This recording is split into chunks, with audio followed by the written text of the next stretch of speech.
This film is purely fictional. Please do not imitate it. Your like and subscribe are the motivation for me to update. Chapter 1307. Forget it. Yong Bo had originally planned to take the spider back to the lab, but he decided that leaving it here would be more meaningful, because it could reveal more about the mutant creatures in the deeper underground world. As for the super refractory material, Yong Bo only needed to take a few samples. The hair on this spider's body was made of a unique material. It was a strange compound, yet it could grow like hair. This material was very dense and possessed both strength and toughness. After collecting some samples, Yong Bo released the spider.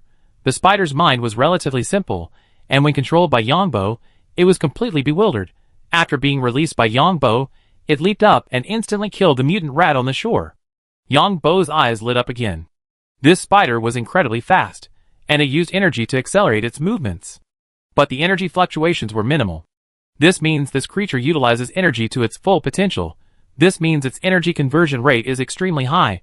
If the energy conversion rate reached 100%, there would be no energy fluctuations. Energy fluctuations are caused by the overflow of energy consumed during the conversion process. After the spider killed the invader and returned to the surface, it was somewhat bewildered. Where were the energy stones? Where were the energy stones? Then the spider wandered around, seemingly searching for them. When it found none, it simply left. This type of spider has a relatively low IQ, but not too low, because if it were, Yong Bo wouldn't be able to release his spirit seed. Yong Bo also left the underground world and observed the spider through his spirit seed. This spider can crawl freely above and within the lava. Yong Bo discovered that this is related to the spider's body structure. The hairs on its body not only insulate energy but also the lava, forming a protective layer. Furthermore, this spider's body structure is quite unique.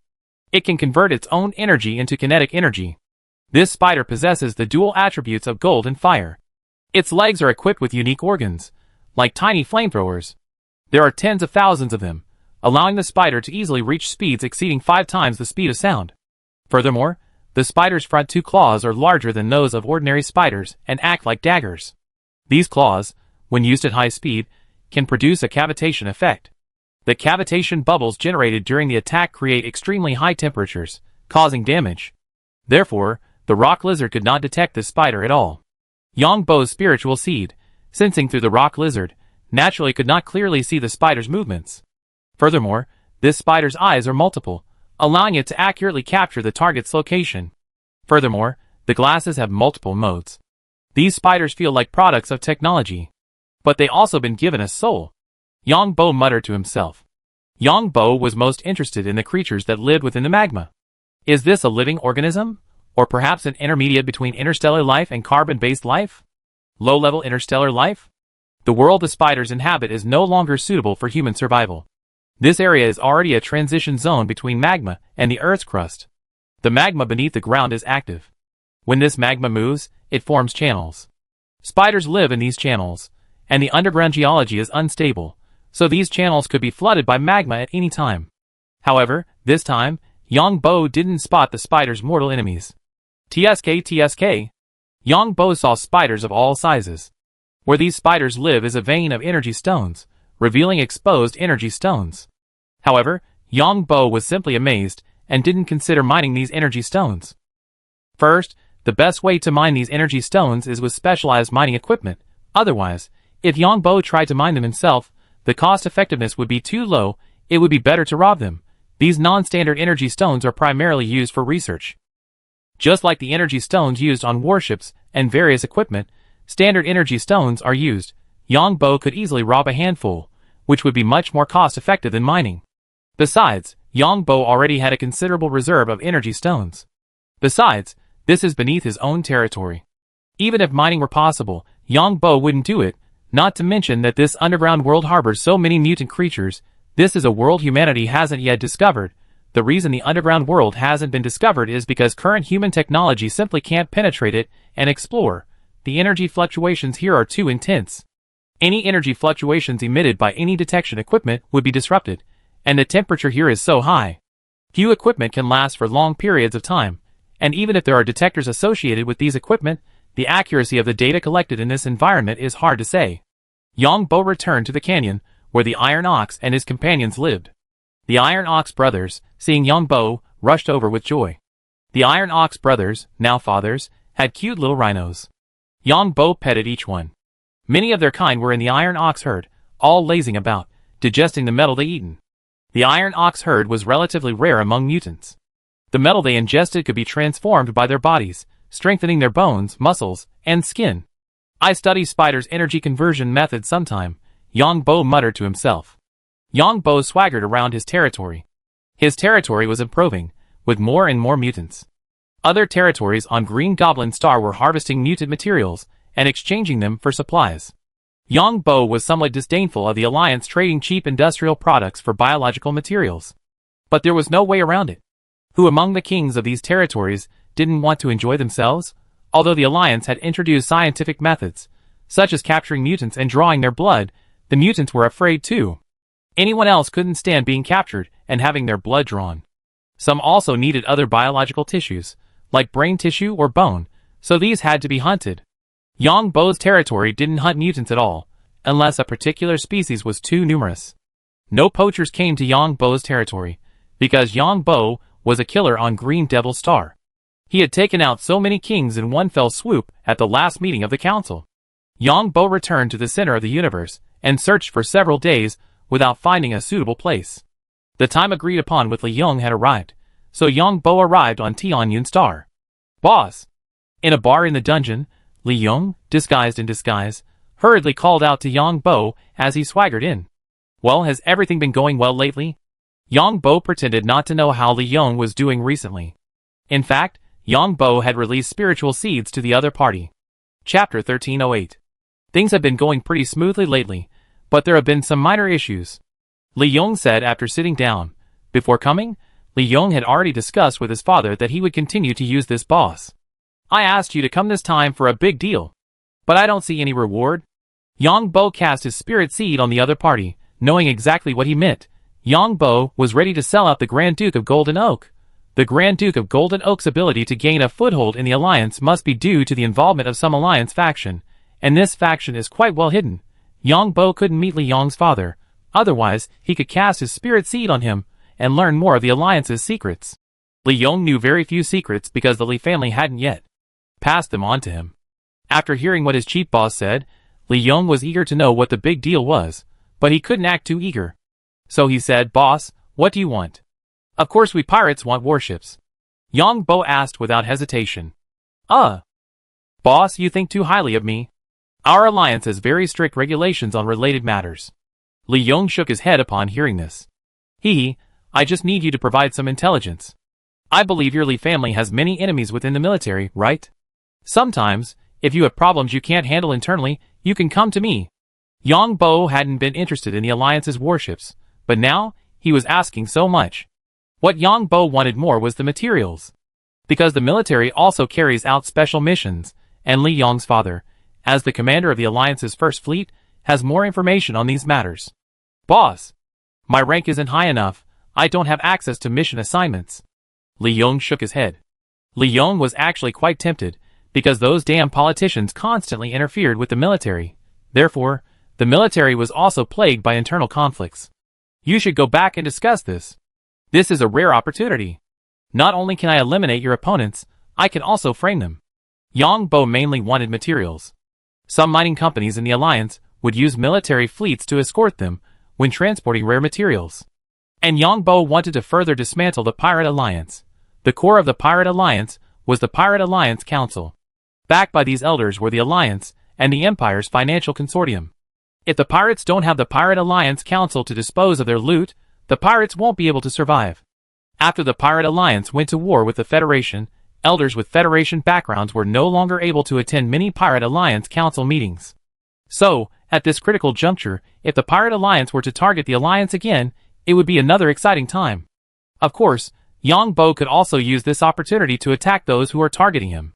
Yong Bo established an academic forum website and has published 2 papers on interstellar life. This has led to him being targeted by some of his peers and some research institutions. Yong Bo wants to continue to grow, and conflicts with others are inevitable. Just like Li Choi, someone is using this kind of person to get close to me, achieving ulterior motives. As I become more famous, these people will become more numerous, but Yong Bo's personality doesn't allow him to do anything else. I already helped you so much last time. If there's no further benefit, I believe our cooperation can no longer continue. Yong Bo spoke again. Boss, my rank is too low right now, and I can't tell my father. Besides, our alliance military has strict authority. If something goes wrong, the authorities will know who has investigated the relevant information. Liong continued to play the victim. Think about it. Give me some intel on your enemies, and then I target them and seize their warships.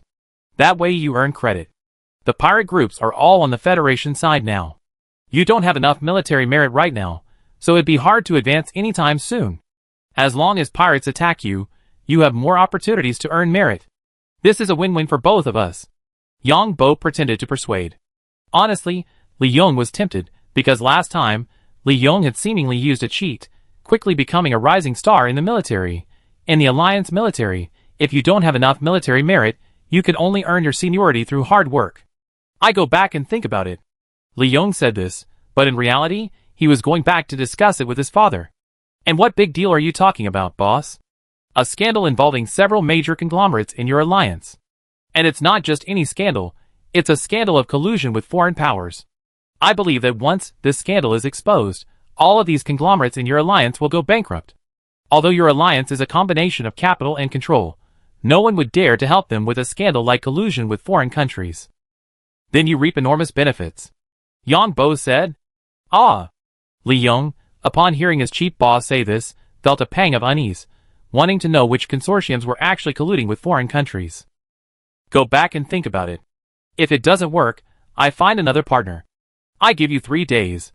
Yong Bo waved his hand, looking impatient. Boss, I'm sorry.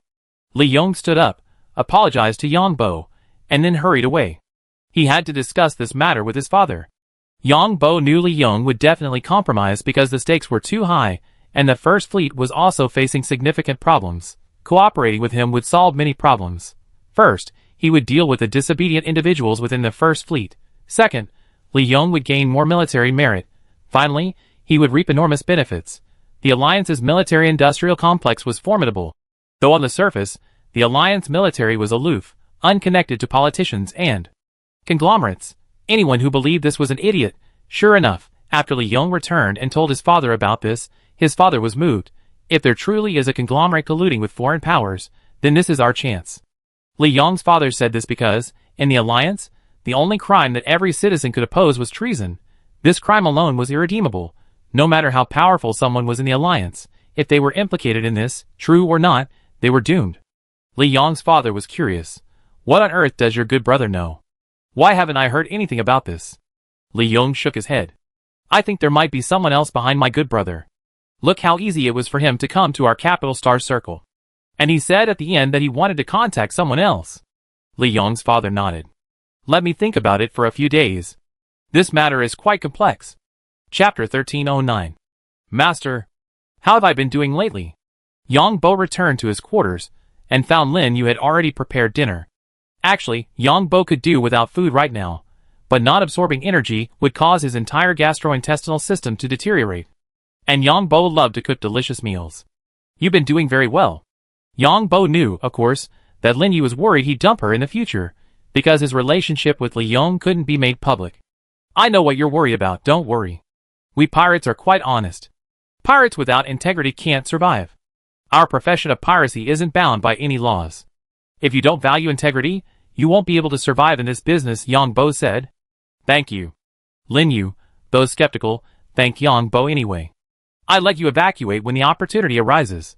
Then I give you a new identity. You can make your own choice then. Yong Bo was telling the truth, and he could understand the other party's skepticism. Yeah. Lin Yu actually felt okay, because Third Master rarely came, and the rest of the time, she just passed on a message. Besides, her life was quite comfortable now. Lin Yu stayed here at night, and left during the day, taking advantage of the daylight hours. Yong Bo took another stroll to the center of the universe. Yong Bo now understood why it was so difficult for warships to detect ambushing enemies in space. He had searched the center of the universe for days, but couldn't find a suitable base. It was mainly because the universe was so vast. Moreover, Yong Bo felt that his perception was even stronger than the warship's radar. He could sense various energy fluctuations, and the strength of gravity to determine whether there were any suitable planets nearby. However, Liong's situation surprised Yong Bo somewhat. He hadn't expected a pleasant surprise. Yong Bo had released a spiritual seed into Liong, so he kept a close eye on what Liong said to his father. 3 days later, Yong Bo met Liong again. "Brother, I can't provide you with intelligence on the fleet. Although we have conflicts with others, we are comrades after all," Liong said. Liong's father weighed the matter, and decided not to collude with pirates to target his fellow comrades. The main reason was that if this matter were exposed, it would be devastating to the entire family. No one could bear the charge of colluding with pirates against the Alliance's regular forces. As for colluding with pirates against pirates, that was called being an informant. Upon hearing this, Yong Bo feigned a shrug. "Forget it, I find someone else to work with. Brother, I can provide you with another piece of information. Take a look and see if it helps you." Liong pulled out a handwritten document. Yong Bo already knew what Liong had prepared. After opening it and taking a look, he asked in surprise, "There's actually a planet like this?" "Yes." This planet was contaminated by an energy virus from an abandoned space laboratory. It caused the death of the entire planet. Many animals on this planet have mutated. A classified federal military laboratory is conducting experiments here, Liong explained. Yong Bo was surprised because Liong had just produced the coordinates of the zombie planet. This laboratory has found a way to eliminate the energy virus. And they're continuously eliminating the energy virus from the entire planet. It said they discovered a mutant plant that can absorb the energy virus and transform it into a harmless substance. The laboratory has already planted this plant on a large scale. If you had enough power, you could easily take over this planet. Given the current state of this planet, none of the 3 nations dare to acknowledge it. So, if you publicly discover this planet, you could potentially take it over. Liong's words seemed reasonable. But Yong Bo knew it wasn't that simple, because the energy virus had already permeated the entire planet. In fact, Yong Bo knew there was another way to quickly eliminate the energy virus. That was to use energy bombs, using the radiation from these energy bombs to target the entire planet directly. But doing so would destroy 99% of all life on the planet, including plants. Only a small number of plants, fungi, or mosses could survive. Furthermore, this energy radiation has a finite half-life. The most crucial question is whether it will trigger a chain reaction. While this energy radiation can eliminate the energy virus, it's uncertain whether it will cause further problems due to various factors. There are so many unexpected situations that could arise on a planet. Haha, this is quite interesting, but we pirates must avoid owning fixed assets. Yong Bo knew that Liong's family had ill intentions. If he were to fight for a planet, he would be on the chopping block. But this is already a pretty big secret within the military. Let's put it this way. I want 10% of the profits from this big deal I'm talking about, Yong Bo said. Also, the safety of my informant must be guaranteed. Yong Bo decided to have Liong's father dig up the Countess.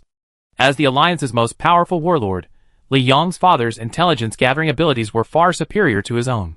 Perhaps once he explained the situation, Liong's father would immediately know who it was. Oh!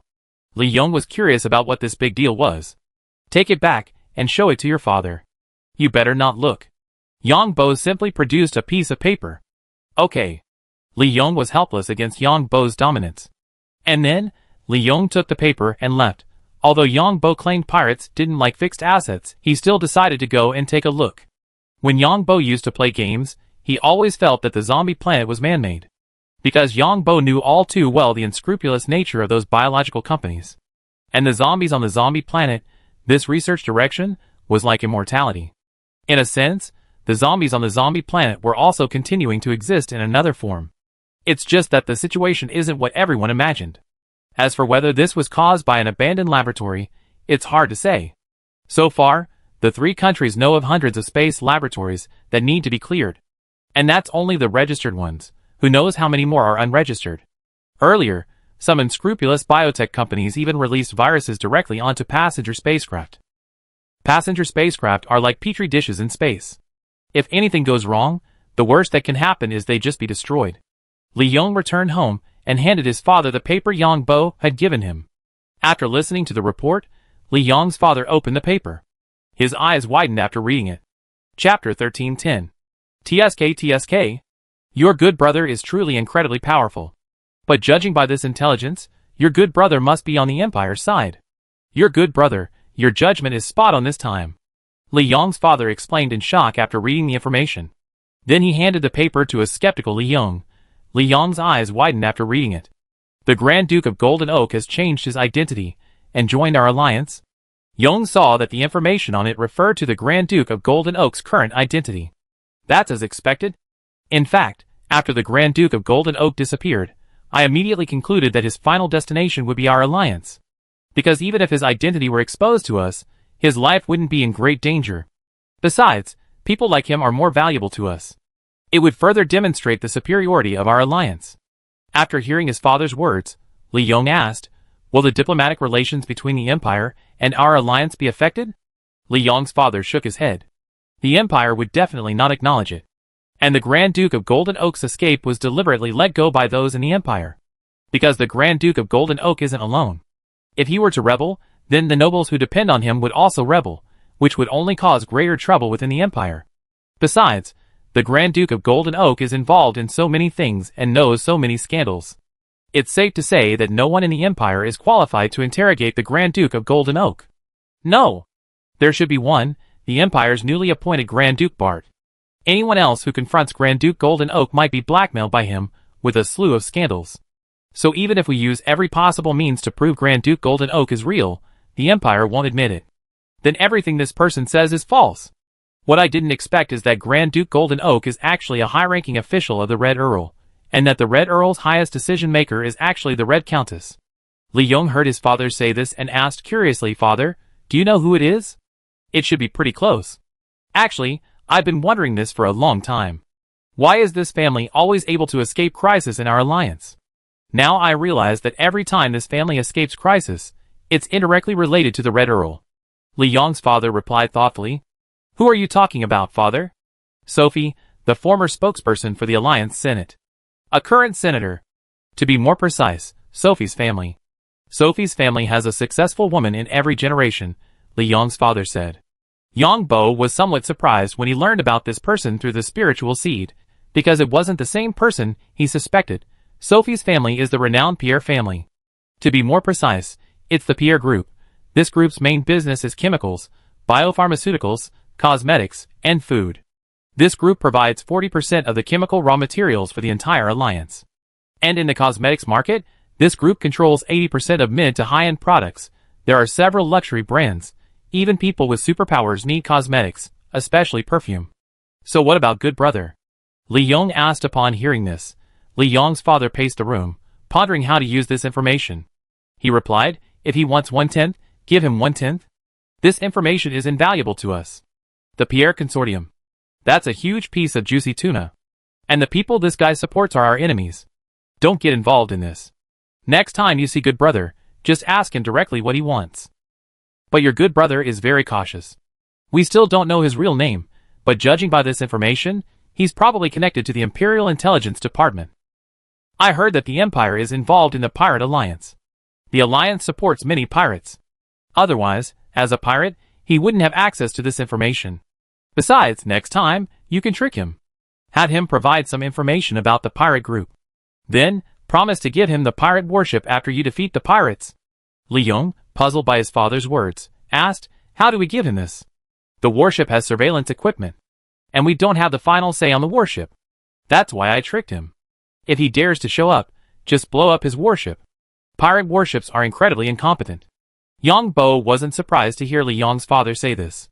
For this old man, ruthlessness is the most basic characteristic.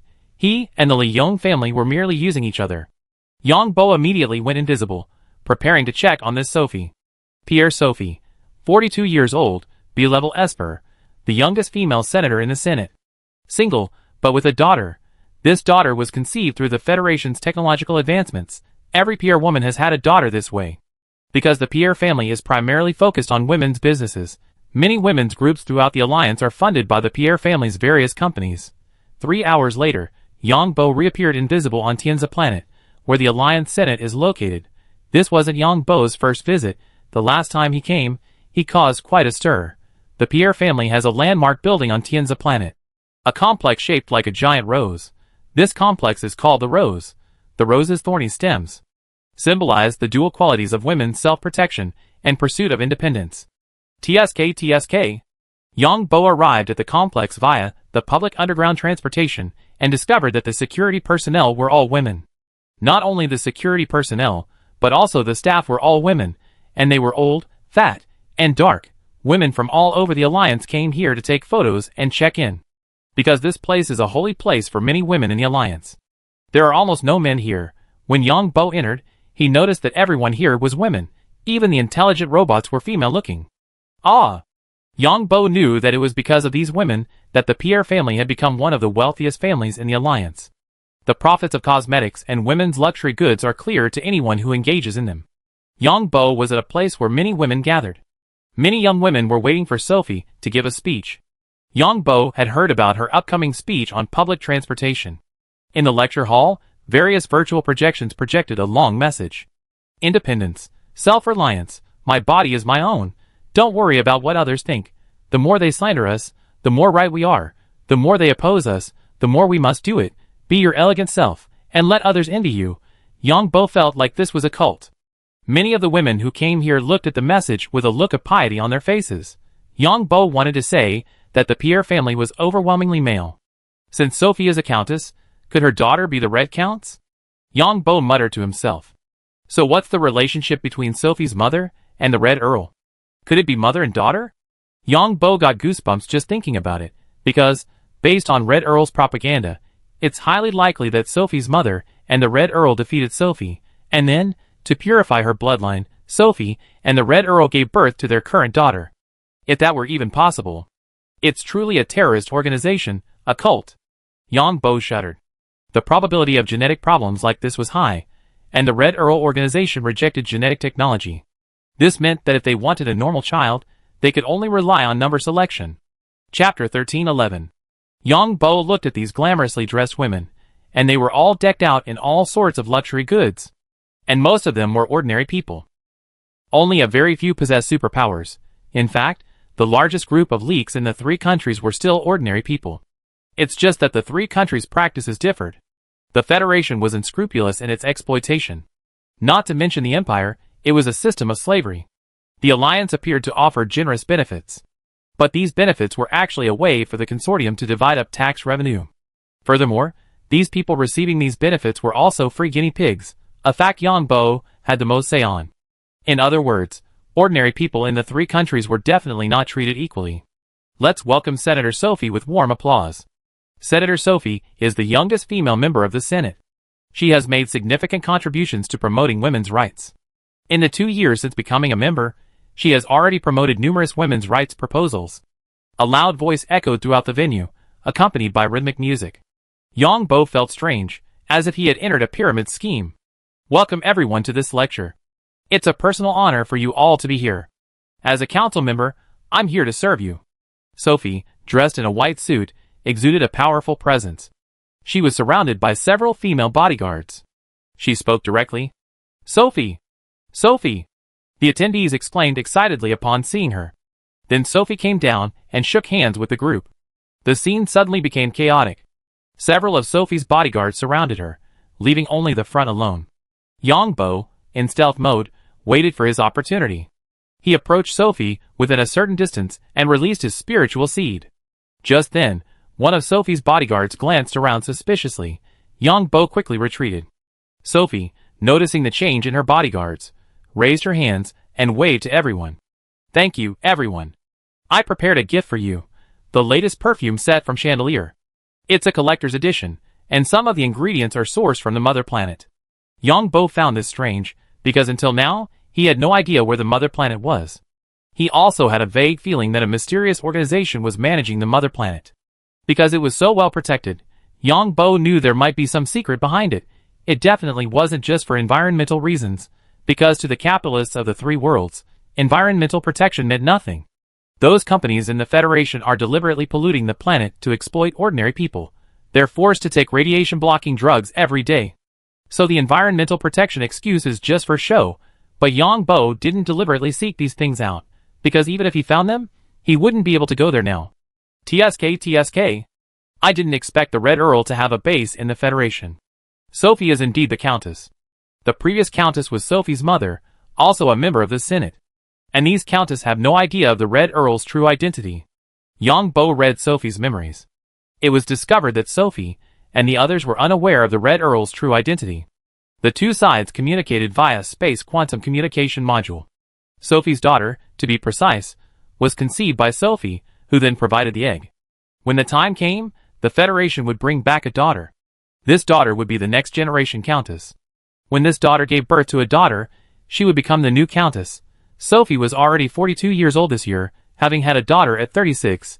She was actually an A-level Esper, and a relatively rare naturalist. Sophie's mother also possessed an A-level Esper, also a naturalist. Furthermore, Sophie's grandmother, great-great-grandmother, were still alive, all A-level Esper, also naturalists. However, her grandmother and great-grandmother were summoned by the Red Earl and became his most loyal servants. Every Red Countess travels to the Federation to give birth to a daughter at the age of 36. What surprised Yong Bo was that the Pierre family had even formed a pirate group.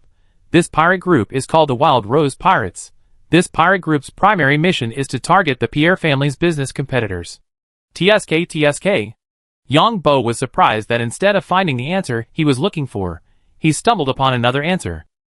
The Wild Rose Pirates possess 4 C-class battleships, 6 D-class battleships, and 12 E-class battleships, operating across 3 bases. The entire pirate base and group numbers over 100,000. The Red Count's training base is located within one of these bases. These 3 bases are constructed from 3 modified transport ships, then docked on asteroids with lower gravity. These bases can be relocated at any time. However, Yong Bo wasn't particularly interested in Sophie right now. He was instead drawn to the bodyguards beside her. This bodyguard had just seemed to have discovered him. Was it her own superpower, or some technological gadget? Because these bodyguards were all sent by the Red Earl. These bodyguards weren't members of the Pierre family. These bodyguards had also immigrated from the Federation. For the Pierre family, recruiting immigrants from abroad was perfectly acceptable. Yong Bo suspected these bodyguards were probably overseers planted by the Red Earl. Yong Bo went straight to where Sophie's bodyguards lived. These bodyguards had their own separate living quarters. They really do have a lot of security systems in place here. Even in stealth mode, Yong Bo could sense numerous energy fluctuations in this area. The frequency of these energy fluctuations was very regular. They must be some kind of man-made detection device. At this moment, through the spiritual seed he had given Sophie, Yong Bo overheard the conversation between Sophie and the bodyguards. What happened just now? Sophie had just noticed the bodyguard's anomaly, so she didn't shake hands with the others present, but waved instead. Because Sophie and the bodyguards had already established a tacit understanding, she would be cautious whenever a bodyguard's movements were unusual. The energy detection equipment detected an unusual energy fluctuation. But it was only for a moment. This energy fluctuation is very slight. It's impossible to determine whether it's generated by some electronic device or something else. The bodyguard whispered, still in the meeting room. As the bodyguard spoke, he leaned in close and pulled out a device. It was an energy detector. The energy detector recorded an unusual energy fluctuation. Yong Bo was somewhat surprised to see this. It's true that mental fluctuations can be detected, but that requires large-scale detection equipment. The fact that the other party could detect it with such a small detection device surprised Yong Bo. Was the Red Earl's technological level so advanced? Isn't the Red Earl opposed to high technology? Chapter 1312. Sometimes people are just so strange. The Red Earl's beliefs reject high technology and prioritize self-cultivation. Yet they enjoy the conveniences it brings. This kind of organization has appeared many times throughout human history.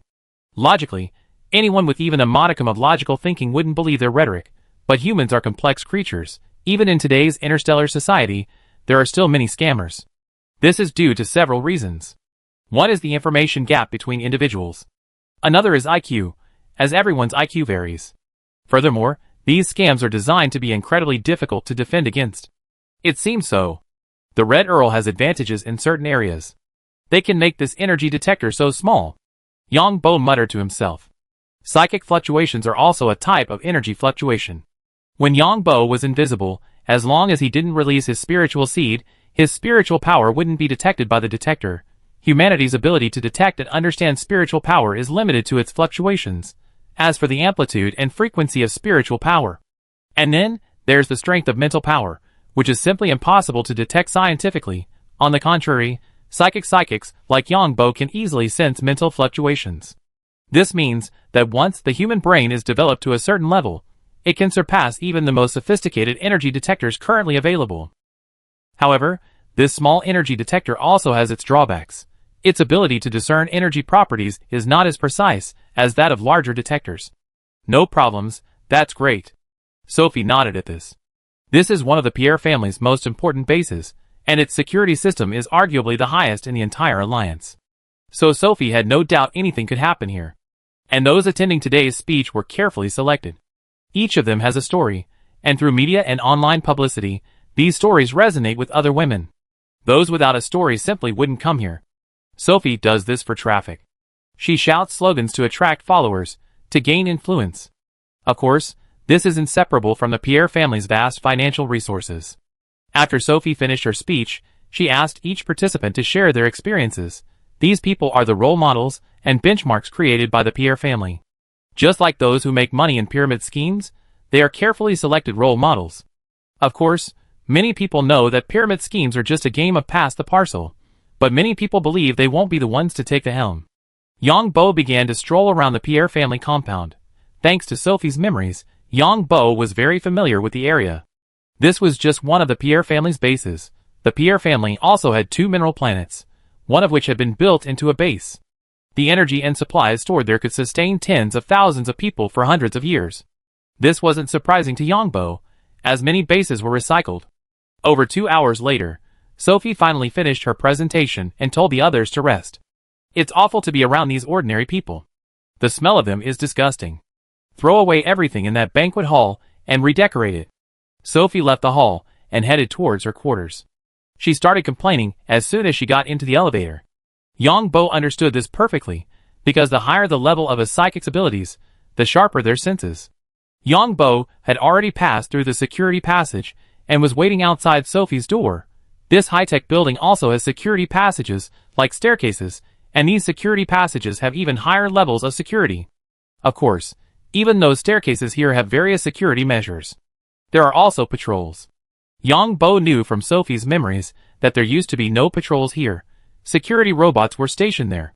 It was just that the security robots had an incident on March Star last time. The Pierre family had removed all of their security robots. Okay, Sophie's assistant nodded. Also, edit the video clips and send them out. And then increase traffic. And then select some of them as product ambassadors. Make them into success stories. Also, create some conflicting topics as planned. Get traffic. I'm planning to run for Senate Speaker next time. While that's unlikely, we need to stir up some buzz, Sophie said again. Understood. Another of Sophie's assistants nodded. Then the group arrived at Sophie's residence. Sophie's residence was a stamen in the center of the rose-shaped building. From here, you could overlook the surrounding rose-shaped buildings. You can also see the ocean, mountains, and forests in the distance. All the buildings on Tianza Star are completely isolated from the natural world of the entire planet. Everything is as if it were standing in a primeval forest. The center diameter of this pistol-shaped building is over 50 meters, and at the top of the pistol is an irregular structure with a diameter of over 300 meters. At the very top of the building is a large hanging garden. In the hanging garden, 100 flowers bloom. This pistol-like building belongs to Sophie personally. The banquet hall just now is underground. Sophie returned to her own place with her bodyguards and assistant. The assistant hurried back to work, and upon entering, Sophie took off her coat and clothes and had them taken care of because she smelled like ordinary people. Yong Bo didn't find it strange, because Sophie had a slight obsession with cleanliness. In fact, he would have felt the same way. Being surrounded by ordinary people is like being surrounded by pigs. Although this description is a bit harsh, as a person with superpowers, that's how it feels. This is why many people with superpowers prefer to wear masks and sunglasses. On the one hand, they protect their privacy, and on the other, masks can filter out these odors. Yong Bo wasn't interested in Sophie. Although she had a nice figure and was very pretty, unfortunately, Sophie didn't like men or women, but rather robots. To be more precise, she had a fetish. Yong Bo followed Sophie's bodyguard captain to the bodyguard's room. Sophie's bodyguard's name is Shirley. The bodyguard's quarters looked quite Spartan. Shirley's quarters were not small, a suite, but aside from the basic furniture, there were no other decorations. Of course, this also fits in with the Red Earl's advocacy of self-cultivation. And besides the smartwatch, there were no other smart devices in the room. Everything else was the most ancient electronic device. Shirley took off her clothes and placed them in an old automatic washing machine. Then she turned it on. She then stepped into the shower.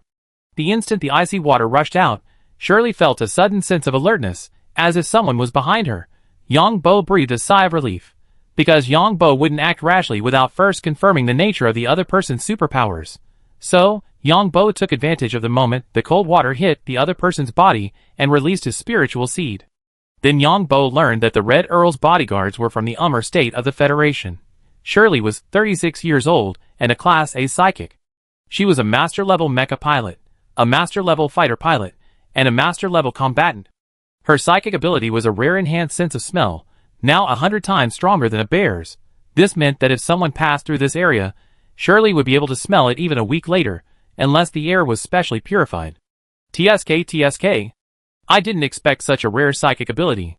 Furthermore, these bodyguards had been undergoing brutal training there since childhood, and they had no memory of anything before the age of 10. In addition to their training, these bodyguards engaged in arduous self-cultivation. It was just a bunch of brainwashing, no pleasure, no material things, no comparisons, only self-cultivation. Why do I feel this Red Earl? He seems to be from the Empire. Yong Bo thought carefully. The company behind Shirley's Humiliating base seemed to have imperial ties, and Shirley and the others had never seen the Red Earl in person. They had only seen him through a virtual projection. As long as there's a clue, that's great. Yong Bo prepared to go to Humiliating to check. Chapter 1313. Yong Bo currently has no direct evidence proving that the Grand Duke of Golden Oak is the Red Earl. Sophie has had contact with the current Grand Duke of Golden Oak.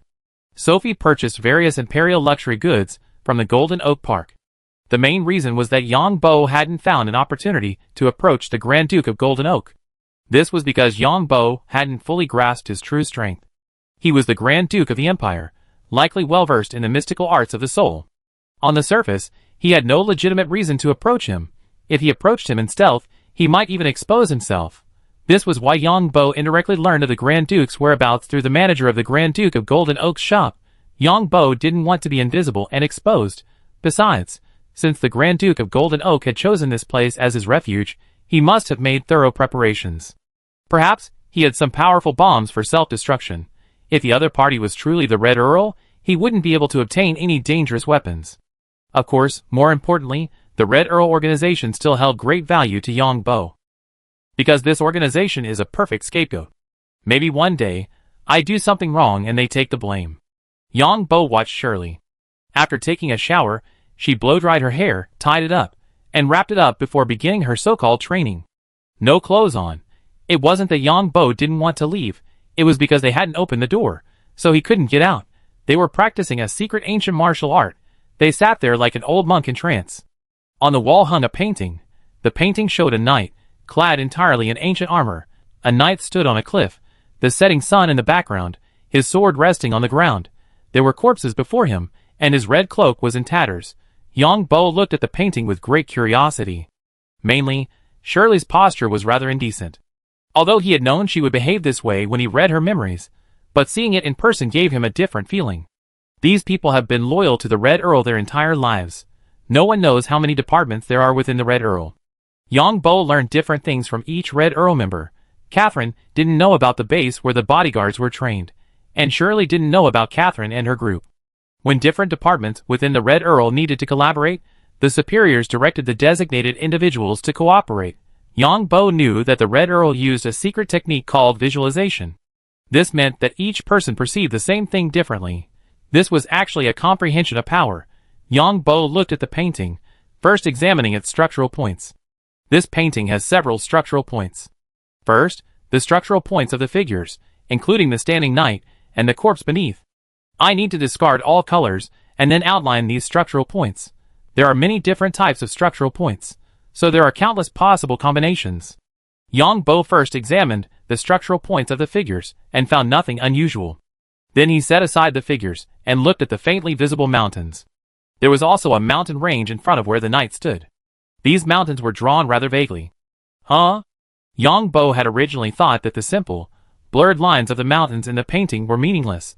Yong Bo then discovered that the lines of the mountains in the painting were, if you combine them, the figure in the center of the painting divides the mountains in the background into two.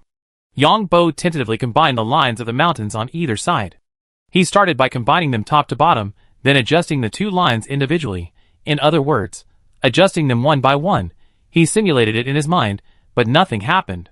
But when Yong Bo aligned the lines on both sides, he discovered that the pattern formed a looping line. Then Yong Bo tried to place a human figure on top of these lines and overlap them. Yong Bo first aligned the reclining figure with the lines, but it didn't look right. Yong Bo looked at Shirley's posture again, and then aligned them again. The truth behind the secret technique was instantly revealed. It's a way of operating energy. It's just like the martial arts in novels. But Yong Bo didn't have the chance to test it out, because if he did, any energy fluctuations would render his invisibility useless. After waiting for an hour, Yong Bo finally had the chance to leave. It was already several hours later when Yong Bo returned to Tianyun Star. After leaving Tianyun Star and returning to Bart's private laboratory, he went to find Catherine. You have a secret technique within your organization. Have you learned it? Yong Bo didn't dare to try it rashly. There are so many different types of secret techniques, and who knows if this one is suitable for men or women. Catherine was playing a game and paused it when she saw Yong Bo coming. She shook her head when she heard Yong Bo say this. We have many secret techniques within our organization. I saw a painting of one before, but I didn't understand anything. It's only when I calmed down and think about it that I realize so many things I seem to have forgotten, but now I'm slowly remembering them. Yong Bo drew Shirley's mastered secret technique and showed it to her. I never seen this painting before. The knight I saw was on a horse, and the knight was holding flowers. But I can't remember exactly what it looked like now. I just know it was about the same subject. Catherine couldn't remember the specific content of the painting at all. Yong Bo knew this was a method used by the Red Earl, but erasing memories is too easy in today's society. There are many drugs that can erase memories, and many superpowers have the same effect. In other words, before you see this painting, you're given some kind of drug to put you in a strange mental state. Once this state is over, you lose all memory of the time you were on the drug. This is the principle behind the intoxication, where you understand something at the time, but forget it later. Of course, this takes a toll on the nerves. There are also some hypnotic methods and supernatural powers. Where did you get this? Catherine asked curiously, looking at the painting. I got it from someone else. I already grasped the secret technique. This painting was originally created by Yong Bo using a smart watch. So, Yong Bo was working on it while explaining it. First, remove the figure in the middle. Then extract the lines of the mountains in the background on both sides of the figure. Then overlap these lines. See if there's a circuit in these lines? Then import your secret technique postures. Yong Bo said as he worked on it. Catherine's eyes widened. She hadn't expected Bart to grasp the secret technique so easily. I think I understand. Seeing the final product, Catherine felt as if her mind had expanded. Ah! Now it was Yong Bo's turn to be surprised. Could some things be inherently embedded in DNA? Chapter 1314. But I can't tell you. Let me try first, Catherine said, looking at Bart expectantly. Yong Bo gave this to Catherine first because, first, he was a member of the Red Earl staff, and because what he had learned might be related to these things. Because Yong Bo believed that nothing existed in isolation, just like these secret techniques.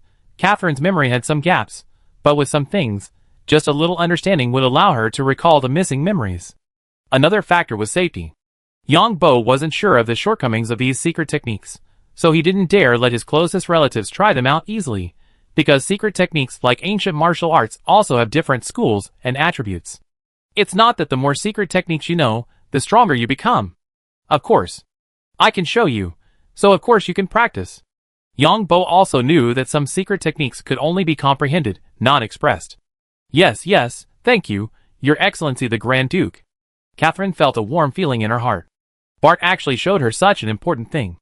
Catherine's mindset completely changed during this period. I used to be a member of the Red Earl, moving among the various nobles. Now thinking back, I was so foolish. Back then, the Red Earl brainwashed people, saying it was for all of humanity. So, when the Red Earl members died, they all felt they were doing it for all of humanity. And back then, Catherine sacrificed her body and moved among the various nobles for information. Now thinking back, I was so foolish. The information I gained by sacrificing my body was of no use to humanity. Of course, Catherine had resented Bart during this time, but she didn't know he was Bart at the time. But since arriving on this island, Catherine realized this was the life she always wanted, free of constraints.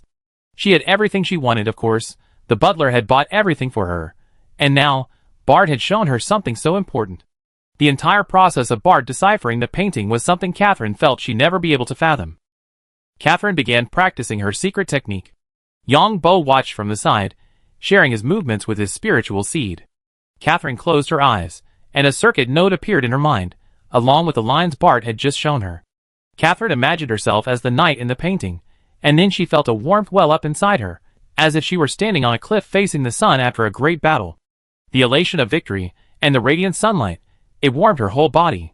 This heat continued to build, and she felt even hotter. When the heat accumulated to a certain point, the node diagram Bart had given you at birth suddenly appeared in your mind. The heat throughout your body gathered like one of the nodes. The first node absorbed some of the heat, and the heat that overflowed from the first node gathered at the second node. The heat then overflowed from the second node again. Even on the other side, Yong Bo was lazy and simply shared Catherine's current state. Yong Bo had a question in his mind. Where did all this energy that appeared out of nowhere come from? Because Yong Bo discovered that the energy that appeared at the nodes in his body seemed to appear out of thin air. It was as if his own magnetic field intersected with the magnetic field of the entire universe, or even the magnetic field of the entire planet.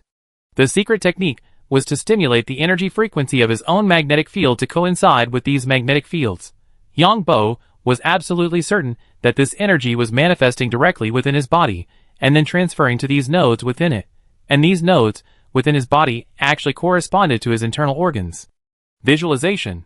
Power projection. Multidimensional universe? Yong Bo instantly understood. The nodes of the secret technique he had comprehended were incomplete. There was no problem with the secret technique's node diagram overlapping with his current meditative state.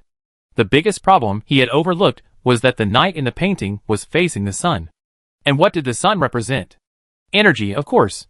This meant placing the secret technique node in front of the body and allowing the sunlight to project onto it.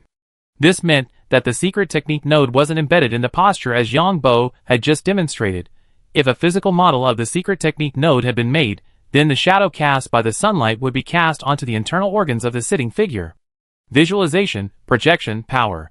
Yong Bo instantly understood. After Yong Bo grasped this realization, he felt as if his body were a giant energy pump. It was as if his body was transcending multiple dimensions, absorbing the power of another. Yong Bo felt incredibly powerful, so powerful that he could shatter space and shatter anything with a single punch. Shit! I've been practicing this wrong. Yong Bo immediately realized it again. This energy was of the negative attribute, or yin energy. This is for women. I realized I overlooked another point. The Red Earl had designed this visualization for women. Don't move. Yong Bo took decisive action, transferring the yin energy he had just absorbed directly to Catherine.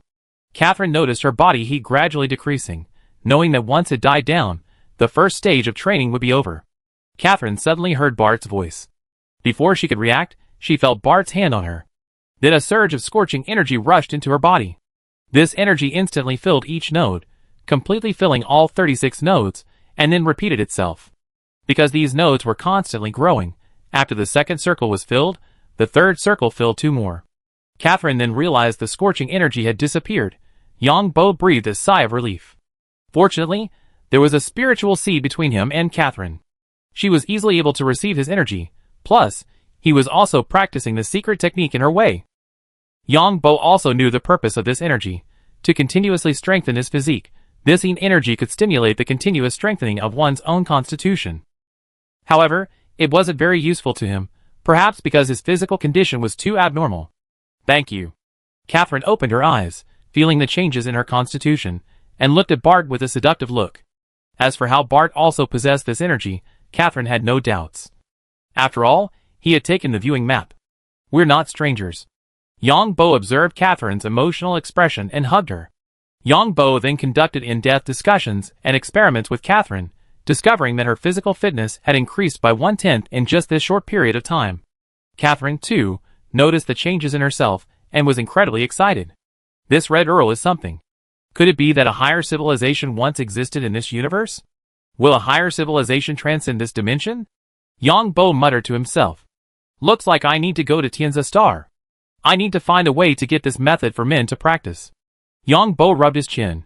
For now, he hasn't let anyone else around him practice this secret technique, as he wants to see what happens next. Besides, the Red Earl organization is still primarily composed of men, so men should be better at practicing it. Also, Not everyone can learn this visualization diagram. Just like Catherine isn't qualified to learn it. It's a pity Shirley, and the others don't recognize male bodyguards. And I haven't found this thing in the memories of any Red Earl organization member before. Either their memories have been erased, or they're not qualified to learn it. Yong Bo returned to March Star, and went over the situation thoroughly. It seems the only way to start is with Golden Oak University. Let Liong and the others take the lead, while I sneak in from behind. Yong Bo quickly came up with a plan. Liong was already making plans against the Grand Duke of Golden Oak. I didn't need to face him personally. He definitely had more than one escape route. So all I had to do now was wait. Once Liong and the others had taken action, I could then strike stealthily. That way, no one would suspect me. And I could use this time to see if Catherine had any after effects from her training.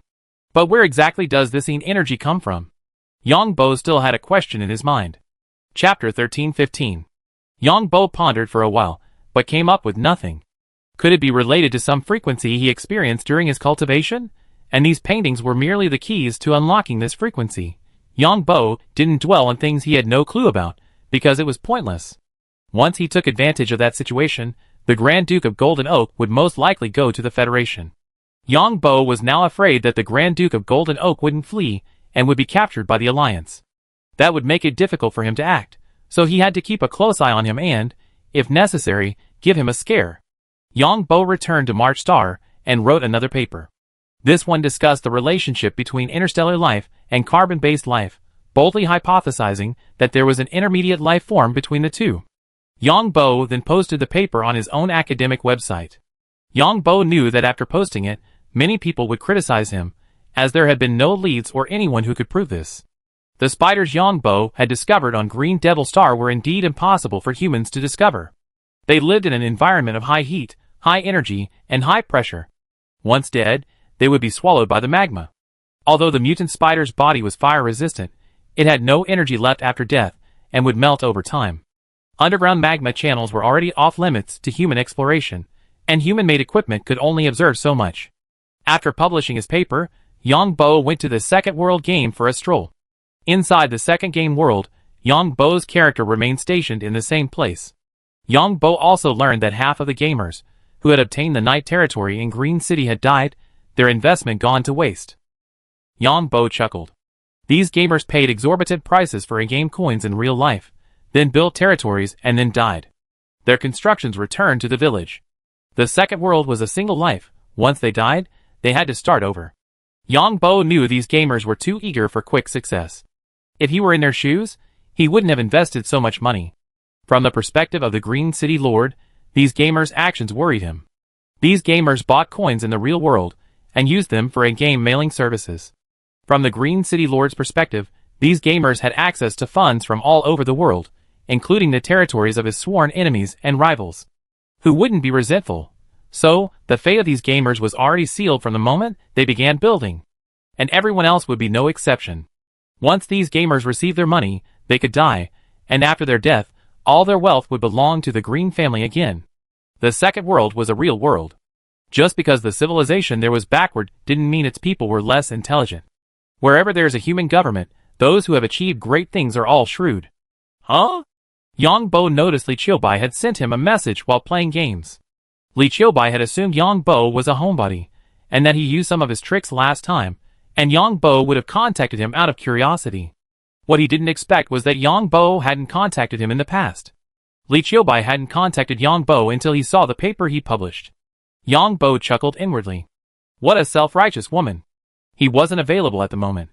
He'd have a good chat with her when he was free. Then Li Choi began to question his life, because he had proactively messaged Yong Bo, but he hadn't replied. What Li Choi didn't know was that everyone who had contacted Yong Bo knew how unpredictable his responses were.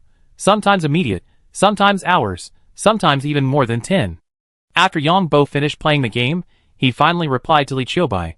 5 hours later. Yong Bo replied bluntly, "Sorry, I'm playing a game and just logged off. Let's talk later. I've been very busy lately." Li Choi's invitation to hang out with Yong Bo was meant to give him a chance, but in reality, he was trying to gain information. Li Choi quickly sent a message, "What game? I love playing games too." Li Choi had originally wanted to learn about Yong Bo's insights from the game, so he took the opportunity to start a conversation, But to his surprise, Yong Bo didn't reply again. Because Yong Bo had already left the room where he was surfing the internet to cook for Su Wei and the others. After spending the night on March Star, Yong Bo left the lab and headed to Koreabang the next day. Korea State has been bustling lately, with many people from the Empire and the Alliance arriving. These individuals are the talent recommended by various companies for the Korea State fleet. Yong Bo came here to get his warships. The Pirate Alliance has already formulated a plan to attack the mineral planets of the Federal Central State Consortium. Although the Federal Central State has increased patrols and added guards to various mineral planets, the Federal Army is already weak, so these additional personnel are useless. The Federal Army's top brass are all well connected, and the lower ranks have little power. So this time, the Pirate Alliance will win a landslide victory, which is what Yong Bo wants to see. After all, those guys in Central State are still trying to get me. I sent them a message offering cooperation, and I made my demands, but they pretended not to notice. How could this be? This opportunity to have the best of both worlds must not be missed. Since Central State wants to get me, then let them suffer. This time, Yong Bo planned to bring a Class B battleship, as the Pirate Alliance was keeping an eye on his warship. General, when can I join you in commanding the battle? Lisa longed to join Li Choi on the expedition, as he always won big. Although Li Choi didn't say it explicitly this time, Lisa knew he was definitely away fighting. When you have the people on your warship in order, I take you on the expedition, Yong Bo said. Lisa truly wanted to learn command, as she was a student in the Battleship Command Department, and Li Choi's record was unparalleled. It was not just Lisa, but everyone in the industry wanted to learn Li Choi's art of war. Alright then. Lisa heard Li Choi say this, and there was nothing she could do.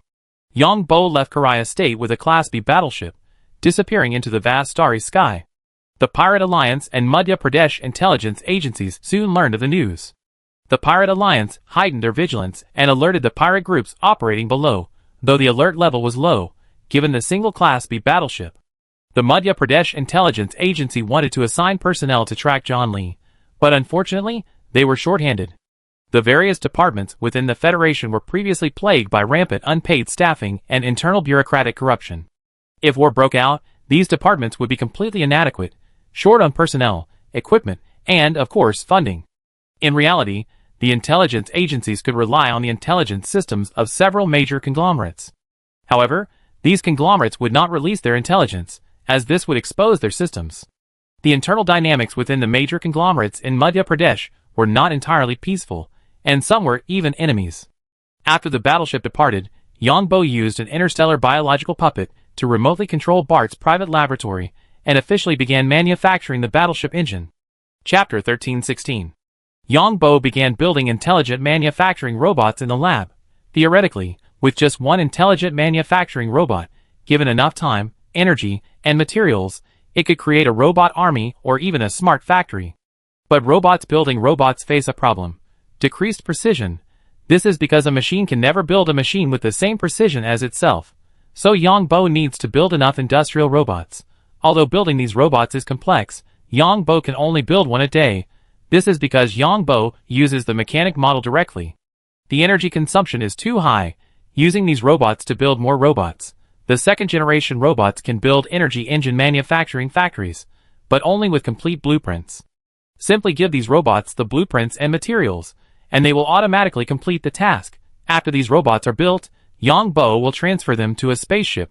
This is because the warship's energy engine involves radioactive materials. The synthesis of these materials requires the presence of a space environment. Furthermore, robots are more efficient in space because of the influence of gravity on Earth. If robots want to produce large equipment, they will need more auxiliary equipment or more energy. In space, in a microgravity environment, these robots require minimal energy to maintain their movement. Plus, energy engine manufacturing involves subsequent testing and other issues. These things can't be done on a planet, because if something goes wrong, the entire planet could be destroyed. Bart's lab is solely responsible for manufacturing various robots. Once the robots are complete, they be transferred to other transport ships. Then, these robots will be used to transform the transport ships. The transport ships will be converted into energy engine production plants. The warships require a vast array of energy engines, both in terms of type and variety. The warship's main energy engines and auxiliary engines, and the warship's mechas, fighters, missiles, escape pods, communication boats, smart bombs, and various detectors all require energy engines. Yong Bo wasn't confident in sourcing energy engines from others. Yong Bo had just expended most of his energy to create a first-generation robot. After successfully creating this first-generation robot, Yong Bo simply programmed it, and the robots began to manufacture the second-generation robots.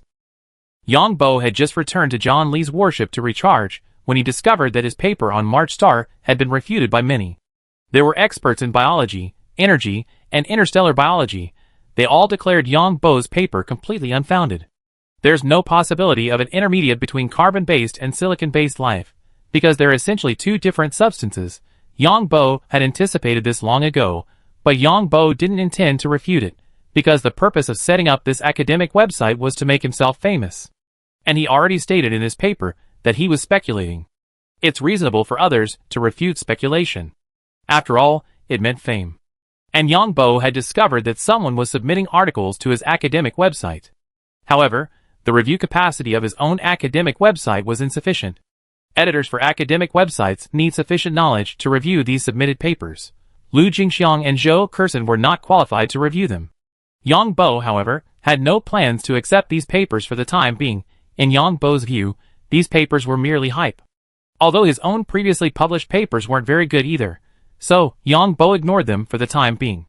Because Yong Bo's focus was on the Pirate Alliance's recent operation. The Pirate Alliance's attack on the mineral planet belonging to the Federal Central State Consortium was primarily intended to force the Federal Central State into negotiations.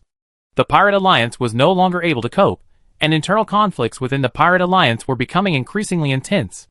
The main issue was that the elders of the Pirate Alliance Council were not on the same page. As mentioned earlier, these elders primarily represented consortiums within the Alliance and the Empire.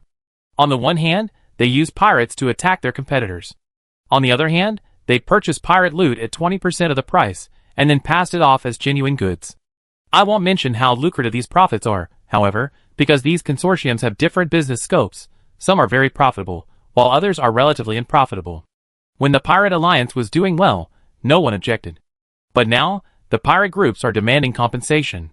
Although the Pirate Alliance Council has agreed to compensation, the amount hasn't been agreed upon. Also, how should the compensation be divided? Some people want an equal share, since the decision is made by everyone. Others want it to be divided according to the proportion of stolen goods sold. If the Pirate Alliance Council hasn't reached a unanimous agreement, then reaching any substantive agreement with other pirate ships is even more impossible. Furthermore, the elders of the Pirate Alliance Council, as well as the pirate groups they support, have also suffered heavy losses. They are the black gloves of these consortiums. If the mineral planets of the Federal Central State Consortium are attacked, the Central State Consortium will be directly impacted first. It will also affect the supply of Central State warships. Once these mineral planets are destroyed, Central State will have to purchase materials from outside. The price of externally purchased materials will inevitably rise. On the one hand, the consortium's revenue will be affected, and on the other hand, the price of imported materials will be high. This will affect the final planned number of warships and the speed of warship production. This will buy more time for the Pirate Alliance, as they also need warship replenishment. This time, all consortiums in the Federal Central State are targeted. There are a total of 54 mineral planets owned by all consortiums in the Federal Central State. This includes those currently in use and those that have been sealed. Some mineral planets will be sealed during the mining process. For example, material price fluctuations. The different environments of mineral planets can significantly affect mining costs. Because the mining costs of some newly discovered mineral planets are lower than those of existing ones. The mining costs of a mineral planet are primarily determined by variations in the planet's temperature range, gravity, and mineral content. For example, some mineral planets contain dozens of different materials. The mining costs of these mineral planets are therefore very low. As for temperature ranges, for example, planets close to stars have lower mining costs because they can directly utilize the star's energy. Moreover, planets with greater temperature differences require higher performance from mining robots and equipment. The Pirate Alliance only deployed 13 pirate groups this time, and these 13 groups were allowed to freely plan their attack routes. Because the Pirate Alliance couldn't confirm whether there were spies within its ranks, they decided to use this method. They simply gave the pirate groups a simple plan. This meant that the pirate groups could freely combine forces in pairs, or 3, during attacks. They could also launch joint attacks, simultaneously striking all mineral planets in the same area. This approach of the Pirate Alliance did prevent internal intelligence leaks. But what the Pirate Alliance didn't know was that Yong Bo not only had accomplices within the pirate groups, but also had backdoors in many of the warships used by Yong Bo. The 4 pirate groups that cooperated with Yong Bo didn't see much increase in their warship numbers. These pirate groups sold all of their existing warships. This was because the original warships were Imperial export models, 20% less powerful than those of the Federation's regular army. Now, these 4 pirate groups are using regular Federation warships. After these pirate groups' warships were sold, they were passed on to other pirate groups. When these pirate groups joined forces with John Li was granted temporary oversight of these warships. It was during this time that Yong Bo created some backdoors for these warships. Of course, when the warships were sailing silently, Yong Bo couldn't determine their positions. But these warships would make plans before sailing silently. That is, they would agree on a rendezvous location. Moreover, the warship itself has an internal defense system. The internal defense system can capture the conversations of specific individuals. For example, if someone inside the warship addresses the captain, the internal defense system will lock onto the captain's voice. The next time the captain speaks, the internal defense system will internally intercept the captain's voice, and then, it will internally intercept sensitive words in the voice. Even if the pirate group discovered the internal defense system was monitoring, they wouldn't suspect anything. Because the warship's internal defense system is designed to work. Yong Bo can use his photoelectric superpowers to create a backdoor program directly within the warship's intelligence system. This circumvents the warship's security system. Other hackers who want to implant a backdoor program would need to download and install software from his official website. Yong Bo, however, can program directly within the intelligence system. This is equivalent to someone programming the warship using the ship's internal equipment. So the warship security system has no reaction at all. As for the signal being sent, it's also disguised. Because warships normally communicate with the outside world during voyages, the pirate leader needs to communicate with the base, and the pirates also need various entertainment facilities. Because pirates in a pirate group are quite bored while on missions. Also, Yong Bo's goal this time is not to stop their actions. But he wants to rob and kill these guys mid-route after their actions are successful. Yong Bo's target this time is the Raptor pirates. The Raptor pirates are relatively low-key within the entire pirate alliance, but they are very powerful. While they only have 1 B-class warship, they actually have 6 C-class warships, and over 20 D-class warships. They have 5 bases, and a total personnel of over 300,000. The Raptors only use a single B-class warship on each mission, leading the outside world to believe they only have 1 B-class warship. However, even so, the Raptors are still among the top 10 pirate groups. The Raptors purchased a D-class warship from the Greyhounds, and Yong Bo learned about the Raptors through this Earth-class warship. The Raptors have close ties with the Empire. This led Yong Bo to speculate that the Raptors are supported by a certain faction within the Empire. Further analyzing the Raptors' actions, Yong Bo suspected that the Raptors were backed by another Grand Duke of the Empire. Over 200 years ago, during the battle for the succession to the family lineage, this Grand Duke's greatest rival encountered pirates during an interstellar voyage and was subsequently kidnapped. The battle for the Grand Duke's succession is a fierce one. Becoming a Grand Duke would mean a meteoric rise to fame. If he didn't become a Grand Duke, the rest of his life would be a waste. Of course, there was another possibility. The original heir had come to the pirate group in this way, becoming the next head of the family's control of the pirate group. Yong Bo's target this time was a base of the Raptor pirates. After the attack, the Raptor pirates would most likely return to his base. Yong Bo was lying in ambush on the route that led to this base. Yong Bo's spaceship was also sailing silently. After discussing, dozens of pirate groups also began their silent voyage. The pirate groups were converging from all directions. The Federal Central State had no idea that the Pirate Alliance was about to launch such a large-scale offensive. It took Yong Bo 20 days to reach the designated location. In those 20 days, Yong Bo built 21st-generation robots, and these robots then built over 100 second-generation robots. The reason for this small number is that these people needed to build some manufacturing equipment first. Robots build robots, and robots build robots through manufacturing equipment. Yong Bo had implanted various programs in these robots, allowing them to build various equipment. At this time, the pirate group had not yet reached the designated location, as they needed to take a detour.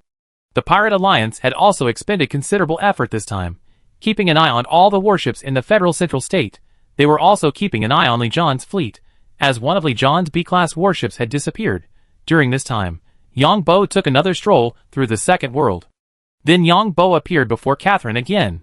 Yong Bo's private laboratory for intelligent robot manufacturing wasn't located on the island where Catherine was. Master. Catherine's physical condition had changed significantly since she had practiced the secret technique. Of course, Catherine knew it was Bart's help. Because it's impossible to fill all the nodes at once, and there's no need to fill them twice.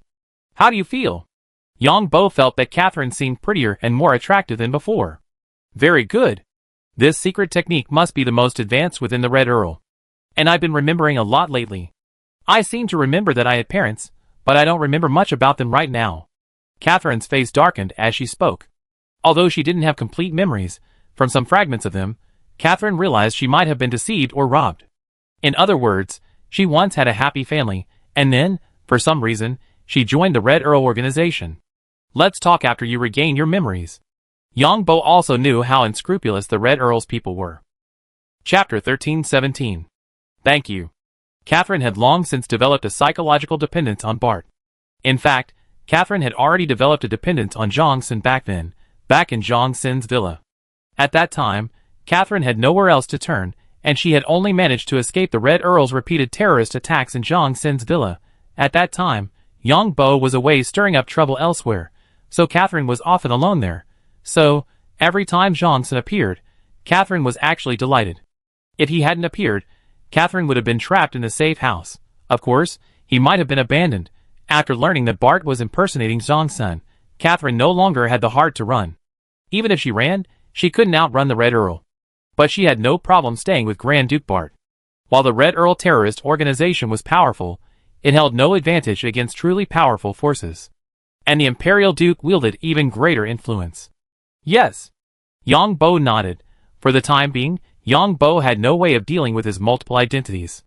Merging these identities together was incredibly difficult. Yong Bo's main goal was to see if Catherine had any side effects. So far, it seemed like there weren't any, and her temperament had actually changed significantly. Of course, the time frame was still short, only 20 days. Although Yong Bo possessed a spiritual seed, the information he gained through it was Catherine's own perceptions. Then Yong Bo returned to the space lab, where he spent a day preparing ultra-high temperature materials. Then he returned to the manor to spend the night. The Space Technology Forum's specific regulations haven't been finalized yet. This involves technology licensing and oversight from the Empire. For this new technology to be promoted, the relevant provisions must be solid and reliable, and legislation must be passed to address related issues. However, this is the first time that the promotion of space technology has been brought to light. This is a gap in existing laws and regulations, so the drafting of the relevant provisions requires careful consideration, word by word. Then Yong Bo returned to March Star. He discovered that Lu Jingxiang and the others had sent him a lot of messages, mainly regarding the Interstellar Biology academic website. Although Lu Jingxiang and her colleagues were managing the company, they had no authority, and they had no experience with this type of management. So Yong Bo called Lu Jingxiang directly. Sister Jingxiang, I already emailed you about the handling of the academic website. First, the company will not respond to any external inquiries. Also, the academic website is temporarily not accepting submissions. Let them say whatever they want. Lu Jingxiang had already been reading Yong Bo's email when she answered the phone, saying, "Some of them are so rude." Yong Bo chuckled at this. Just pretend you don't know. I don't need to refute them. If it escalates to personal attacks, hire a lawyer to sue him. And hire a legal representative.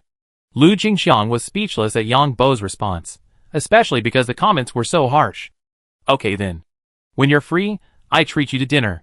Lu Jingxiang said again. I don't have time right now. I have some experiments to run. Also, I recommend buying material stocks, especially materials related to warships. Of course, you can also buy futures. Yong Bo continued. After the Pirate Alliance's attack on the Federation mineral planet, the Alliance's material stocks will definitely rise sharply. And of course, futures will rise sharply too. Yong Bo, the materials market has been declining. Recently, the Alliance and the Empire have increased their purchases, but these are using the material reserves of both countries. Lu Jingxiang was still a little worried. You'd be right if you listened to me. Go all in quickly and increase your leverage as much as possible. Yong Bo knew what was about to happen. Then I listened to you, but if you lose money, you'd be responsible for me. Haha, just kidding. Lu Jingxiang decided to give it a try after hearing Yong Bo's words. She added another joking remark, then laughed afterward. As long as Sister Jingxiang doesn't mind. Yong Bo certainly knew what Lu Jingxiang was thinking. She was indeed interested in him. And the other party still regretted it, because Lu Jingxiang and Zhou Kersen had accompanied Yong Bo to the Empire. They not only witnessed Yong Bo's rise firsthand, but also earned a considerable amount of money. Remember, they both had very little money at the beginning and even had debts. But at the time, Yong Bo and Su Wei, Lu Jingxiang, and Zhou Kersen had been educated by the Alliance, so they couldn't accept Yong Bo with another woman. However, after years of wandering around, the two had not only lost a fortune in stock trading but also accumulated a large debt, and during this process, their mindsets had changed again.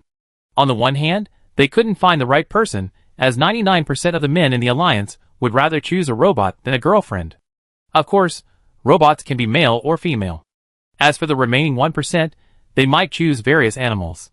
On the other hand, Yong Bo was becoming increasingly successful, and he had more and more girlfriends. Now, not only was he financially independent, but he was also highly skilled in all areas. First, in terms of wealth, he ranked high on the young rich list. And then, there was his genius in ancient martial arts, his understanding and performance in gaming. Now Yong Bo's circle was so high that the two of them looked up to him. The president and vice president of the Alliance Ancient Martial Arts Association, as well as Zhang Boijin, were all members of the Alliance's elite circle. Of course, the two of them suffered immense psychological torment when they traded stocks. Every time they bought a stock, they lost money. They watched the stocks every day, watching their money go down the drain. When they went to the Empire with Yong Bo, they shared a considerable amount of money, and could be said to be financially independent. After entering the stock market, they lost money on every stock they bought. Their losses nearly drove them insane. The Alliance's stocks traded 24 hours a day, according to Interstellar standards. So, you're losing money even when you're awake, and you're losing money even when you're asleep. The two of them owed a large sum of money, and Yong Bo lent them another sum. Haha, I was just kidding. How could I possibly dislike you? Lu Jingxiang felt an inexplicable sense of relief upon hearing Yong Bo's response. Just listen to me, and ask Sister Kersen to come along. If there's any loss, I take responsibility. Yong Bo echoed his sentiment. Okay. Lu Jingxiang nodded. After hanging up the phone, Lu Jingxiang dragged Zhou Kersen along to buy futures contracts for warship materials. And they maximized their leverage. The two men did this so they could lose as much as possible, and then hold Yong Bo responsible. Of course, if they made a profit, it would be a huge one. Yong Bo spent his free time playing games on March Star, and also visited Prince Holden in the Second World. On the third day after Yong Bo returned to March Star, 16 pirate groups from the Pirate Alliance simultaneously attacked 8 mineral planets in the Federal Central State. They also attacked 2 of the Federal Patrol fleets. The mineral planets' defenses had a major weakness: slow movement. Although they had more energy cannons and a sufficient energy supply, their movement speed was slow and their defenses were weak. The pirate groups launched direct long-range concentrated fire attacks, attacking the mineral planets' transit stations and defense facilities in space, while also attacking ground-based equipment, and these pirate groups limited their attacks to the shortest possible time. Strike and leave. It wasn't necessary to destroy all of the enemy's equipment, just damaging it was enough. The Federal Central State was already in dire straits. They had never expected the Pirate Alliance to launch another such a large-scale attack. Furthermore, the Pirate Alliance has publicly declared its intention to destroy all of the Central State Consortium's mineral planets. Not just warship-related materials, but all materials are seeing a surge in price. The shares of mining companies affiliated with the Alliance and the Empire are skyrocketing. As for related futures, circuit breakers are constantly being triggered. Yong Bo watched the fun from the sidelines. Although the Federal Central State Intelligence Department had contacted him again, he certainly wouldn't respond now. After he made his offer, these guys had remained indifferent. They deserved it. The Federal Central State urgently requested support from the fleets of other states. But the other states refused, as the armed forces of these states were largely privately owned, and their fleets were few and far between. Because these state-owned companies couldn't possibly contribute funds to public projects, these companies would rather spend their own money purchasing armed ships than add warships to the fleets of the other states. Because planetary fleets are public property, neither command nor ownership rests with the individual companies. As a result, the planetary fleets of the various states in the Federation are utterly destitute. As for the federal central treasury, the budget allocated to the various states was pitifully small, with the majority going to the fleets of the central state. Furthermore, the other states didn't dare to offend the pirate alliance. It was too intimidating. 10 or 20 pirate groups would often act together. Furthermore, the companies in these states competed with most of the federal central state consortiums. Everyone wished these consortiums in the central state would go bankrupt. Furthermore, these companies couldn't possibly use their limited number of armed ships to provoke pirates. There were more than a dozen pirate groups, close to 200 warships in total. Who would dare to provoke these guys? The central state urgently dispatched a fleet, but the fleet was too small because the central state feared the pirates would make a feint to the east and attack from the west. Of course, the system where the federal central state resides is also very well defended, with several planets transformed into interstellar fortresses. But it's better to be safe than sorry. The dispatched fleet was harassed by pirate groups again. These pirate groups simply fired laser cannons from a distance and then fled. These fleets didn't dare pursue them, having been fooled the last time they did. The commanders and others who dispatched the fleets were also afraid. Not only did they slow down, but the support fleets didn't go to mineral planets that were under attack or those that weren't. Instead, they went to mineral planets that had just been attacked because these fleet commanders were afraid. No one knew how many pirates there were or whether there were any ambushes. The last time, the Central State Fleet had dealt a devastating blow to the pirates. They had massacred the pirate group, so the fleet sent by the Federal Central State simply didn't dare to engage in a life-and-death battle with the pirates. As fleet officers, there was no need to risk their lives. They were well-fed, and had plenty of time to enjoy themselves.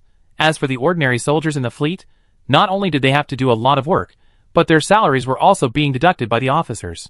With so little money to earn, was it really worth risking their lives? The people from the various consortiums and families in the Federal Central State were furious, but there was nothing they could do. The Federal Fleet was at that level. Besides, not every consortium in the Federal Central State had a mineral planet.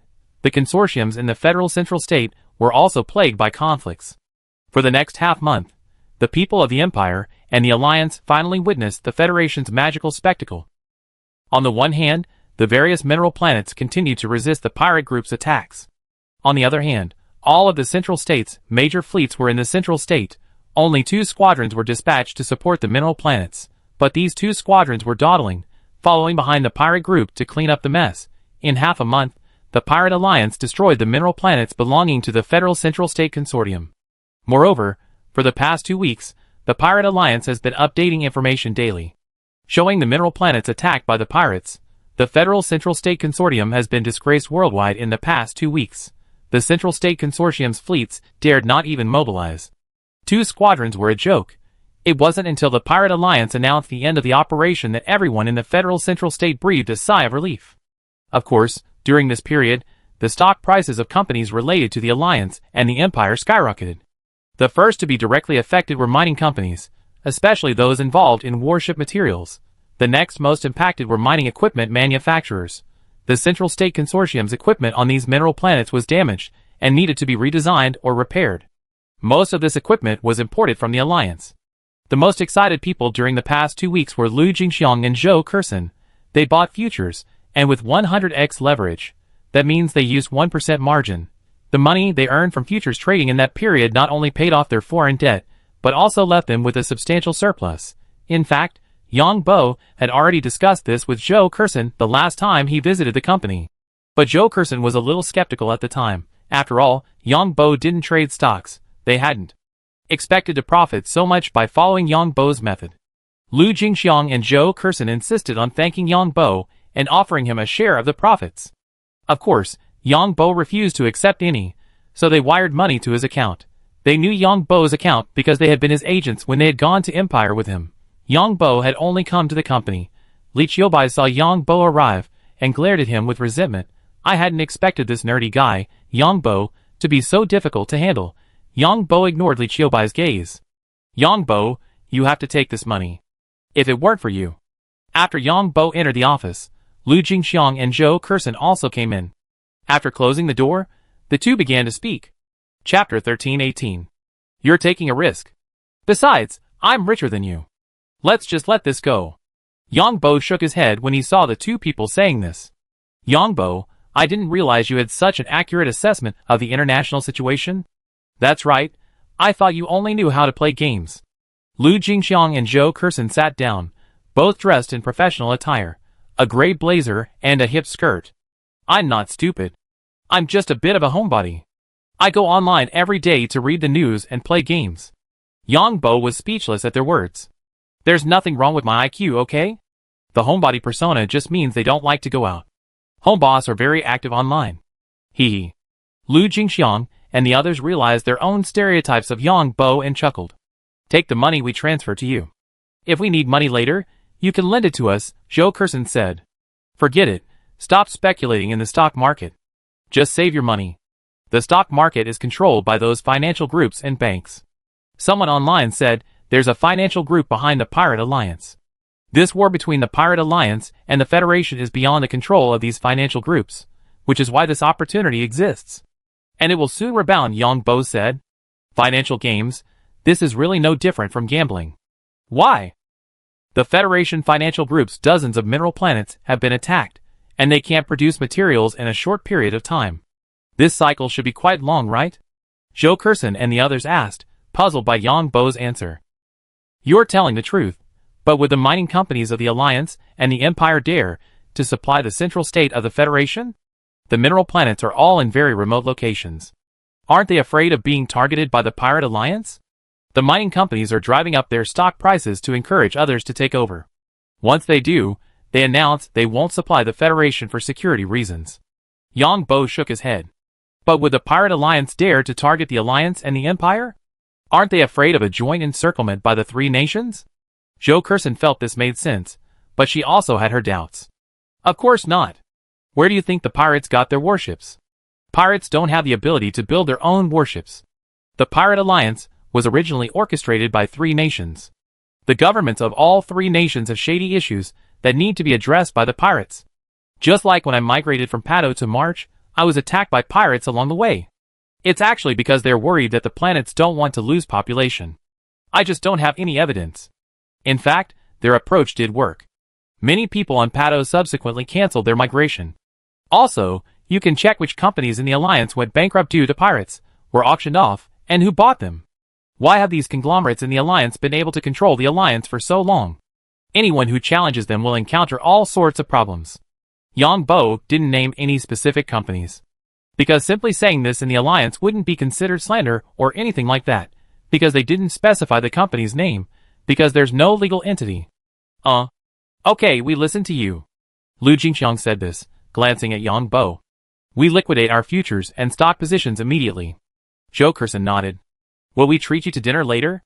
We only made so much money this time thanks to your analysis, Zhou Kersen and Lu Jingxiang said, looking at Yong Bo. I messaged Su Wei and the others later. Yong Bo nodded. Yong Bo knew what Lu Jingxiang and Zhou Kersen were thinking, but he had no other feelings for them. Although their mindsets had changed, there were reasons why some things hadn't continued in the first place. Besides, Su Wei and he had such a good relationship. If Su Wei and the other two were willing to accept the two of them, and if they were also willing, then Yong Bo would have no problem with it.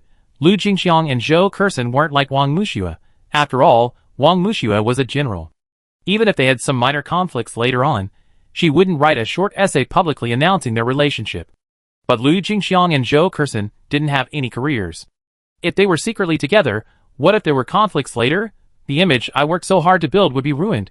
If something like this happened in the Alliance, no matter how famous you were, it would be useless. Of course, Yong Bo wasn't without means. After all, he had released spiritual seeds in the two of them. But I couldn't possibly kill them for this. Alright. Zhou Kersen and Lu Jingxiang were speechless when they heard Yong Bo say this. Lu Jingxiang and Zhou Kersen left Yong Bo's office. The two glanced at each other and began to manipulate their stock and futures accounts, selling all their stocks and futures. Yong Bo sent a message to Su Wei and the other two. Just as he finished, Li Choi came in. Boss! Li Choi even unbuttoned an extra button on his shirt before entering. After closing the door, his voice was a little resentful as he called out boss. Ahem. Yong Bo feigned embarrassment. Since the other party wanted to play, he would play along. Yong Bo actually quite liked people with ulterior motives, especially those with other identities, because these people with other identities could play freely without being exposed. Just like Catherine, she switched identities and played in different ways, and the other party had no choice but but to actively perform well. What's going on? Yong Bo asked, feigning a little embarrassment, coughing. Boss, why didn't you reply to my message? Li Choi felt more at ease when he saw Yong Bo's expression. I always been like this. Only one room in my villa has internet access, the rest of the rooms can't. And when I'm playing games, I block everyone. Yong Bo acted as if it was a matter of course. Boss, you're so awesome. What games do you play? How about you give me a lesson? Li Choi wasn't surprised to hear Yong Bo, a nerdy guy, was playing games. Instead, he went along with what Yong Bo said. That's not good. I get paid for playing games. As Yong Bo said this, his eyes flickered to the cleavage of Li Choi's chest.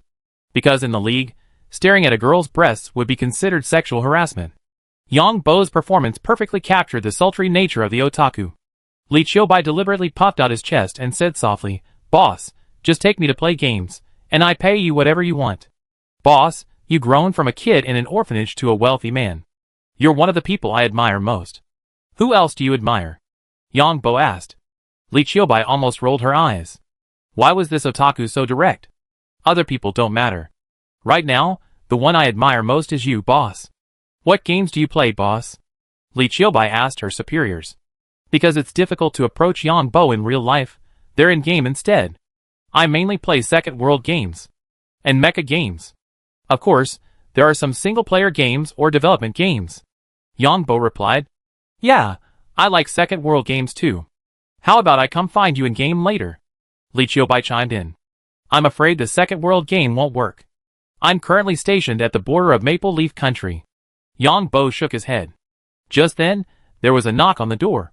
It was Lu Jingxiang, who had seen Li Choi enter Yong Bo's office and knocked.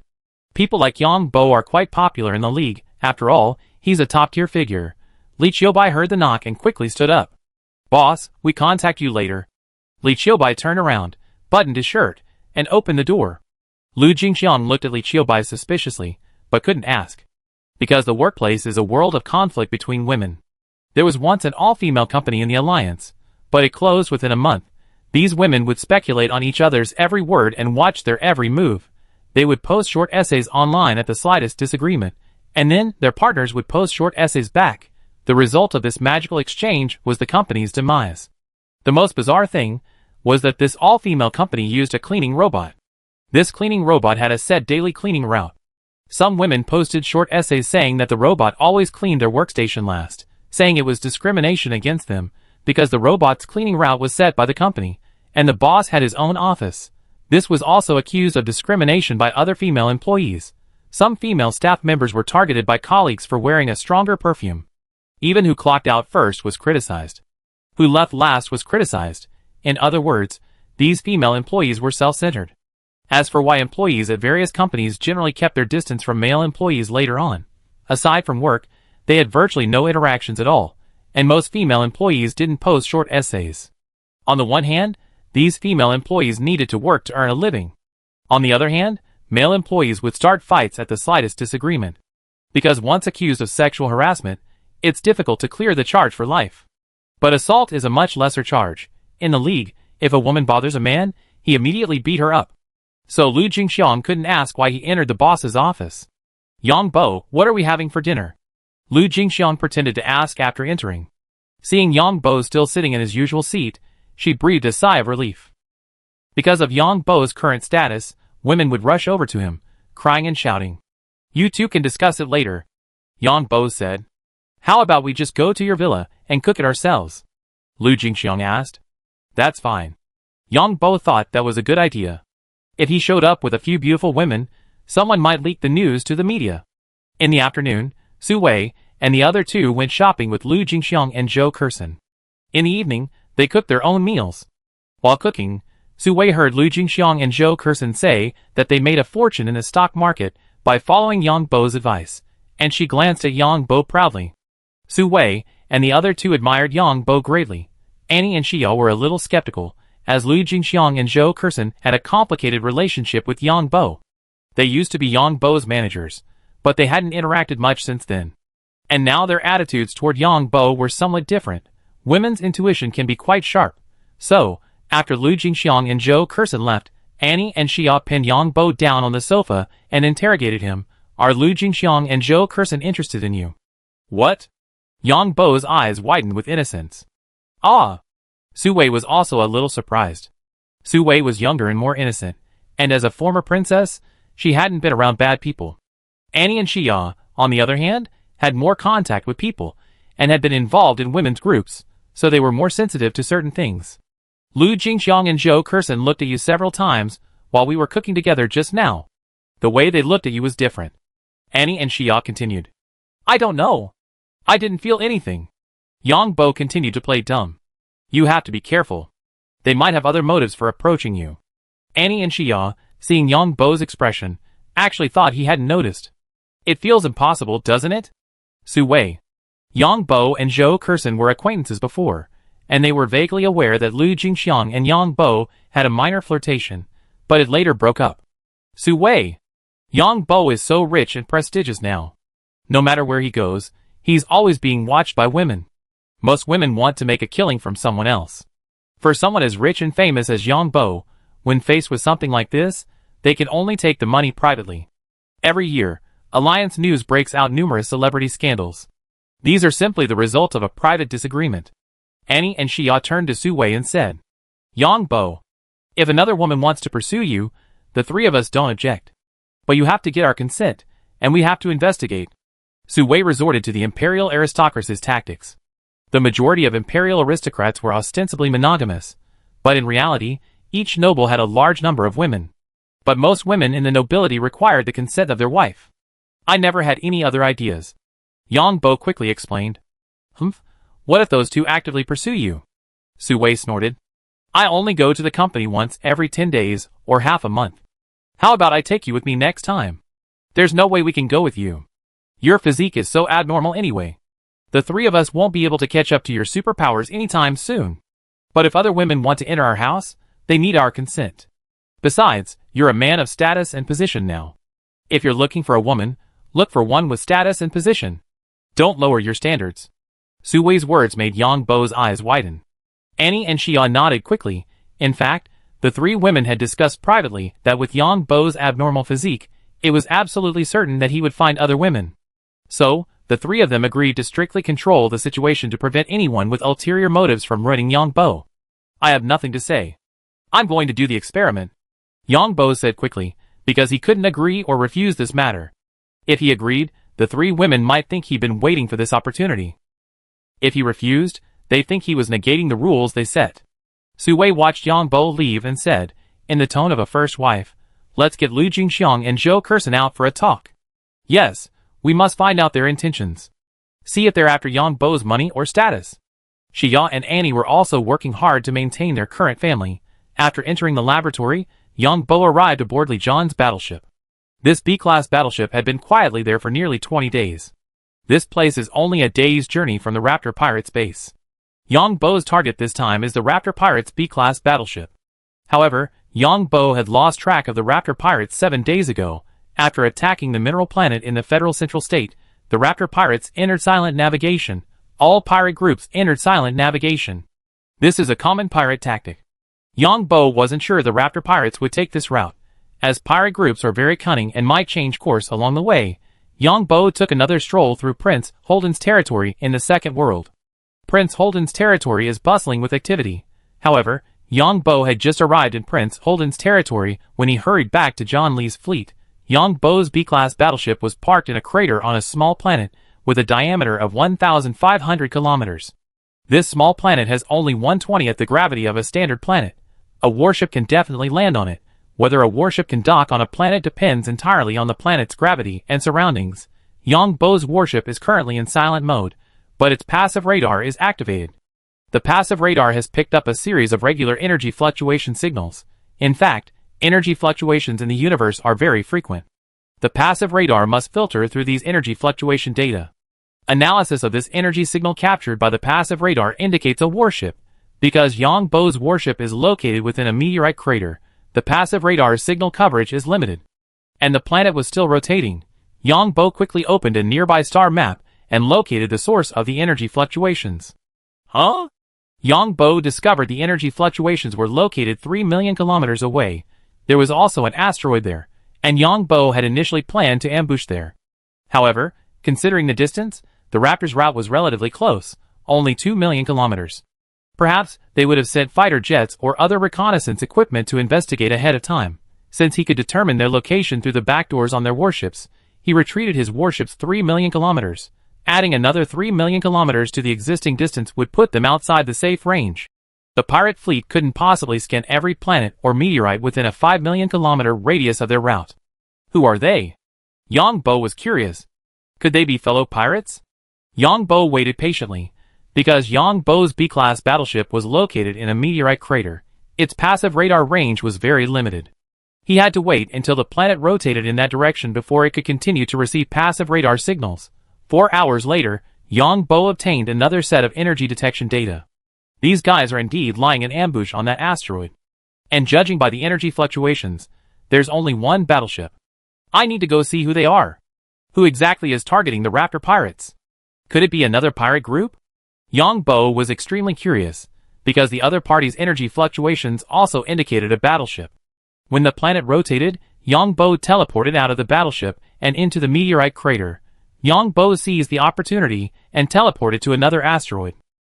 Yong Bo intended to use the asteroid as a springboard, or more precisely, to block the energy fluctuations from his teleportation, having already determined the target's location. As long as there were small stars between the point where he teleported and the target, it would be difficult for the enemy to detect his teleportation energy fluctuations. Although teleportation energy fluctuations are ubiquitous, and the enemy might not notice them, it was important to be cautious in everything he did. Yong Bo used teleportation 4 times before landing on the target asteroid. This asteroid was only 1,200 kilometers in diameter, and its gravity was only 1/9 that of a standard planet. Yong Bo's location landed him in the air on the other side of the enemy planet. Then he became invisible. For hours later, Yong Bo finally spotted a B-class warship in the asteroid's crater.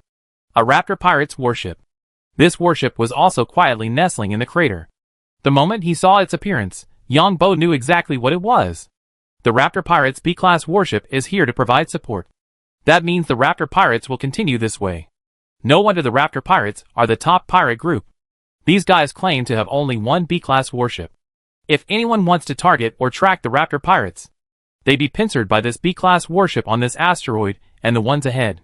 It looks like the Raptor pirates are coming back. Luckily, I arrived 20 days early.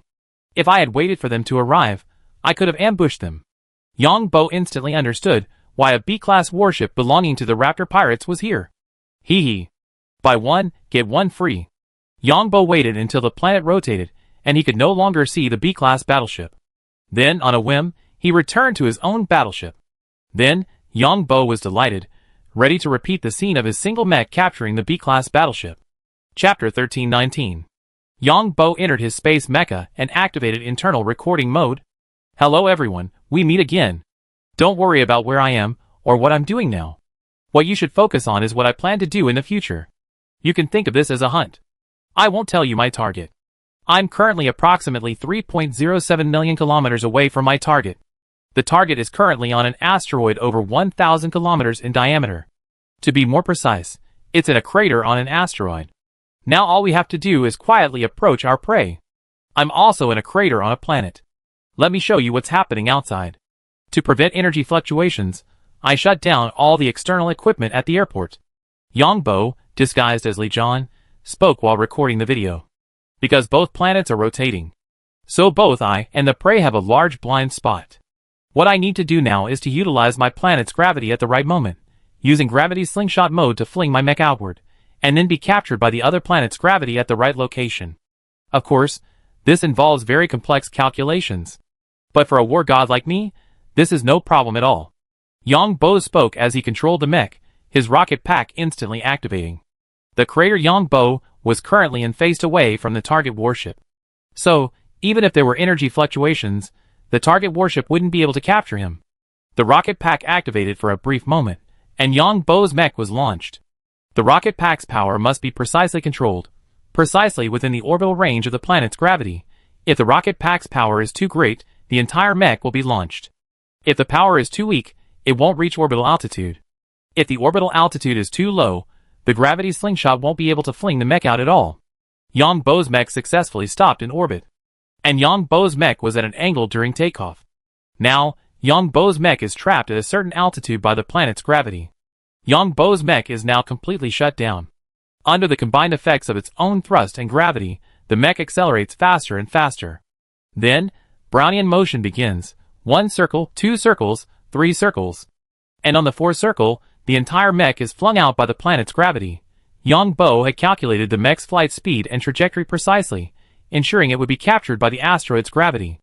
Of course, the enemy asteroid's gravity is weak, so the mech's altitude is relatively low. The reason it didn't crash directly into the enemy planet was because it wasn't known which direction the target would be heading when the planet rotated. The flight took 6 hours, and during those 6 hours, the mecha was completely shut down. The reason Yong Bo went to such lengths, and even recorded the video, was to provide evidence. Otherwise, Yong Bo could have simply teleported to the vicinity of the enemy warship, and then charged indirectly. That would have been too outrageous. Don't show it unless absolutely necessary. A tree that stands out in the forest will be torn down by the wind. A slight lead over the others will be acceptable. But being too far ahead of the others makes them a public enemy. However, the recording equipment inside Yong Bo's mech can record the entire process through the transparent observation window. Of course, the recording may not be very clear due to the limited range. In fact, at this moment, Yong Bo was most nervous, because the mech had to maneuver around the asteroid where the target warship was located. If the enemy activated its active radar, there would be at least 5 chances to detect his mech. However, no one on this warship anticipated that someone had ambushed them 20 days in advance. This is indeed a B-class warship of the Raptor pirates. The Raptor pirates have grown so large and powerful because of these details. Every time a warship returns to base after a mission, the Raptor pirates deploy warships hidden around the route. This is like a secret sentry, and these secret sentries are generally powerful B-class warships. This way, if someone were to follow a warship back from a mission, the enemy warship's energy fluctuations would trigger its passive radar. Yong Bo's mech circled the asteroid 5 times. Then it began its descent. The mech's landing point differed slightly from Yong Bo's calculations, but not significantly. Yong Bo's mech landed precisely in the crater where the target warship lay. The air on this asteroid was extremely thin. However, Yong Bo's mech's landing inside the crater still activated some of the warship's passive defense systems. Yong Bo's mech landed in the crater on one side of the warship. The warship's passive detection system detected the vibrations of Yong Bo's mech's landing in the crater. It activated the passive binding system, and 2 energy cannons ejected directly from the warship's hull. Yong Bo had anticipated this, so he activated his mech's rocket pack the moment he landed. The entire mech slammed into the energy cannon that had just ejected from the warship's hull. At this moment, a rapid alarm rang out throughout the warship. This was because Yong Bo's mech's engine activation had triggered the enemy warship's passive radar. The second deputy commander of the Raptor pirates was the commander of this B-class warship. He was resting, as were most of the other soldiers aboard. Because pirate warships couldn't be as fully crewed as the warships of the 3 nations, there was no rotational rest. So, while the warship was underway, everyone had to be on duty. Now that the warship had stopped, it was time for everyone to rest. Invasion. Warning. Invasion warning. Everyone on the warship was stunned by the sudden alarm. Because it was a direct invasion warning, many soldiers on the warship had no idea what it meant, because it meant the enemy had already invaded the warship. Energy system under attack. Communication system under attack. Control system under attack. The battleship's mainframe under attack. Warning, warning. A rapid warning rang out from within the battleship. Combat mode. Quick, kill all strangers. The battleship commander finally reacted. He was a cyborg. He had just been in the maintenance bay, maintaining his mechanical components. Because you might encounter combat during your mission, prepare everything you need in advance. It turned out that Yong Bo had controlled the mech directly from the passageway where the energy cannons were located, directly into the warship. After the mech landed, its energy cannons first destroyed the defensive cannons. The defensive cannons inside the warship had limited power, primarily targeting individual soldiers, because too much power would damage the warship itself. And if the mech penetrated the warship would essentially be destroyed. The mech then activated automatic defense mode. Yong Bo opened the mech and jumped out, and 2 space boxes appeared. Inside one of the space boxes was a quantum communication module. Yong Bo violently destroyed the maintenance passageway, and then quickly connected the quantum communication module to the controller inside the maintenance passageway. Of course, this was done for the people watching the video. In reality, Yong Bo was actually hacking the warship's permissions himself. Before the quantum communication module was connected to the controller, the internal warning sound from the warship was an intrusion warning. Once the quantum communication module was connected, the warning sound became an attack on the communication system, the energy control system, and the warship's mainframe. Yong Bo wanted to give everyone the impression that someone had quickly hacked the warship's permissions using this quantum communication module. Yong Bo's method of directly connecting hardware to the warship was pure cheating. After all, hackers attack others through the network. Yong Bo's method was equivalent to connecting directly to the motherboard. This type of defense system was completely ineffective. Then Yong Bo opened another space box, revealing an energy bomb. Then Yong Bo put the space box away. He controlled the space mech to carry the energy bomb. Yong Bo himself was guarding the control node of the maintenance channel. The warnings from within the warship continued, and the system continued to warn. The radar system is under attack. The main engine power system is under attack. The identification friend or foe system is under attack. The internal automatic defense system is under attack. The communication system is under attack. The communication system is down. The people inside the warship were like headless flies, having no idea where the attack had occurred. Because the entire system had been attacked, it was impossible to provide accurate data. Hello. Please introduce myself. I am John Li, Commander-in-Chief of the Federal Korea State Fleet and Governor of Korea State. I now officially declare this warship to be my personal property, John Li. You have 10 minutes. First, get out of my warship. Second, become my personal property. The people inside the warship were still like headless flies when they heard this voice, and everyone was so frightened that they almost jumped out of their seats. Chapter 1320. John Li. That damned, despicable bandit. How did this damn guy show up? Find him. Find him quickly. Upon hearing this, all the pirates on the warship were stunned for a moment, then erupted in curses. Those who want to leave now. Take your personal belongings. Go to your nearest communication boat. When the time is up, you will become my personal slaves. Who allowed you damn pirates to come to my door? Inside the warship, the warnings faded, and John Li spoke again. Captain, we can't contact base. Captain, we lost control of many systems. How did that damn do it? The officers on the warship reported to the second deputy commander. The second deputy commander's face turned green. Remember, this is a B-class battleship. At this moment, a scream rang out. The battleship's internal defense system has gone haywire. All the officers turned to the two small laser turrets at the command room entrance. Then, they saw the laser turrets spinning wildly, and the indicator lights on them were charging. Everyone present felt a tingling sensation in their backs, because these small laser turrets are perfectly capable of dealing with individual soldiers, regardless of armor. Unless they're wearing mecha. Quick! Evacuate! The commander was about to issue a series of orders to save the situation, but seeing the two small laser turrets spinning wildly, he wondered when they might strike him. Judging from the laser turret's condition, the internal defense system was already in disarray. The warship's intelligence systems were battling with outsiders for control. What if control went haywire? Who knows what kind of trouble we face? The other officers were also feeling a tingling sensation.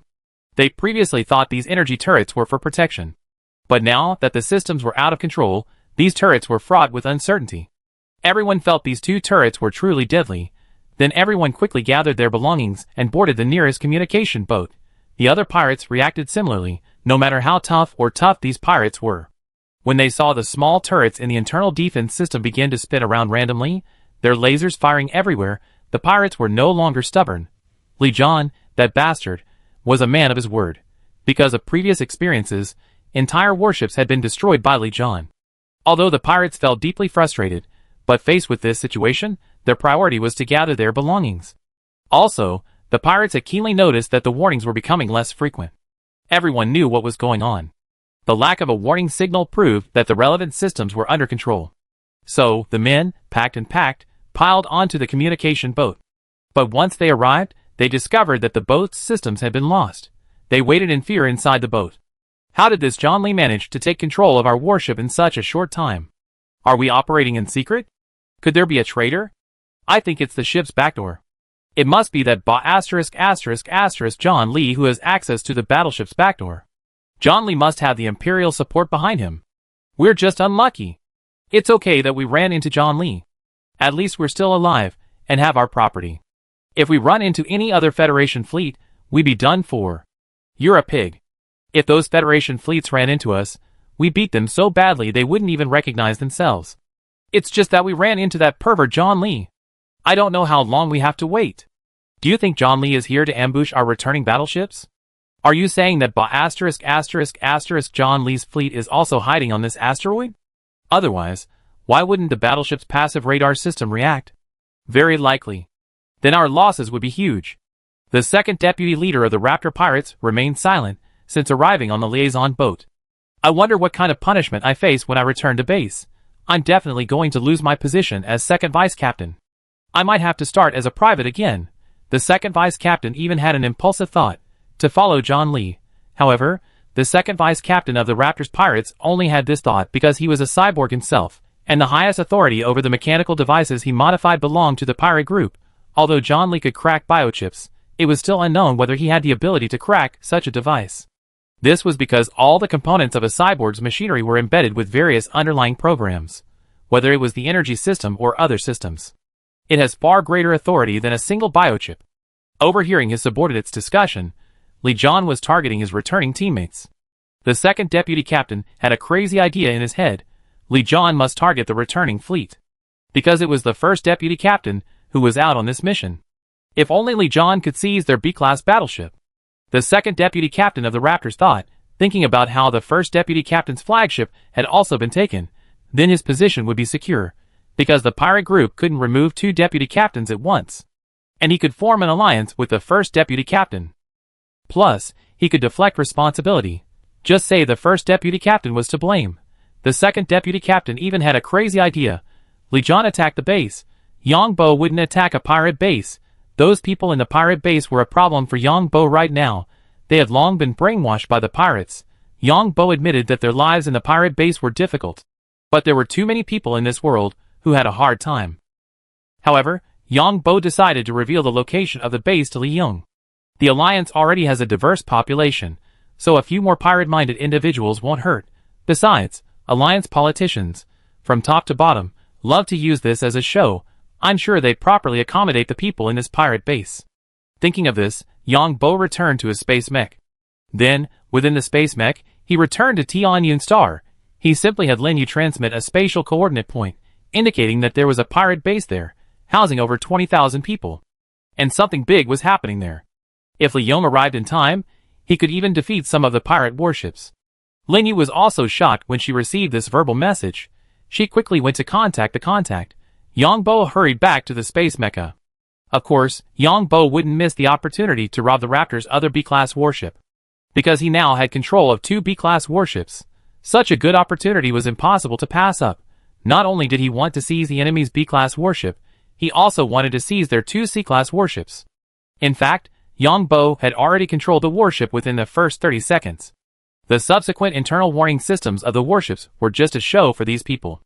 A full 10 hours later, the pirates on the communication boat heard Li Yuehan's voice again. You unlucky bastards. My target was your fleet that was attacking the mineral planet. I didn't expect you unlucky bastards to offer yourself up. Ha ha ha. The pirates on the communication boat were speechless after hearing Li Yuehan's provocative laughter over the PA system. You can't leave yet, because this general's mission isn't complete yet. So I hope you wait patiently, and of course, pray you don't get hit during the battle. Because your identities have been erased. If you leave the liaison craft, you'd be vulnerable to the warship's defenses. I didn't expect you, the Raptors, to be so low-key. I, John Li, am your pirate nemesis. Tell me about you pirates. You're so eager to send me a warship. Now I want to see your unfortunate commander. Yong Bo's main reason for wanting to see the commander was to release a spiritual seed in him, planting a spy within the Raptors. Because Yong Bo felt the Raptors were no ordinary group. Yong Bo speculated that this pirate group was probably a base operated by a consortium. These consortiums and companies set up bases outside of the city, primarily for shady activities, such as secret experiments. At this time, the first squadron of the Alliance's first fleet, consisting of 2 A-class warships, 5 B-class warships, and 8 C-class warships, was conducting an emergency drill. It was an emergency drill because it didn't require reporting to the military. And because of the recent war between the Pirate Alliance and the Federation, the Alliance Parliament had authorized the military to conduct relevant training. Liong was still somewhat bewildered by the sudden news. But Liong's father chose to believe it, There were still many questions, such as why this news came so quickly. But Liong's father thought it was a good bet, because, given the current political climate of the alliance, saving the people at a pirate base would be far more rewarding than destroying those warships. Liong's rank wasn't high enough to command a squadron, so the commander of the entire squadron was also a close confidant of Liong's father. Of course, everyone in this squadron was a close confidant of Liong's father. Because this was a simulated exercise, no one expected to achieve any significant success. And to maintain secrecy, only the squadron commander and the captains of each warship knew the destination. The Raptor pirates had no idea what was about to happen. First, the B-class warship attacked by Yong Bo had no chance to transmit any information. Furthermore, this warship had been stationary there to begin with. The Dragon pirates had conducted this routine mission countless times and never expected anything to go wrong. The Dragon pirates' fleet attacking the Federal Central State Mineral Planet consisted of 1 B-class battleship, 2 C-class battleships, 4 D-class battleships, and 8 E-class battleships. It was also operating in silent mode. But the entire fleet was excited because its powerful firepower had played a significant role in this operation. And several days had passed since the operation ended, with nothing happening. The fleet circled from a distance before returning to their base. Yong Bo finally met the commander of the battleship. Seeing that he was a cyborg, Yong Bo felt a deep dislike for him, as killing such a person would not grant any skills. TSK. Look at you, you're so unlucky, Yong Bo said with a tone of disgust. It was truly a heartbreaking blow. The Dragon Pirate's second deputy commander was also furious upon hearing Li John's words, but he didn't dare show it. Because John Li was not only fully armored, he was also accompanied by robots. What frustrated the second deputy captain was that these robots were part of the warship's configuration, equipped with a variety of weapons, including small energy weapon modules, medium energy weapon modules, micro-missile modules, drone modules, and self-destructing bomb modules. These robots were equipped with different modules depending on their mission. Missiles aren't very effective in space, but the effects of micro-missiles within a warship could be devastating. Because the passageways within a warship are often well defended, in such a confined environment, the damage of any missile would be multiplied by the confined space. Chapter 1321. Generally, you're going too far. The second deputy leader of the Raptors couldn't help but exclaim upon hearing this. Bang! In a split second, the second deputy leader was sent flying. The other pirates in the communication boat didn't dare move. The armor on John Li was clearly top tier, and the enemy was accompanied by so many robots. Next time you hear my name, give up resistance. I'm not interested in destroying trash. Yong Bo humiliated the other man, so he could wait for him to speak, then unleash his spiritual seeds while striking him. The job was done, so Yong Bo arrogantly threw down a few words and left. Asshole. The second deputy captain of the Raptors hadn't even seen the other party's movements before he was sent flying. Crucially, he didn't feel anything wrong with his body after being sent flying. A true hero, he didn't suffer a loss in the face of adversity. Only after John Li left did the second deputy captain jump up and curse. Lock the communication boat from the inside. Damn it! The second deputy captain gave the order angrily. Alas! Yong Bo read the second deputy captain's memories and felt an inexplicable pity for him. These people, for power, for survival, have transformed themselves into monsters. Of course, they don't realize it, and instead, they keep going further and further down this path. But for most people, there's nothing they can do about it. Yong Bo also knew that some things are beyond their control. But this type of cyborg has a part of its body transformed into a mechanical device, thus strengthening their own strength. In Yong Bo's eyes, these people are no longer human, and once they embark on this path, there's no turning back. But everyone has their own choices, and everyone's circumstances are different. If I didn't have superpowers, I might still be a useless person under surveillance in welfare housing. Living like a pig, controlled by an intelligent system, every day. Although Yong Bo also wanted to live a life of lying low, he didn't want to live a life of being directed and monitored by others, because most people couldn't accept that kind of life. Because of the time required for each activity each day, there were strict limits on how much time was needed for playing games, exercising, going for walks, and maybe even reading. There's definitely a lot of trouble behind this Raptor pirates. The pirates have 5 bases, totaling hundreds of thousands of people. And there might be even more hidden bases. After this incident, the Raptor pirates won't have time to worry about their own troubles. Because the Pirate Alliance Council has no idea the Raptor pirates are so powerful. The Pirate Alliance Council will absolutely not allow such a powerful pirate group to exist, because it will affect them. When the time comes, the Pirate Alliance Council will first target the Raptor pirates. Yong Bo certainly knew how the Pirate Alliance Council operated. Originally, Yong Bo wanted to leak information about the Raptor pirates to the Federal Central State, but they hadn't shown any concrete results. As for why they hadn't shown any concrete results, it was because their offer wasn't high enough. Yong Bo's psychological limit was now 5 times his previous offer, and the other party had only doubled it. Of course, Yong Bo couldn't proactively show his goodwill. Yong Bo waited another 3.5 days, while the fleet led by the first vice captain of the Raptor pirates sailed silently through the starry sky. They only had a little over a day left before returning to base, so everyone was extremely relaxed, and the first vice captain knew that the second vice captain was lying in ambush near the route. The first vice captain was even eager to have someone following him. Yong Bo checked the time. He then simultaneously controlled 2 B-class battleships, activating their active radars. Yong Bo had no idea where the first vice captain and his men were, as their fleet was sailing silently. Although Yong Bo had installed a backdoor in the enemy's warships, they had shut down all communications, so he couldn't determine their location. However, Yong Bo could roughly calculate their position based on their navigation plan. The 2 B-class battleships were lying in ambush near the route, also in a silent state. The warships were in a silent state in space, so there wouldn't be any energy fluctuations. Yong Bo stared at the radar. 5 seconds, 10 seconds, 13 seconds. Yong Bo watched the various signals reflected from the radar. Finally, at 13 seconds, he discovered the enemy fleet. The radar energy fluctuation was 300,000 kilometers, and the radar wave took 13 seconds to reflect back, which is 6.5 seconds. This meant the enemy was now 1.95 million kilometers away. Attack! Yong Bo's 2 B-class warships were positioned to the side and below the enemy fleet. As soon as he spotted the enemy, Yong Bo immediately ordered both warships to open fire. Yong Bo was now in mechanic mode within his armor, so his reactions were much faster than a human's. As soon as he read the radar data, he issued an order. A rapid alarm blared from the fleet, where the first vice captain of the Raptor pirates was stationed. What's going on? The first vice captain looked at the radar data, puzzled, because the radar signal from one of the warships was one of his own. And what about the other B-class warship? Why were there 2 B-class warships flanking him? It took the first vice captain longer to spot Yong Bo than it did for Yong Bo, because passive radar can directly lock onto the enemy's position and distance. Yong Bo's active radar requires radar waves to be reflected back. The first vice captain hesitated for a moment, and then missed his best opportunity. If he had ordered full engine power immediately, a few seconds would have been enough time for the warship's engines to recharge. Because 6.5 seconds later, another radar warning sounded, and a D-class warship was destroyed. Hurry! Enter Level 1 combat mode. The first deputy captain of the Dragon Pirates issued an urgent order. At the same time, everyone heard a very arrogant voice.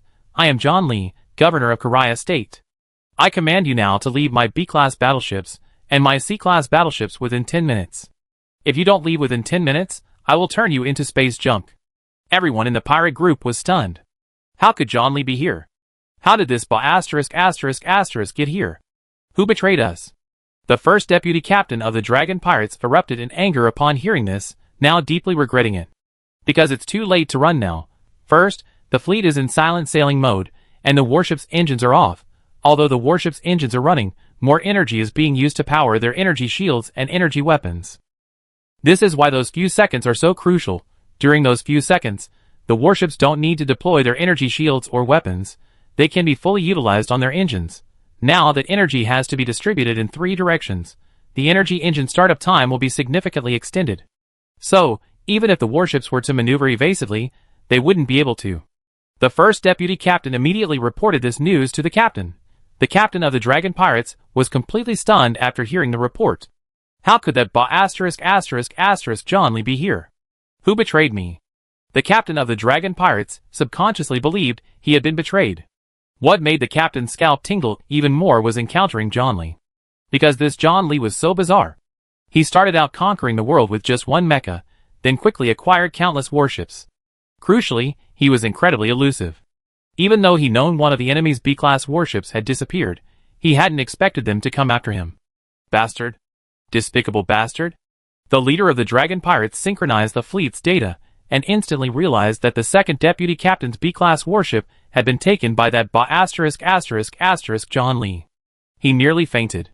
Chapter 1322. Each warship's radar reflection signal is unique, and each warship's energy fluctuations are also unique. The Raptor pirates' leader could tell from the radar signals on the B-class front, where the first deputy captain was stationed, that 2 B-class warships were attacking the entire fleet. The 2 B-class warships were firing at full power, their attack frequency at maximum. The energy fluctuations of one of these B-class warships were unfamiliar. The other, however, was completely familiar, though it was none other than one of their own B-class warships. The Raptor pirates' leader cursed fiercely over the public communication channel. "Liong, you bastard. You have offended our Raptor pirates, and this will not end well for you. I'm warning you to leave immediately, or you will suffer the consequences." A few seconds later, Yong Bo heard the other party's brazen remarks from within the warship. I simply went along with him and said, "Do you think I don't know your details? You probably have a headache next. How will you face the Pirate Alliance? You claim to have only one B-class battleship, but how many do you actually have? The Pirate Alliance won't let you go. If your backers dare to show up, I lead my fleet directly against them. Don't forget you just attacked the mineral planet in the central state of the Federation. If your backers dare to come forward, they'd be declared at war by the Federation.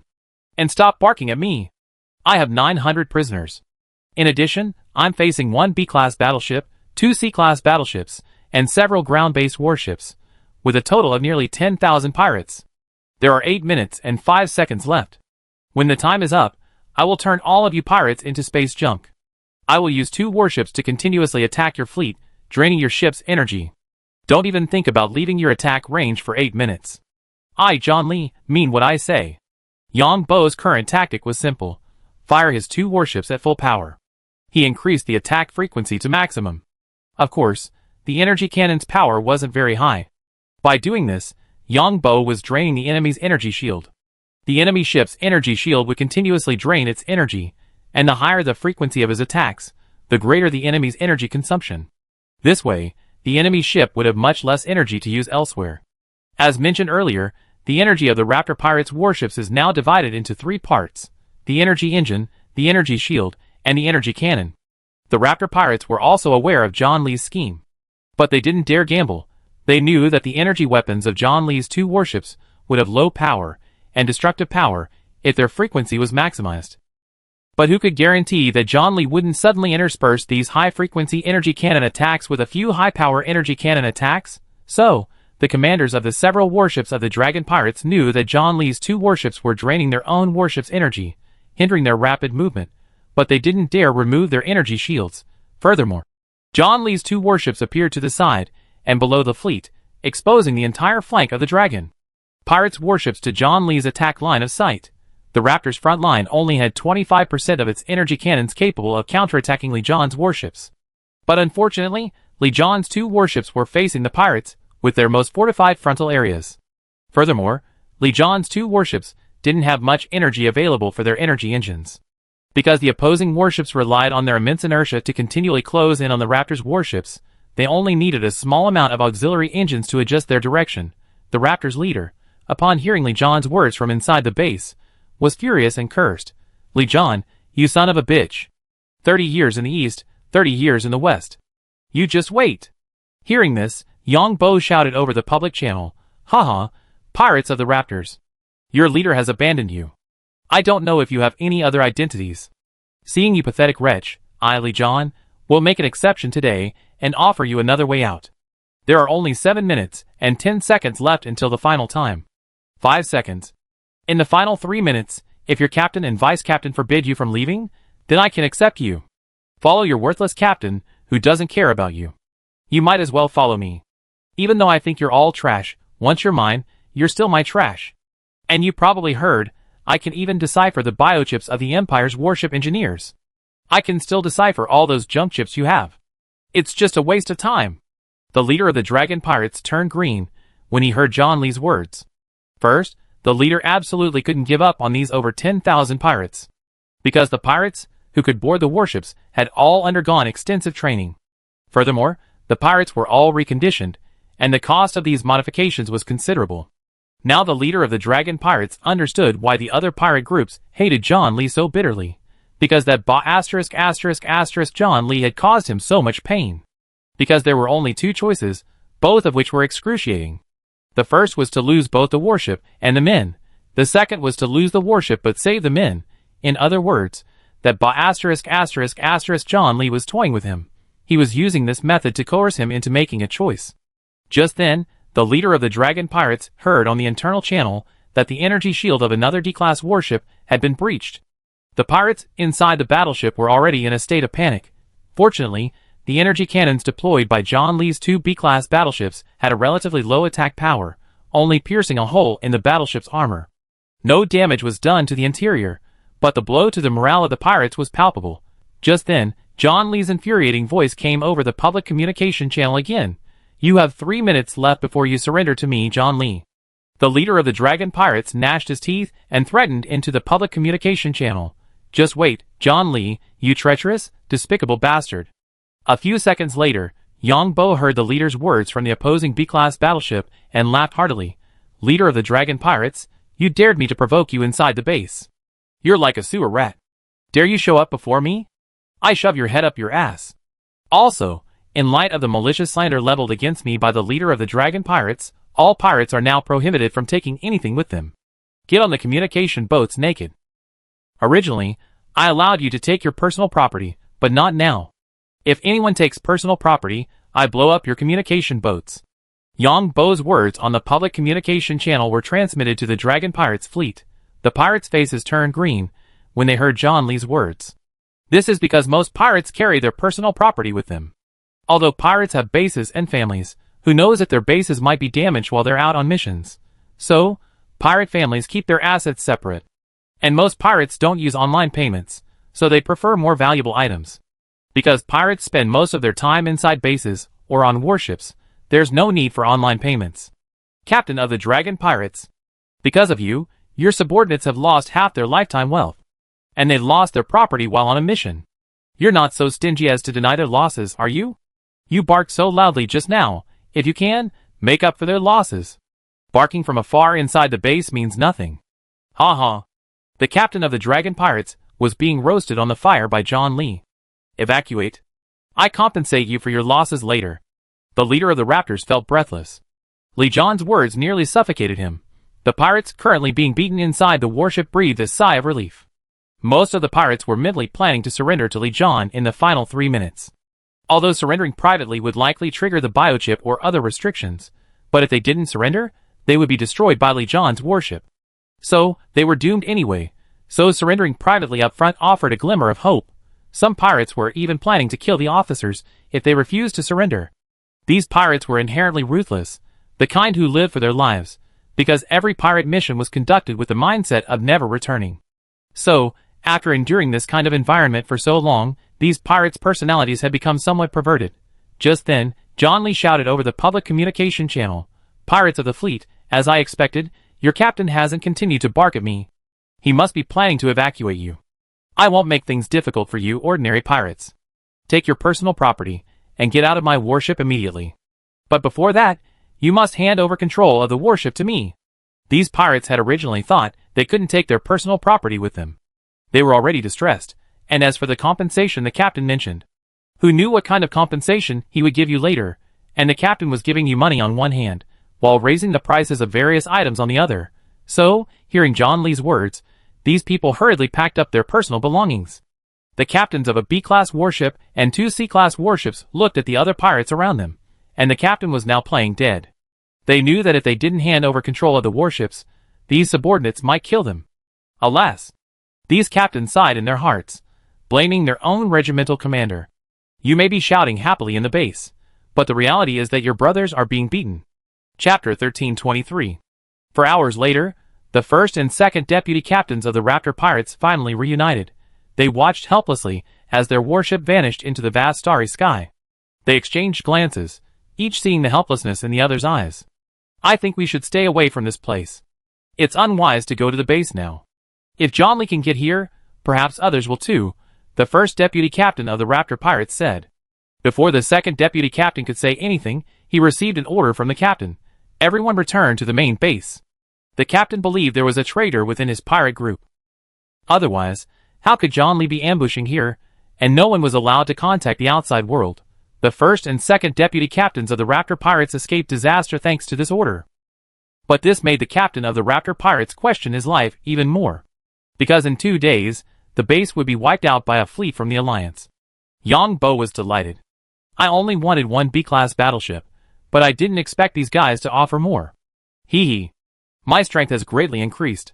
Now I have 4 B-class battleships. Hee hee. Lisa just introduced me to 2 beautiful girls from the Command Academy. I let them be my vice captains. Yong Bo chuckled inwardly. Lisa and the others were his slaves, at his beck and call, and they were willing to do it. 3 B-class battleships and 2 C-class battleships formed a battle formation and began sailing silently. A cheerful Yong Bo returned to Devon Planet and spent a joyful day playing with Ning Shui, Bai Lu, and Hong Xiu. Before leaving, they had some fun with Catherine. Then, under the pretext of conducting an experiment, they returned to Li Chai's warship. At this point, the fleet was already far away from the battlefield. Then Yong Bo disguised himself as Li Chai and started a live stream. The cost of watching the live stream was still 1,000 credits. The name of the live stream room was quite provocative. I win again. After entering the live stream room, everyone realized it was a video recording. The video began with Li Chai inside a mecha. Many people were puzzled. It wasn't a live stream, so why was it a video recording? But soon, John Lee got to the point. Everyone was stunned. John Lee actually wanted to replicate a mecha and capture a warship. Then everyone watched, and the more they watched, the more shocked they became because John Lee had actually used a mecha to capture a B-class warship. The leader of the Raptors pirates and the others were also watching the live broadcast with gritted teeth. They watched John Lee jump out of the mecha, pull out a quantum communication module from 2 space boxes, and connect it directly to the warship's internal control system. The leader of the Raptors pirates stamped his feet in anger and cursed loudly. That damn John Lee must have someone behind him. Otherwise, he wouldn't have been able to gain access to the warship so quickly. What made the Raptors pirates speechless was that they had to pay to see how their warship was captured. Yong Bo did this to impress others, so that they would think someone was providing remote services via the quantum communication module. Although the second deputy leader of the Raptors pirates had not yet returned to base, he was also watching from the warship. Seeing Li Yuan's move, he knew he was doomed. This was because the other party's hacking attack wasn't an external attack at all. They had directly connected the hardware to their control system. And the energy bomb they pulled out was a super energy bomb. This gave him another lingering fear, because if this energy bomb exploded inside the battleship, it could easily cause the internal energy reaction system to explode. In other words, Li Yuan was prepared, and if he couldn't get it, he would destroy it. That's when Yong Bo pulled out 2 space boxes, one containing a space quantum communication module, the other holding a bomb. The audience watching the live stream was in shock. A single person and a mech could actually capture a B-class battleship. Li Yuan had single-handedly raised the bar for mech combat. In people's minds, mechs are only used for ground combat. The previous mech combat breakthrough was when Li Yuan captured a C-class battleship, and this time, it was Li Yuan again, and this time, the entire process was recorded. After everyone watched it, everyone felt that the name of Li Yuan's livestream wasn't just a joke, but a genuine one. And everyone thought the leader of the Raptors pirates was a clown. John Lee's insults against the leader of the Raptors pirates were incredibly satisfying to the audience. If that leader were my leader, I'd kill him with a single blow. No wonder John Lee called this guy a dog barker. His men were being beaten by John Lee, while he was provoking others from afar in the base. This guy is a pig. That's wrong. Calling him a pig is an insult. How dare this insult John Lee? Now this pirate leader has become famous. I wonder what the Pirate Alliance will think when they see this. The Raptor Pirates leader stamped his feet in anger when he saw the online criticism he was receiving. Then he saw the message from the Pirate Alliance and asked himself why he had been hiding his strength. The Raptor Pirates leader felt a bitter taste in his mouth. Now he was being targeted by the Pirate Alliance. The most important thing was that he was at his weakest now, with only one of his 3 B-class warships left. If it were before, he would have pretended the Pirate Alliance didn't exist. And the Raptor Pirates leader knew he was probably being targeted by the 3 countries too. His backers didn't dare to come out, because John Lee had already provided complete evidence during the live broadcast. The historical data of the Raptor Pirates warships showed that they had attacked 7 mineral planets belonging to the Federal Central State Consortium. Because the Raptor Pirates had sent the strongest lineup this time. While most other pirate groups only had 1 C-class warship, the Raptor Pirates deployed 1 B-class warship and 2 C-class warships. Precisely because of their superior strength, the Raptor Pirates achieved impressive results. And now, These so-called victories have become evidence of a deadly targeting of him. More importantly, he's now caught between a rock and a hard place. The Pirate Alliance will definitely take action against him for concealing his strength. And the consortiums in the federal central state will surely be keeping an eye on him too. And then, he was brutally robbed by John Li. The leader of the Raptor pirates felt his life was bleak at that moment. How could a mission have turned out this way? Li John stole 2 B-class battleships and 2 C-class battleships, representing the majority of his wealth. During the live broadcast, Li John hinted that he had paid a huge price for this information. Many people weren't surprised by this, considering that Li John's precise ambush attacks on the pirates were undoubtedly due to someone providing him with detailed intelligence. Of course, the most upset were those from the Kalia State Corporation and others. They knew Li John had left with a B-class battleship, but they hadn't expected Li John to have such a large hull. Now that Li John possessed 4 B-class battleships, he could easily face off against the main fleets of 3 nations, and Li John's warlike talent was perfect for taking on main fleets. He might even be able to win. Of course, even more frustrated than the Kalia State Corporation and others was Central State. The contrast between the two was stark. The dozens of mineral planets belonging to the Central State Consortium were shattered by the Pirate Alliance, like fallen leaves in the autumn wind. The dispatched fleet didn't dare to confront the pirates head-on, only following behind them. On the other hand, look at John Li. He achieved such a brilliant victory with just a single B-class battleship. So, Central State felt utterly humiliated, and everyone hated John Li even more. If it weren't for you, that bastard, stirring up trouble here, creating such a stark contrast, we wouldn't have suffered such humiliation. Of course, the happiest ones were Lisa and Vivian. And at this point, the Federal Central State Consortium was finally willing to pay for intelligence. The last time Yong Bo provided intelligence to the Central State Intelligence Department, he used the codename Uncle 9. Yong Bo knew the other party's offer was 5 times higher than the original price, so he sent a direct message. Actually, I knew the news before the Pirate Alliance launched its attack. It's a pity you were so reluctant to pay. The people in the Central State Intelligence Department of the Federation almost fainted upon hearing this news, and upon learning this, the Central State Consortiums hurled venomous curses at the Intelligence Department. Because compared to the cost of this intelligence, the losses suffered by dozens of mineral planets were far more severe. The losses were incalculable. And then, at this moment, the Alliance and the Empire's security departments issued the highest level of security risk alert to their respective mining companies. This warning warned the mining companies not to engage in excessive business with the Federation for the foreseeable future, due to the unknown risks involved. Then, insurance companies in the 2 countries announced that they would suspend insurance services for the Federation's mineral transport vessels. Then, the relevant mining companies announced that they would suspend material exports to the Federation. The material futures prices in the 2 countries instantly plummeted, and the mining company stocks also plummeted, hitting their limit. Lu Jingxiang and Zhou Kersen felt their scalps tingle upon reading this news. Because futures and stocks can experience sudden and dramatic drops. If high leverage is used, the sudden drop is so dramatic that it's impossible to close a position in time. For futures and stocks, selling requires someone to take over. If no one takes over, then if the price drops again, you need to add margin. Although there is a forced liquidation mechanism, the magnitude of the drop and the speed of the event make it impossible to close. Forced liquidation means the system automatically sells when your margin is insufficient. Even if the system automatically sells, someone still needs to take over. If no one takes over, you need to add margin or withdraw the goods at the appropriate time. After showing off online, John Li disappeared again. A week later, the Alliance suddenly broke the news that the First Fleet had discovered suspicious clues during routine training. Based on these clues, the First Fleet discovered a massive pirate base housing tens of thousands of people. By this time, the leader of the Raptors had already gone. Yong Bo chuckled upon seeing this news. The leader of the Raptors was barking at me. Now he's going to get his comeuppance. Yong Bo certainly knew how much a single base could reveal. Perhaps even the Raptors' backers would be exposed. Chapter 1324. Yong Bo watched the live broadcast from the Alliance military media from his villa on March Star. The pirate base was inside an asteroid. Many planets appear solid on the outside, but they actually contain various passages. This is because the planet once had magma activity. When a planet's energy is exhausted, many cavities remain. Some underground cavities can even reach tens of kilometers in height.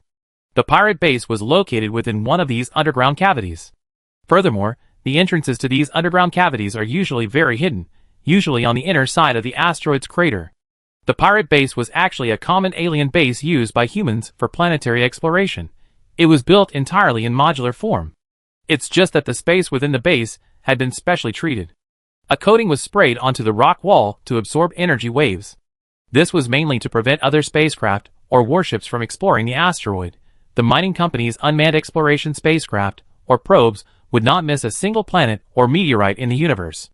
Sometimes, a meteorite several kilometers in diameter might be entirely composed of rare materials. There are even asteroids in the universe with gold content exceeding 99%. As for common iron and copper, the concentrations are even higher.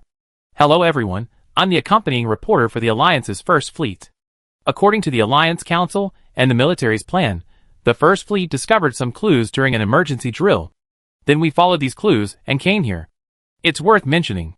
On our way here, we discovered a large amount of residual energy in a certain star field. These energy residues indicate a battle took place in that space. The relevant departments are currently analyzing the energy residues. What you see is the original appearance of the pirate base. The entire pirate base is constructed from over 2,300 modules. There are 13,450 people living inside. However, 1/3 of them are mechanically or genetically modified humans modified by the pirates. The pirates, due to a shortage of personnel, will modify some people. The other 2/3 are ordinary people. According to on-site investigations, this base has existed for at least 400 years. Here, most ordinary people are born inside the base. They're like prisoners. They're forced to marry and have children by pirates. And most of them don't have access to any high-tech equipment. And we have a record here of over 60,000 deaths here. These 60,000 people were reduced to energy by energy reducers. Su Wei frowned slightly at this. What is this energy reducer? It reduces people to their most basic elements. It reduces people to water and nutrient solution. You can use the nutrient solution to grow various plants or meat. Yong Bo explained. This is also a common practice in alien bases. Alien bases use this method because of resource shortages. In other words, a base can accommodate as many people as it wants. As long as the base has sufficient energy and supplies at the beginning, there will be no shortage of supplies later. It's actually a similar cycle on Earth, except that various microorganisms break down humans and their waste into nutrients that feed plants, which in turn feed animals. In the alien base, humans and their waste are directly broken down into various energy fluids. Then the desired plants or meat are directly cultivated. The plants cultivated here, such as vegetables, are simply vegetables, not whole plants. The meat is also directly cultivated into chunks. Although research has shown that the nutritional value of these meats and vegetables is the same as naturally grown, and they don't suffer from some of the drawbacks of natural growth, because naturally grown meats are exposed to ultraviolet rays or sunlight for a long time, they emit some energy radiation. Laboratory cultivation does not have this energy radiation at all. Although the energy fluids themselves contain trace amounts of radiation, the products produced are processed in various ways. While the nutritional value of these products is the same as naturally grown ones, the taste and flavor are significantly different. This is why naturally grown products are expensive. Most of the products Yong Bo ate at the welfare housing were cultivated in this way. There are specialized factories for cultivation. Liong didn't appear on camera because he was too young.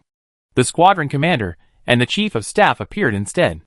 The squadron commander passionately declared that these pirates were criminals, forcing so many people into captivity, forcing them to mate and reproduce, and violating their human rights. Then, casually remembering the situation, I entered the base and discovered that life there was abysmally awful. They live in cramped, sunless spaces, less than 10 square meters per person. Their clothes are always the same monochromatic color. There are no entertainment facilities in their rooms. If they want to have fun, they have to go to a centralized entertainment room. And according to some data, they have a reproductive mandate. Here's a document showing that the average life expectancy here is only 50. It's mainly because of their frequent births and lack of medical care. These damn pirates, they all deserve to go to hell. The living conditions inside the pirates' alien base seemed pretty good to Yong Bo. Of course, there are no rights here. Most meals consist of energy bars, with vegetables, meat, or fruit only eaten 2 days a week or at other times. Yong Bo learned of the fainting of the dragon pirates' leader through his spiritual seed. He chuckled inwardly. The dragon pirates' first and second vice captains were both terrified. Both were incredibly thankful they hadn't gone to this base, or they would have been captured. No, not dead, because the chips they were carrying would have immediately detonated. the ship's authority rests with the captain, and Liong of the First Fleet was currently putting on a show inside the pirate base. Liong was currently the deputy captain of a C-class battleship. He personally rescued captives from the pirate base, primarily vulnerable groups, like pregnant women and women. There were no elderly people in this base. In this base, anyone reaching a certain age was dealt with. In other words, the primary role of ordinary people on this base is reproduction. As for labor, that's incidental. The work they do consists of replacing commercial packaging or remaking items. This is why the average life expectancy on this base is only 50 years old. Most women undergo an assessment after age 45. If their health doesn't meet standards, they're sent away. Men undergo an assessment after age 50. As for dismissal, it's simple. They're simply dismantled. In-depth reporting on this pirate base soon revealed that it was the base of the Raptor pirates. The Raptor pirates have become a foe in the Alliance. The Raptor pirates' disregard for human rights is unbelievable to Alliance citizens. In fact, this is the practice of most pirate bases. This isn't just pirate bases. Many other planets in the Federation also have similar practices. It's just that the Federation operates more covertly. If the elderly population on certain planets is too large, diseases can break out. It sounds cruel, but in fact, this has been the practice since the dawn of humanity. In ancient times, there were even laws that required individuals to be punished if they reached a certain age, and in ancient times, when the population was too large, wars would be waged to deplete it. If the population wasn't depleted, the entire nation would be destroyed. In ancient times, this was often done out of sheer desperation.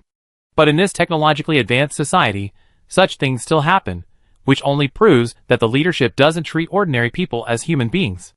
Of course, none of these three countries treated the lower classes as human beings.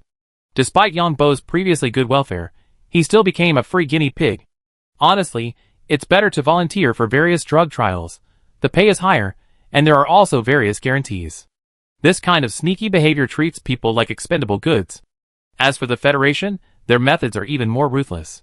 As mentioned earlier, the Federation will pollute the entire planet and force its people to take medication daily. This forces people at the bottom to constantly work, even if the wages are extremely low. Because if you don't work, you won't have the money to buy these drugs. Without money to buy drugs, you just have to wait for death. Who says a high-tech society will necessarily bring happiness to humans? Because that's human nature. If everyone lives the same, how can their superiority be demonstrated? And for human technology to advance, it requires constant experimentation. The rich and powerful wouldn't allow themselves to be experimented on, would they? They just enjoy the results. As for the consumables during the experiment, no one else cares. After reading this, Su-wei felt deeply upset. Xia and Annie were less so. Because Su-wei was a princess, while not a superpowered person, her life was miles ahead of 99% of the rest of society. Yong Bo, these pirates are despicable. They're carrying out terrorist attacks everywhere. They're so cruel to their own people. Su-wei said sullenly, hugging Yong Bo. Well, when I'm strong enough, I definitely go fight the pirates. You be the captain, and I be the vice-captain. Let's chase the pirates, Yong Bo said half-jokingly. In reality, Yong Bo felt this was an opportunity. There was no way he could do anything trapped on March Star. He had to find a suitable excuse, both internally and externally. Yeah, well, we give them a good beating then. Su-wei nodded. Annie and Xia chuckled, because they both thought it was a joke. Chapter 1325. Su-wei, ask your brother if I can buy a warship. Yong Bo asked seriously. Buying a warship requires a lot of money, and I'm afraid one person can't do it. Su-wei, not expecting Yong Bo to be serious, looked up at him. Ask your brother. There must be a way. Otherwise, how did those pirates buy the Empire's warships, and that Federation's John Lee? As long as we have a warship, we can rob pirates like John Lee, Yong Bo said confidently. Su-wei felt a little guilty when she saw Yong Bo coming. Yong Bo, I think we should just forget it. Let the three countries handle the fight against piracy. Go ahead and ask. The world is so big, don't you want to get out and about? Yong Bo asked, looking at the three of them. It's not peaceful out there right now. We're safer at home. That's right. Besides, our strength is very low, and we have no experience with warships. I can learn that. I ask Wang Mushua later to see how I can learn, Yong Bo said confidently. Su-wei was dumbfounded. How could Yong Bo take her casual remark so seriously? Okay then. Su-wei felt a little guilty. What if Yong Bo took it seriously? Su-wei decided to talk to Wang Mushua first, let Wang Muxue dissuade Yong Bo from taking this risk. Yong Bo found Su Wei's expression amusing. Yong Bo's words were meant to give everyone the impression that he was up for adventure. When the time was right, he would take the risk and then pick up those warships. In the future, Yong Bo will continue to use other identities to make other warships disappear. Then I step in and pick them up with this identity. Su Wei's thoughts are irrelevant. Besides, as long as I have enough warships, I can simply let Wang Muxue command them. I be the boss no matter what I do. If Wang Muxue knew I was taking this risk, she would definitely support me, as she's been trying to figure out my details for a long time. However, Yong Bo doesn't want to give up his other two identities, as they're also very helpful to him. Li John's name is known throughout the interstellar world. Of course, there are many who criticize Li John, mainly because he mostly uses sneak attacks. As for Bart's identity, he can't give it up. Although Bart, the Grand Duke, has little experience and background, but don't forget, a Grand Duke is a Grand Duke. The title itself carries enough influence. Because the Empire will never allow this, a Grand Duke has no say. If the Grand Duke's words are useless, then the entire Empire's aristocratic system will be ruined. As long as the aristocracy remains, the Grand Duke's apparent influence won't change. Furthermore, Grand Duke Bart now effectively controls Devon. Other technologies that are difficult to research are best placed under Bart's name. Just like Yong Bo can't conduct some research on his own, because his identity will likely draw scrutiny from others. If Yong Bo's research on space technology goes awry, countless others will flock to him. Even if Yong Bo knows the president of the Ancient Martial Arts Association, it won't help. But Bart was different. Bart was researching this technology, so the Empire had to protect him first. Yong Bo spent a day on March Star, and then arrived at Prince Holden's territory in the Second World. He faced a problem here: Prince Holden's marriage. Prince Holden's father had directly proposed marriage to a princess from a neighboring kingdom on his behalf, and the bride would be delivered to the territory in a month. This was a political marriage. Yong Bo was now considering whether to rebel. He wasn't afraid of the other natives of this world, but he was afraid of the armed spacecraft in the sky. At that time, a single meteorological weapon could destroy his territory and all the efforts of everyone involved.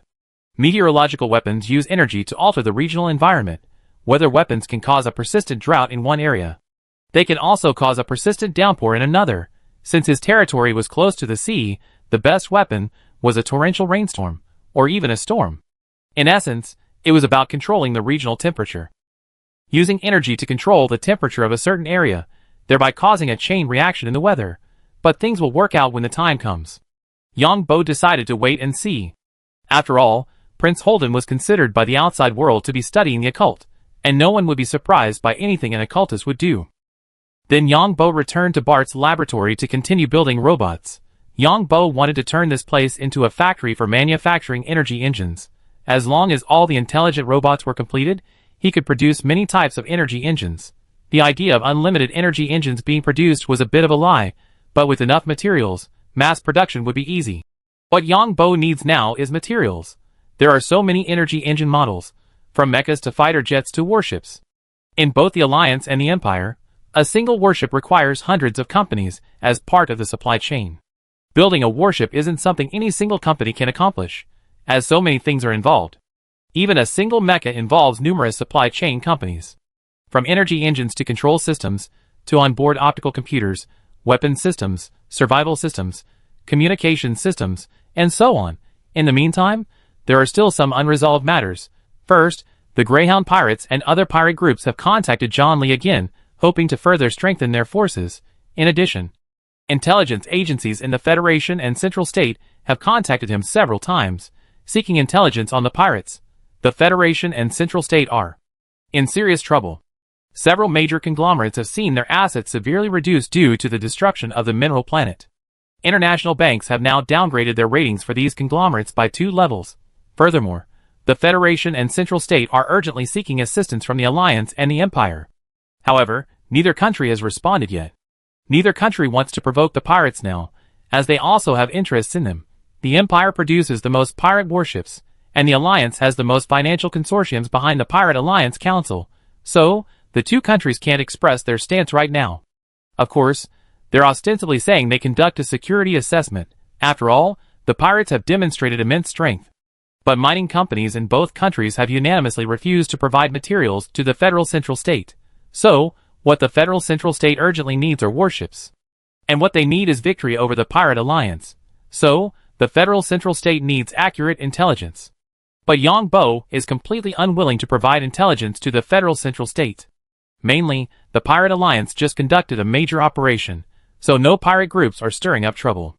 This gives Yong Bo a chance to give them some time off. After all, he's busy building robots, and John Lee's fleet is on its way back to the city.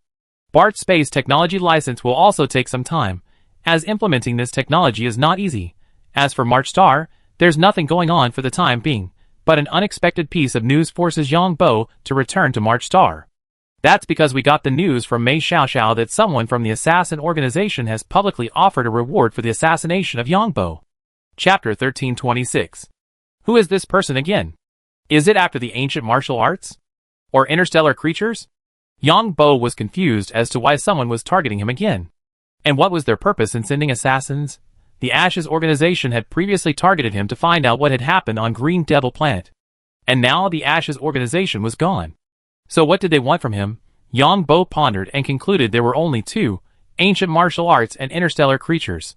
Nothing else. Of course, there were other possibilities, such as Zhang Boijan's steady progress on March Star thanks to his support. But that wouldn't work against him, because a signed contract would remain in effect even after his death. So, after some analysis, Yong Bo concluded that the other party was most likely targeting the ancient martial arts. Could it be the Imperial family?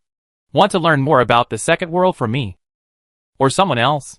Yong Bo was now confused as to who was targeting him. Not long after returning to March Star, Wang Muxua secretly arrived again. Their encounter was a passionate affair. Of course, Wang Muxua always ended up the loser at the mercy of the victor. When the victor was satisfied, the two embraced. When Wang Muxua recovered, she caressed Yong Bo's chest with her fingers and asked, "I heard you want to go on an interstellar adventure and fight pirates? Why not?" Yong Bo's hands were busy too. As a high-level psychic, Wang Muxua's body was already perfect. Tall, long legs, and fair skin. It's just that in her usual uniform, you wouldn't be able to tell she has such a fine figure. And perhaps thanks to Yong Bo's diligent nurturing, Wang Muxua's figure is getting better and better, her waist becoming thinner, and of course, it's also probably her hips becoming more and more perfect. She's becoming more and more mature. Of course, she can't compare to Bai Lu. Bai Lu is the ultimate. Her entire body is incredibly hydrated, and she gives the impression of being soft and boneless, as if made entirely of water.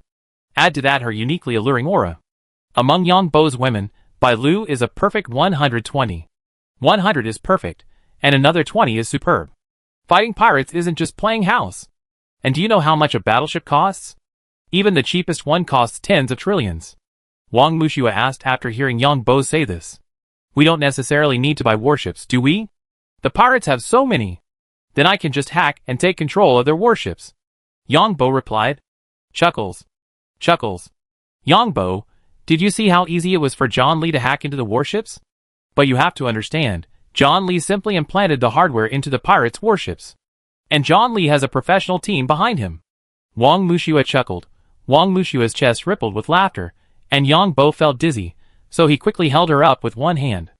Then he rolled over and pressed down on her. Humph, let me show you my power first, Yong Bo snorted, feigning dissatisfaction. Then he propped Wang Muxua against the headboard and fiddled with her. Wang Muxua was like a robot, completely defenseless, and she was manipulated as Yong Bo directed. Pervert! Wang Muxua, completely exhausted by Yong Bo's manipulation, had no idea how powerful Yong Bo was now. Even an A-level psychic like her was powerless against him. Yong Bo chuckled. You made it all this way. How could you not feed him? I want to show you just how advanced my hacking skills are. I'm planning something big lately. When I succeed, you know I'm not as clueless as you think. Yong Bo had just thought of a plan.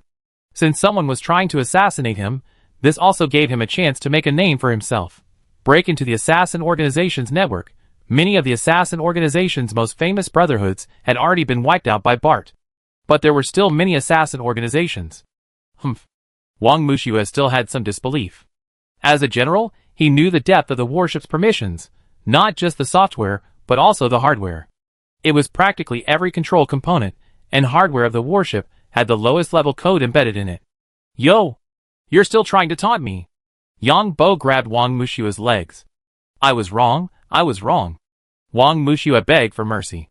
Too late. Yong Bo chuckled. Pervert. I don't know how Su Wei and the other two get along with you. Wang Mushua's gait changed slightly as she left. Hee hee. In service of the general. Yong Bo chuckled. Wang Mushua rolled her eyes and slinked away. Yong Bo had already set up the battleship computer Zhang Boishan had built for him in another room.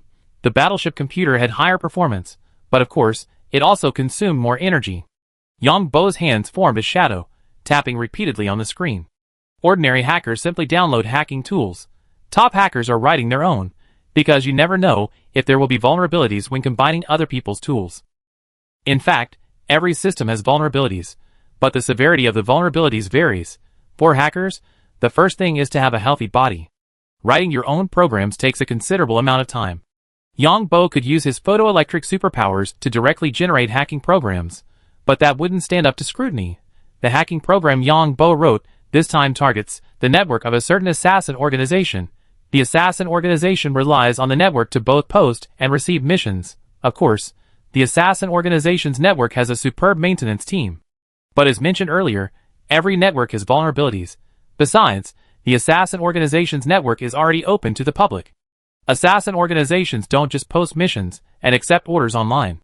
Assassin organizations also have more to offer, such as online registration to become assassins or paid assassin training. Since the Brotherhood was wiped out by Bart last time, these assassin organizations have become even more hidden. The assassin organization's network servers are all located in the Federation. Yong Bo is currently developing hacking tools to ensure they will pass subsequent review by relevant authorities, ensuring they don't run into any problems. So, Yong Bo is directly using a virtual screen to develop them. This way, he can document his painstaking efforts in the computer log. Yong Bo plans to complete them in a week, as he doesn't have much to do this week anyway. A hacking tool's effectiveness isn't determined by size, but by its targeted nature. Of course, Yong Bo also had to take care of Prince Holden's territory in the Second World. As for Devon Planet and John Lee's fleet, there wasn't much to worry about for now. Su Wei and the other two were relieved that Yong Bo was now busy writing hacking tools every day. As long as Yong Bo didn't think about fighting pirates, that was enough. Su Wei thought Wang Mushua's persuasion had worked. Yong Bo, Zhou Kersen, and Lu Jingxiang, come to our villa for dinner tomorrow. Yong Bo had just put down his gaming headset when he heard Su Wei say, Yong Bo was puzzled. I talked to them, and it seems they have no other motives. Besides, with your abnormal physique, having 2 more women wouldn't be a problem. Su Wei said seriously. No. Yong Bo felt a little strange watching Su Wei like this. Although Yong Bo knew Su Wei's thoughts were due to her having grown up in the Empire, Su Wei had been used as a tool for marriage since she was a child, and at that time, Su Wei was just an ordinary person. Marrying into someone else's family meant she would be nothing more than a tool. Plus, Su Wei is an ordinary person, so he's definitely looking for other women, and while the Empire's nobles are ostensibly monogamous, in reality, men often have more than one woman. Because the Empire is a patriarchal society, noble titles can only be inherited by males, unless the family has no males. Forget it. I feel like I know them too well to do anything. Yong Bo quickly shook his head. That's why I invited them to dinner to bond. Your physique is so abnormal now. We won't be able to catch up with you anytime soon. Su Wei said again. Your idea is dangerous. Yong Bo still felt something was amiss. Humph. Don't think I don't know what you men are thinking. You already have 3 girlfriends, so 2 more wouldn't matter. Sometimes you men are just prudish. Su Wei mercilessly exposed Yong Bo. Yong Bo had nothing to say. After all, he already had 3 girlfriends. It would be pointless to say anything else. Okay. Yong Bo nodded. But they can't live in the villa anymore. You buy them separate villas in the city, Su Wei said again. Huh? I think Yong Bo should pursue Sister Shui. Don't you want to fight pirates? If you can win Sister Shui over, with her support, you can achieve your dream, Su Wei said. Su Wei admired Wang Mushua greatly, and knew that since she was in the alliance, it would be difficult for her to get married. I have my own ways to fight pirates. I don't need anyone's help. I'm currently studying hacking techniques. One day, I use them to seize pirate warships. Yong Bo snorted, boasting. In reality, Yong Bo felt a little guilty. After all, Wang Mushua had sneaked around the villa with him so many times. Keep going. I'm rooting for you. Also, I asked my brother, and the conditions for purchasing warships are quite strict. No one in the empire is eligible. Also, even individuals in alliance companies are not eligible. Only companies in the Federation can apply, but applications must be reviewed by the relevant imperial departments. So, I think your chances of success are higher if you use hacking techniques to seize pirate warships than if you buy them, Su Wei said seriously. Why does that sound a bit off to me? Yong Bo said, stroking his chin. Ha ha. Su Wei chuckled and ran off, feeling that Yong Bo was exaggerating. Stop! How dare you make fun of me? Yong Bo dropped his virtual helmet and chased after him. He chased Su Wei into her room and gave her a beating. Chapter 1327. Su Wei was lectured by Yong Bo on the bedroom sofa, then forced to admit her mistake, stating that Yong Bo's thinking was entirely correct. Su Wei and her companion's private rooms were all suites. The educated Su Wei clung to Yong Bo like a kitten, her entire body limp. You only know how to bully. When I become an A-level Esper, I squeeze you dry, Su Wei vowed. Hee, those words are useless, Yong Bo chuckled. A-level? Wang Mushua isn't even A-level yet. Hateful. Su Wei rolled her eyes. After another lecture from Yong Bo, she fell into a deep sleep. Then Yong Bo lectured Annie and Xia, finally enforcing the family discipline. Annie and Xia's figures were improving, but they couldn't compare to Bai Lu's peach-like figure, who possessed a more alluring aura. Then Yong Bo returned to his hacking studio and continued writing hacking tools. He would then periodically access Mei Xixia's memories. After Yong Bo provided Mei Xiaoxiao with intelligence last time, Mei Xixi's Golden Oak Grand Duke began gathering intelligence. However, the Golden Oak Grand Duke hadn't been seen recently, and their store manager was the only one receiving them. Yong Bo also released a spiritual seed into their store manager, Lu Qingyu. Lu Qingyu hadn't seen her boss for several months, but that was normal, considering the longest they'd gone without seeing each other in the past was 2 years. She would simply report her work online. Yong Bo was a little confused about what the Golden Oak Grand Duke was planning.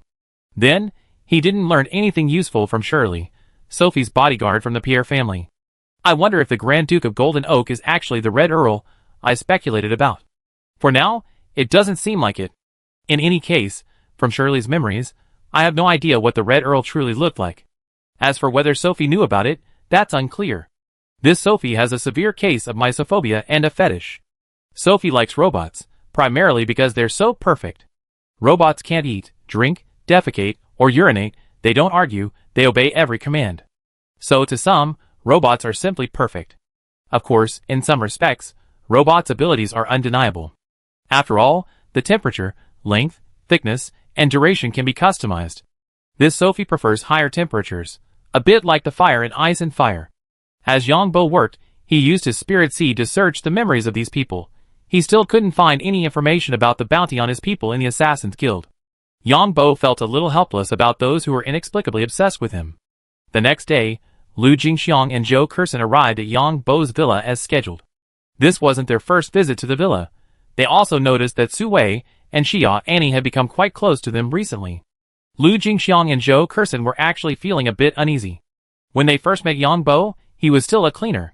They witnessed Yong Bo's rise firsthand. They now regretted it. If they had been less reserved and more proactive, there would be no Su Wei. After years of going back and forth, the gap between them and Yong Bo widened. The two had previously enjoyed good lives, but after entering the stock market, they were severely exploited. So their mindsets changed. Being women themselves, they were keenly aware of the changes in Su Wei, Annie, and Xia's attitudes towards them.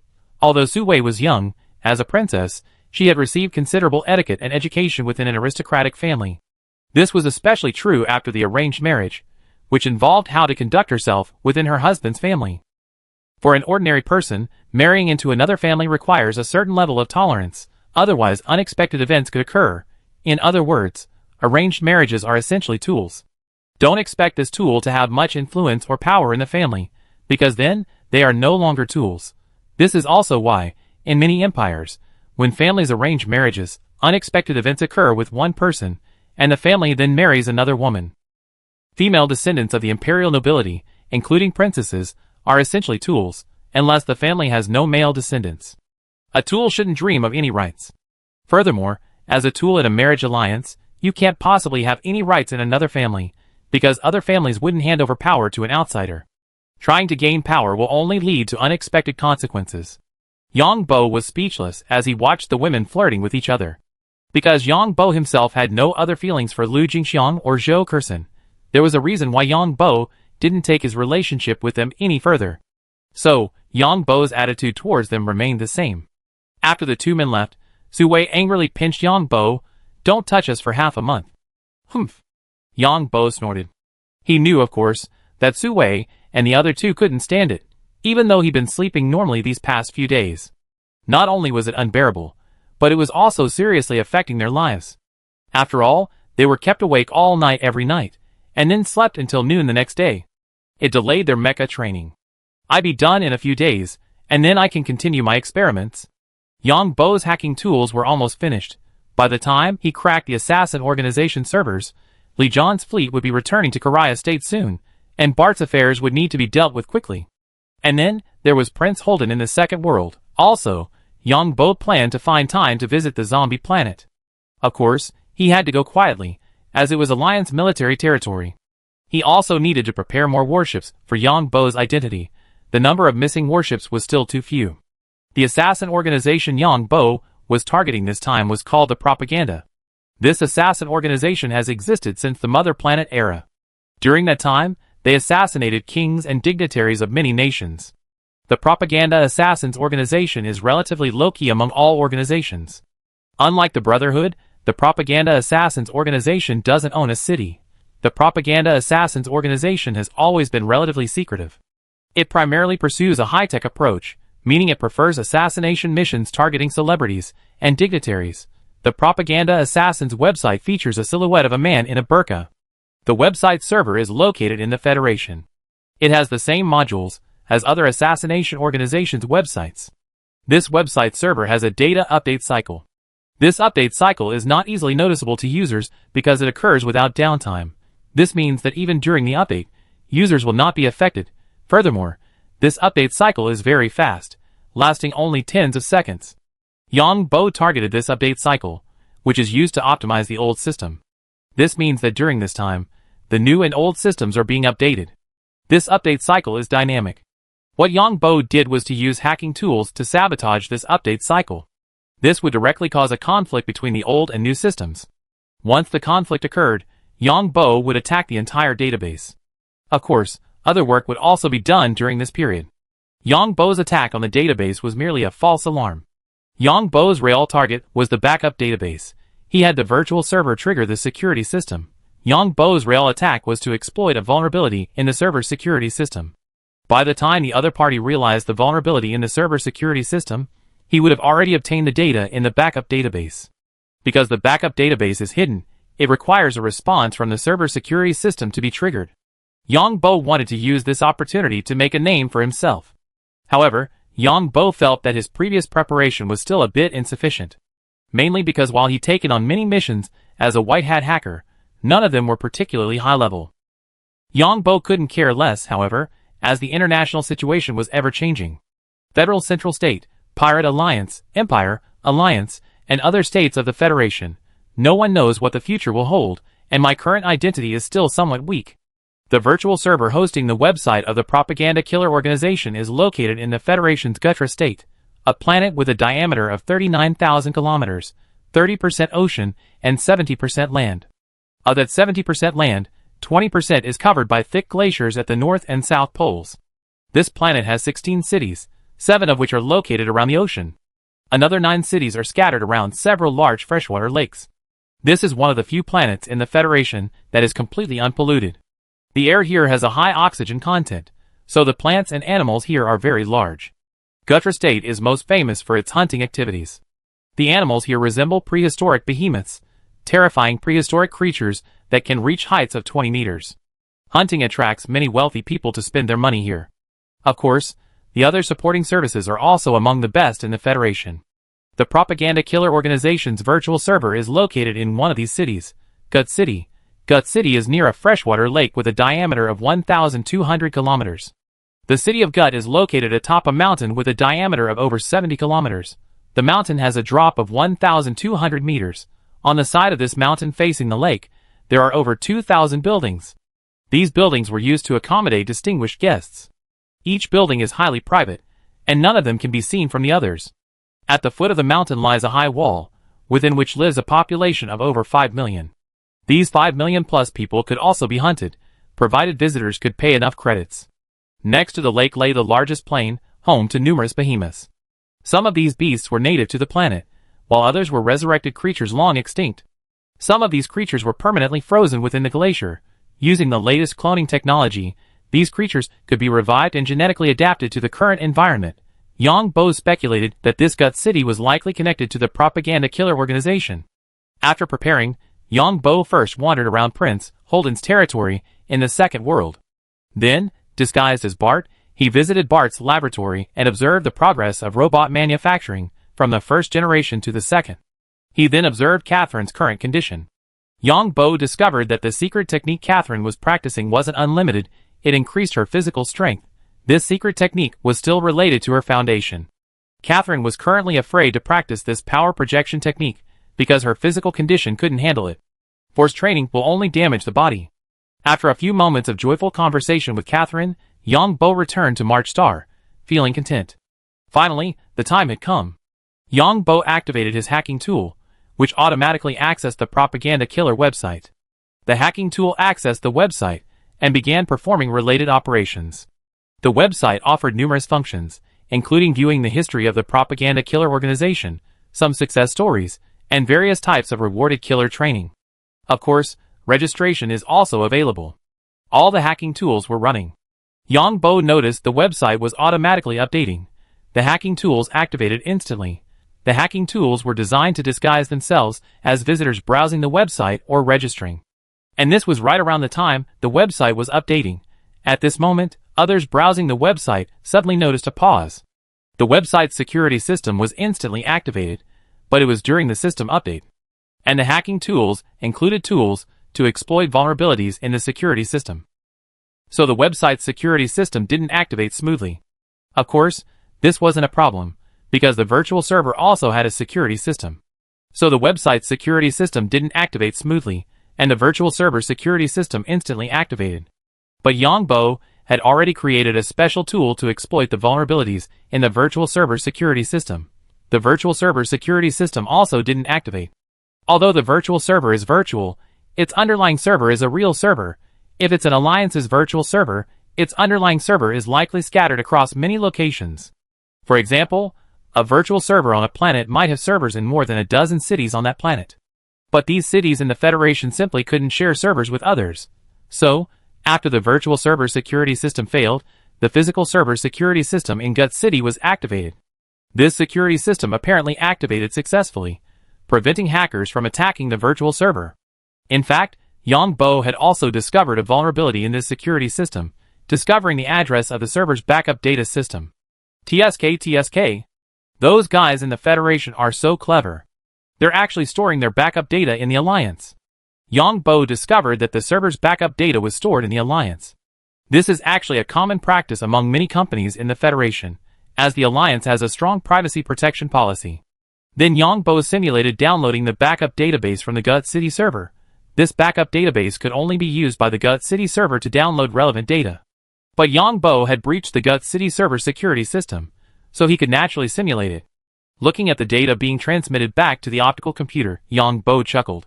After the data was downloaded, Yong Bo made changes to the other party's backup data system. When the Gut City server downloaded the data back, it discovered that it was completely garbled, and Yong Bo had even included his white hat hacker codename. Then Yong Bo cracked the data and submitted it to the Alliance Security Department. Yong Bo also found someone who had offered him a reward for his work. However, finding the other party's specific address was inconvenient for Yong Bo himself. The funds they were transferring had to go through the financial system. Attacking the financial system on one's own is a crime. Federal security received the information sent by Yong Bo, and the intelligence system automatically opened it. The moment the information was opened, the intelligence system automatically scanned it, immediately triggering the highest level of internal alarms. The intelligence system temporarily classified this information as top secret. Now, to access this information, several people with the highest level of authority would need to open it simultaneously. The Alliance Minister of Homeland Security, the Alliance Minister of Intelligence, and the Alliance Minister of Defense. The three smartwatches simultaneously received an S-machine message from the Intelligence Department's internal system. The three simultaneously dropped their work and headed for the Department of Homeland Security's Intelligence Center. But Yong Bo's actions had already been discovered. These assassin organizations' websites were being watched by many white hat hackers, as well as those looking to get rich. The moment the propaganda killer organization's website froze, someone noticed. Then the propaganda killer organization's website shut down, even denying access to its virtual servers. This was a self-protection measure for the server. After just a dozen seconds, the website opened again, but it was all garbled. Among the garbled text, the code name of a white hat hacker was clearly visible. Hee. The assassins of the assassin organization and their clients are in trouble now. The assassins who accepted my mission probably don't know what to do now. Yong Bo chuckled. Because the database contains numerous accounts and funds. The killer organization's favorite tool is credit points, and in Interstellar society, these credit points have their own numbers. This means virtual currency also has an identity card. However, to check the identity card of these currencies, a permit from the Alliance Supreme Court must be issued, signed by at least 3 of the Alliance's top judges. Thus, the accounts in these data will be immediately frozen. Then, with the permission of the Alliance Supreme Court, the digital identity cards of the credit points in these accounts can be checked. This makes it easy to trace the path of these credit points. After a killer accepts a mission, the commission is deposited into the propaganda killer organization's account. So now, even if a killer completes a mission, they won't receive any payment. And those who place a bounty on someone will not only lose a large sum of money, but also face the risk of being wanted by the Alliance. Of course, most people won't use their real identities to place a mission. Furthermore, locating these bounty holders is difficult, as they could be from the Alliance or the Empire. The Alliance's efforts to apprehend suspects in both countries are extremely challenging. Yong Bo had just stretched when he noticed Alliance news media reporting that the propaganda killer organization had been hacked. Because the propaganda killer organization's website had become a garbled mess, its security systems had become useless. Other hackers, who had been eyeing the site for a long time, could easily access it. However, nothing was left inside because the data was completely garbled. Of course, it was possible to recover this data. As the garbled text was artificially created by Yong Bo, many hackers still had this garbled text. Because Yong Bo would release a decryption tool later, the original data would be restored. Chapter 1328. The 3 Alliance ministers received the relevant report before they even arrived at the security center. In today's intelligent age, intelligence gathering capabilities are even more powerful. The slightest online movement will be captured by intelligent systems. This is especially true of publicly available information. TSK. The Alliance's Minister of Homeland Security was also somewhat surprised upon seeing the news. The propaganda killer organization is a very old organization. I never expected their website to be breached by the Alliance's white hat hackers. The exact extent of the propaganda killer organization's losses remains unknown, as the Minister of Homeland Security has not yet seen the relevant information. But since the highest level of the intelligence system has been triggered, it proves that the information contained within is extremely sensitive. However, the specific sensitivity remains unknown. Soon, the Minister of Homeland Security, the Minister of National Intelligence, and the Minister of Defense were involved. The Minister of Defense was involved because the military also has an intelligence system. The military's intelligence system is called the Military Intelligence Department. The director of the Military Intelligence Department is not qualified to unlock this information. The 3 of them arrived at the Department of Homeland Security's Security Center, and then at the top-secret S-Class Archives Center. The information stored here is the Alliance's top secret. To remove this information, several people must simultaneously grant access, and most of this information is physical. Even electronic files are converted to physical storage. Stripping away dozens of gigabytes of electronic data is easy. But taking away dozens of gigabytes of physical text is much more difficult. 1 gigabyte of information requires approximately 140,000 to 200,000 sheets of A4 paper. So, a lot of top-secret information is converted into physical form. There's a temporary storage area here. 3 people unlocked it simultaneously, and saw the document. The 3 people used an intelligent system to automatically search it. After discovering the sensitive content, they immediately notified the Alliance Supreme Court. 3 justices of the Alliance Supreme Court were randomly assigned. After viewing the relevant information, these 3 justices immediately signed a grand judicial order. At the same time, the Alliance account information contained in the document was instantly frozen. The Alliance Secretary of Homeland Security then applied to the Supreme Court for permission to track digital currency ID cards. The 3 Supreme Court justices signed another order. Then the Alliance Secretary of Homeland Security signed another order. Using the already frozen digital currency ID cards, a large number of suspected accounts were identified. These accounts were then frozen with grand judicial orders again, because this information involved S-level content. The justices and the Secretary of Homeland Security had to process the relevant documents immediately. In the Alliance, all document processing is tiered, and the processing timeframe for each tier varies. For example, a standard E-level document takes 7 to 14 business days, though this is the standard.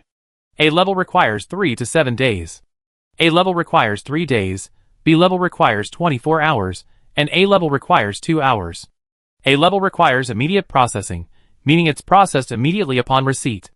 The suspect account was locked down using the digital currency ID information, and more digital currency was locked down from the suspect account.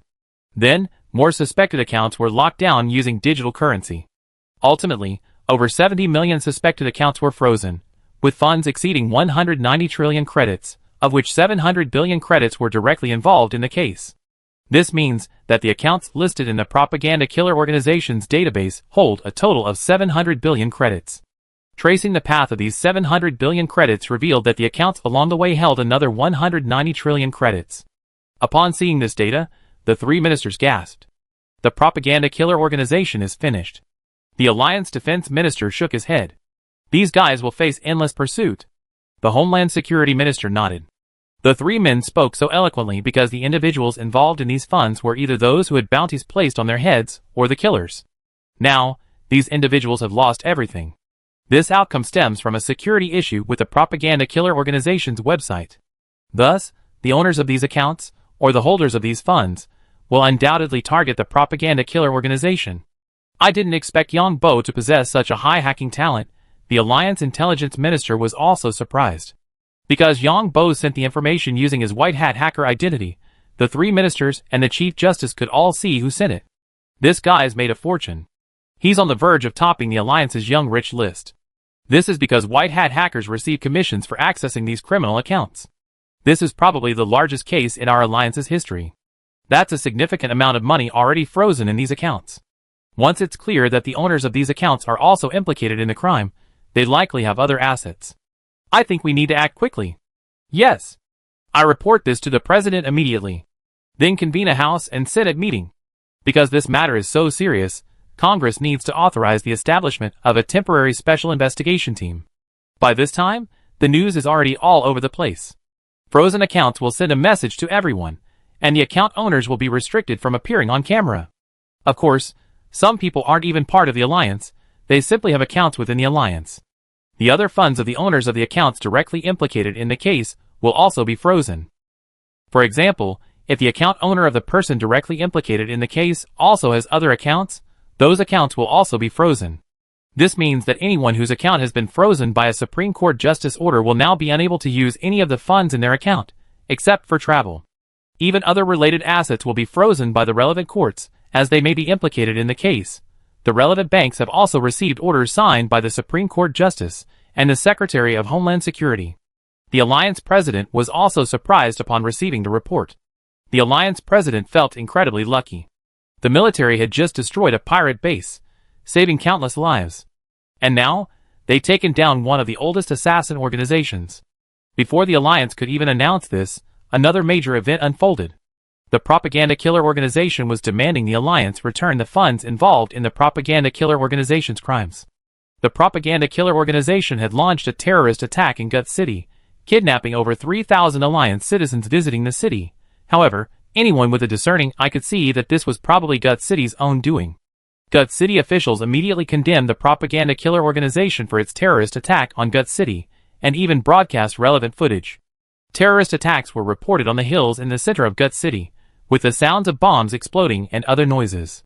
This was clearly a tactic used by Gut City to threaten the Alliance. While nominally condemning the Propaganda Killer Organization, it was actually a show for the Alliance. The Alliance's tourists were kidnapped in their villas.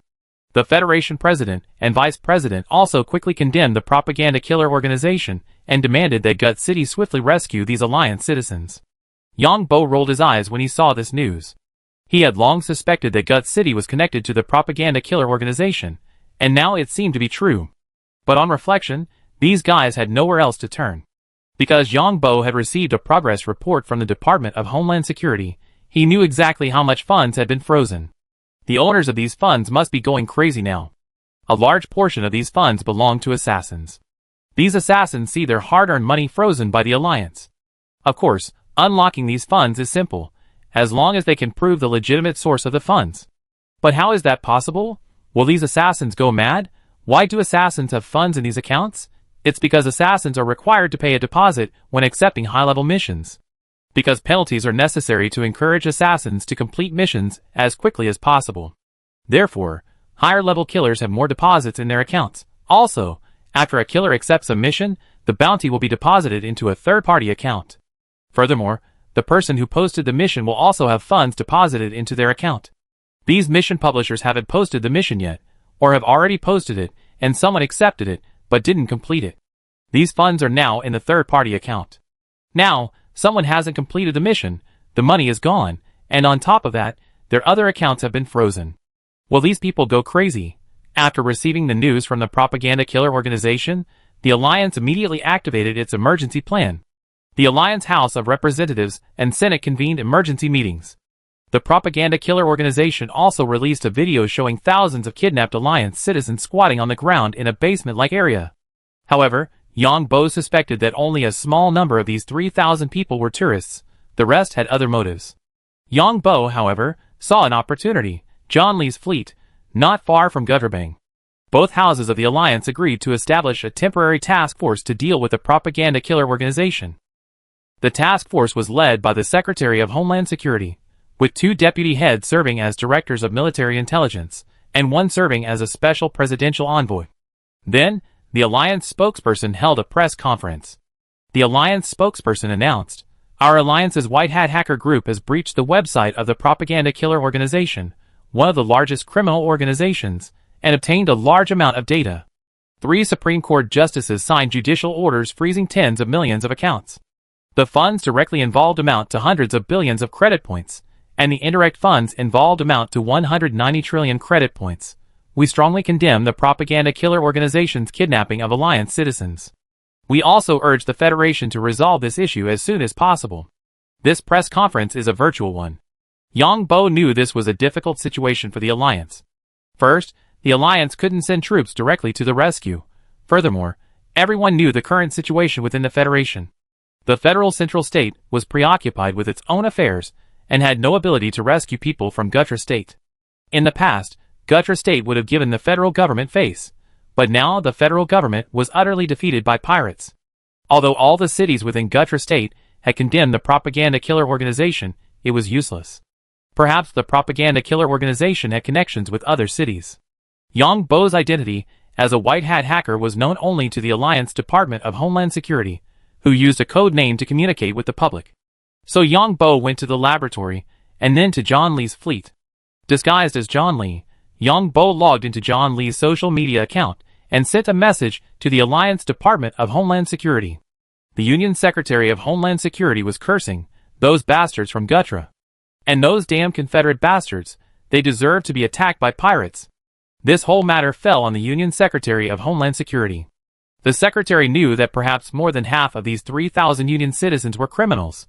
But without direct evidence, no one could convict them. If just a dozen of these 3,000 people were killed, his position as Secretary would be over, and there was no way to directly dispatch troops to rescue them. After all, the Federation is a sovereign nation. The Secretary of Homeland Security had already sent a message to the Federal Secretary of Homeland Security, but the other party hadn't replied. The Union Secretary of Homeland Security also knew that the Federation was powerless against them internally. Just then, the Secretary of Homeland Security saw a message pop up on his watch. It was from his secretary. After seeing the message, the Union Secretary of Homeland Security left the task force. Secretary. The Secretary of Homeland Security arrived at his office, where his secretary was already waiting. Secretary, John Li, the governor of the federal state of Kaya, sent a message saying he can help us rescue the hostages, but he wants us to sell him a warship, and an A-class warship. The secretary said quickly. Has your identity been verified? The secretary asked quickly. It's been verified. The other party sent the message using his social media account. I report to the president immediately. The Secretary of Homeland Security, grasping at a lifeline, went to the president's office to report. John Li's fleet currently has 3 B-class warships, and 2 C-class warships out in the open, fully capable of crushing Gutra. And to us, this is a struggle within their federation. It has nothing to do with us. Those warlords within the federation are constantly fighting each other. The key now is that we can't directly sell A-class warships to John Li. That might cause a backlash from the federal government. The relationship between the federal government and John Li is not good. The Secretary of Homeland Security came to the Oval Office, having already ascertained John Li's current situation. The president knew this matter was a daunting one. If some of the over 3,000 hostages died, he would have no choice but to resign. Even if he didn't resign, the opposition would still seek impeachment. But he couldn't discuss this matter publicly right now. The federal government would undoubtedly oppose it. Convene a closed-door Senate meeting. The president quickly came up with a solution. This matter had to be held in the Senate, where opposition members were present. If the Senate didn't pass the relevant bill, then if any hostage crisis arose, he could blame those who voted against it. Convening a closed-door Senate meeting would simply drag the opposition into the fray. Now, those in opposition were undoubtedly plotting against him. The Union Senate immediately convened a closed-door meeting.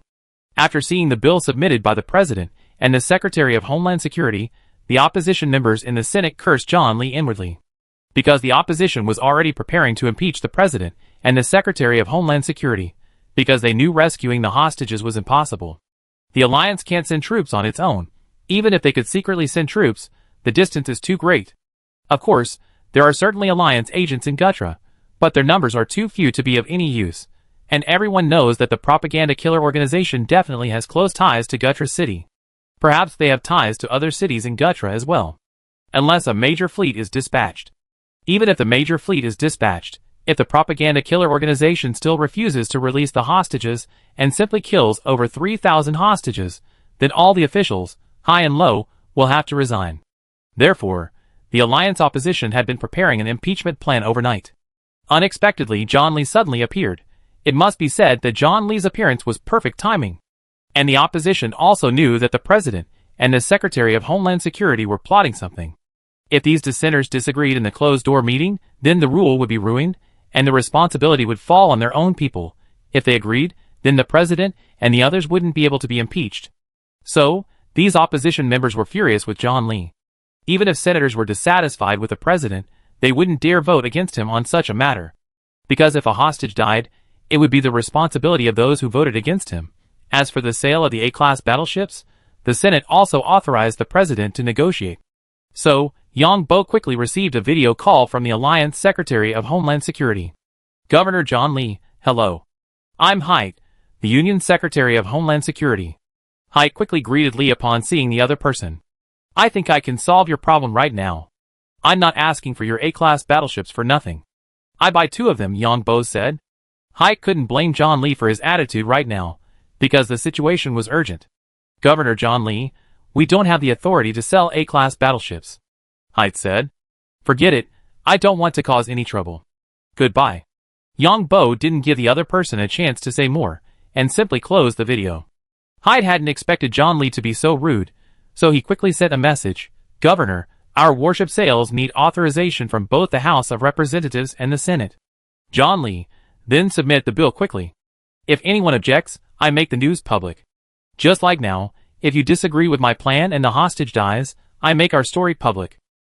Threats, naked threats. The Union Secretary of Homeland Security's face turned green. John Li, you're a governor, yet you're so shameless. Okay. Threatening me, huh? You did threaten me, didn't you? Of course, I can't just be threatened. I have to submit a bill to the House and Senate to threaten everyone together. The Union House of Representatives convened an emergency closed-door meeting.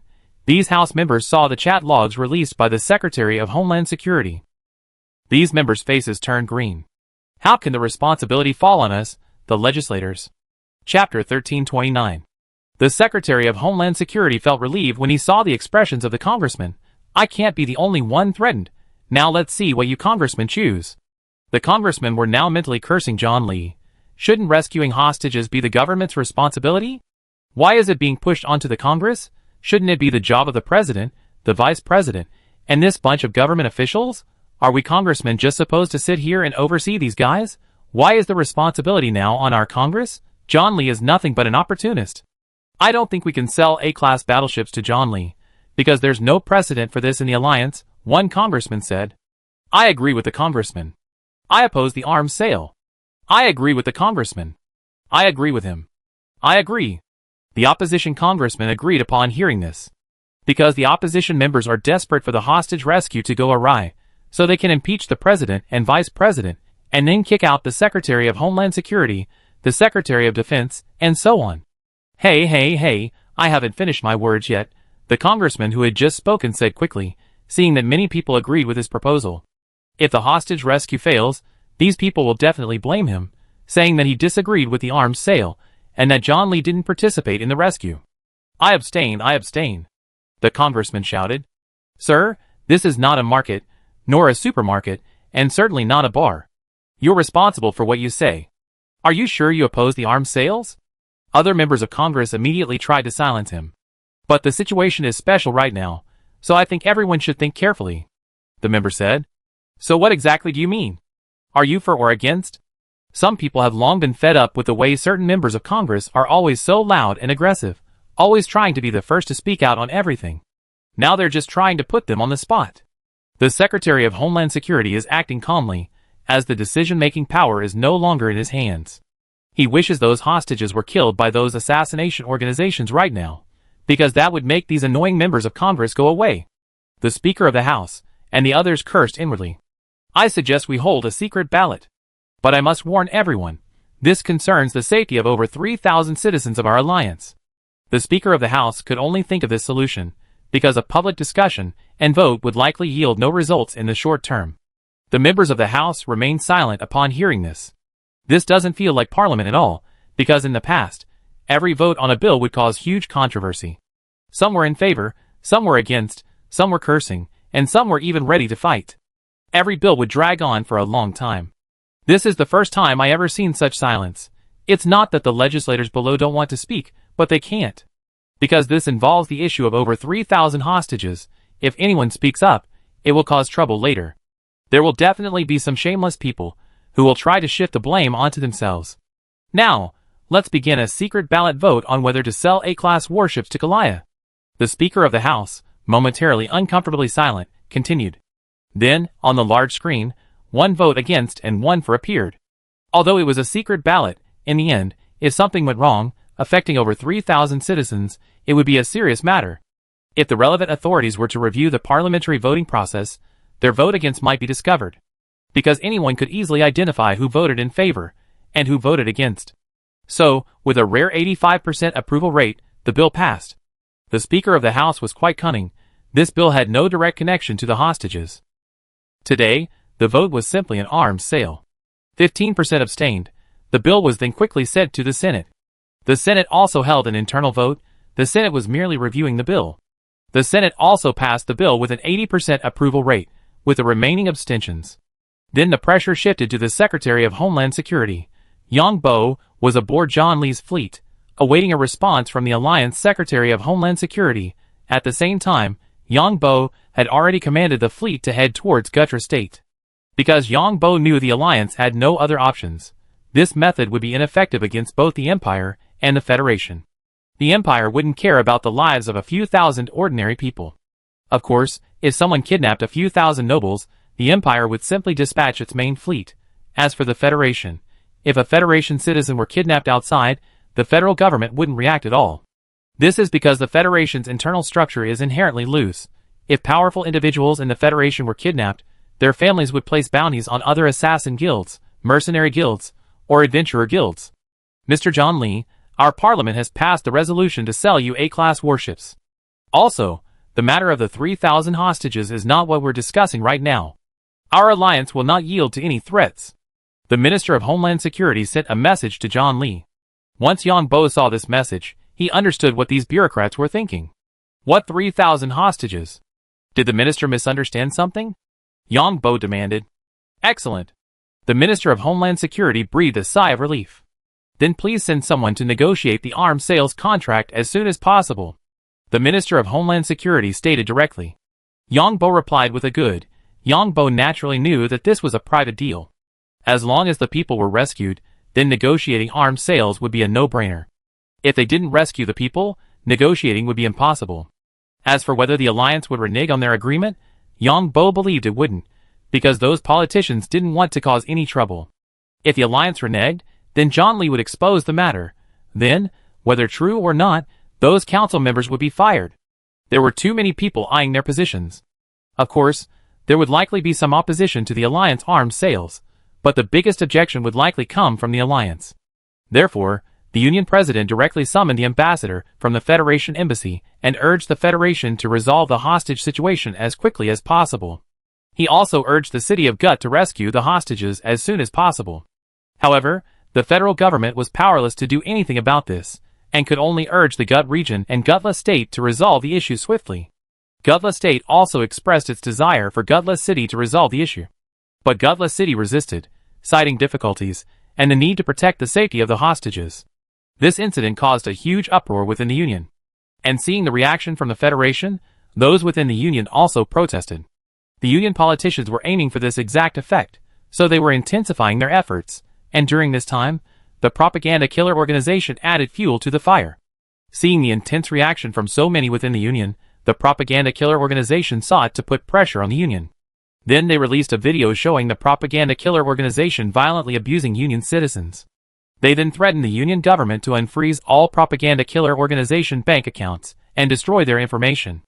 The propaganda killer organization was completely unaware that this was a deliberate manipulation by Union politicians.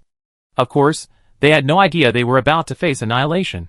After this video was released, citizens across the alliance were outraged. The Federation's embassy was even splashed with paint. TSK. How could this assassin organization be so idiotic? I didn't expect I killed two birds with one stone. Yong Bo returned to March Star and closely followed the news, discovering that the assassin organization had actually courted its own demise. Of course, this was also due to information asymmetry, as Gut City, including Gutra State, and even the assassin organization all believed the alliance had no solution. Because the alliance couldn't possibly send troops to rescue the hostages, and the federal government was currently busy fighting the pirate alliance. Even under normal circumstances, Gutra State wouldn't allow the federal government to interfere in its affairs. John Lee's fleet entered silent navigation. It was estimated to take another week to reach Gutra State. It would take another 2 days to reach the star region where Gutra State resides via Space Jump Point. Gutra State is quite popular with tourists, as many alliance tourists come here to hunt, to see the giant beasts, and to see the resurrected ancient creatures. Of course, this has also attracted many alliance scientific research institutions to invest in research. Because of the high oxygen content here, people from other places feel very comfortable at high altitudes. At lower altitudes, they feel uncomfortable and have to take special medication to suppress oxygen. Of course, because of the high oxygen content, the plants and animals on this planet are extremely large. In addition, because this planet is well protected, many of its animals and plants are free of pollution. Now all alliance media outlets are reporting on this matter, and countless groups and organizations have come out to protest. Yong Bo chuckled inwardly. Yong Bo then prepared some hacking tools, intending to hack into Gutra before Li Choi could act. Gutra, like other planets in the Federation, had numerous gambling and pornographic websites. There were also various dark live streams. So, there were many servers set up there. Yong Bo planned to hack into the databases of these gambling and pornographic websites, then download all the data, and this time, Yong Bo stood on the side of justice. Yong Bo. Lu Jingxiang and Zhou Kersen called Yong Bo. They had actually been calling each other for a long time, but the call hadn't gotten through. Yong Bo answered the phone, only to discover they had been sending him numerous messages. Is it really you? Lu Jingxiang and Zhou Kersen, who managed the company, naturally knew Yong Bo's identity as a white hat hacker, as the company handled bounties for white hat hackers. Because Yong Bo had left his white hat hacker codename on the other party's website. Of course, Yong Bo could have omitted the white hat codename, but he was eager to become famous, so he wasn't afraid. Besides, who had put a bounty on him, a propaganda killer organization? He had to give the impression that he would destroy anyone who targeted him. Also, he wanted to showcase his exceptional hacking skills, laying the groundwork for his future discovery of a battleship in space. A super powerful hacker found some unmanned warships in space. That makes perfect sense, right? It's me. Yong Bo, you're amazing. Yong Bo, I didn't expect you to have such a strong hacking talent. Lu Jingxiang and Zhou Kersen hadn't expected Yong Bo to be so skilled. After seeing the codename, they remained unsure. The media had already reported on the plan to hack into the propaganda killer organization's website, gain access to their backup database, and then simply garble it. How difficult would that be? Don't tell anyone, Yong Bo said, pretending to speak. So what are you doing now? Lu Jingxiang and Zhou Kersen asked again. I'm busy right now. You can watch the news in a few days. Yong Bo said, and hung up the phone. Yong Bo quickly created hacking tools. This time, he was targeting everyone in Gutra State. Not only would he hack into the other party's shady websites, but he would also donate all the money in all the accounts in these cities. Of course, Yong Bo wouldn't donate this money to any organization in the alliance. Yong Bo would donate it all to the federal central state. Because Yong Bo would let John Li take over Gutra State. And John Li, as the governor, first needed the federal government's approval to take over Gutra State. How could he get the federal government to agree to John Li's appointment as the governor-general of Gutra State? So Yong Bo came up with this deceptive plan. How could he get the money that went into the federal government's pocket back then? The federal government was originally controlled by the central state, and now the central state was fighting pirates fiercely. The government's finances were already empty, and the deficit was enormous.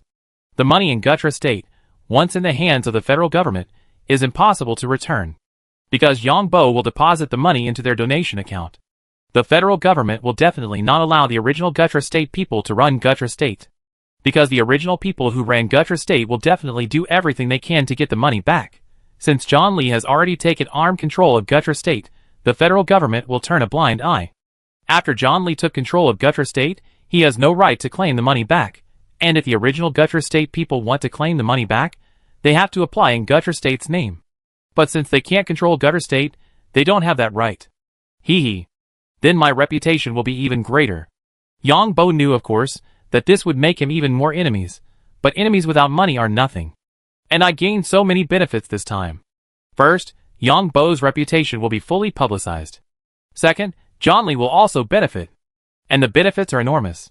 Not only can he purchase an A-class battleship, but he also gained control of an additional planet. Third, I'm afraid no one will dare to take on a mission to kill me anymore. Yong Bo, feeling elated, began developing hacking tools.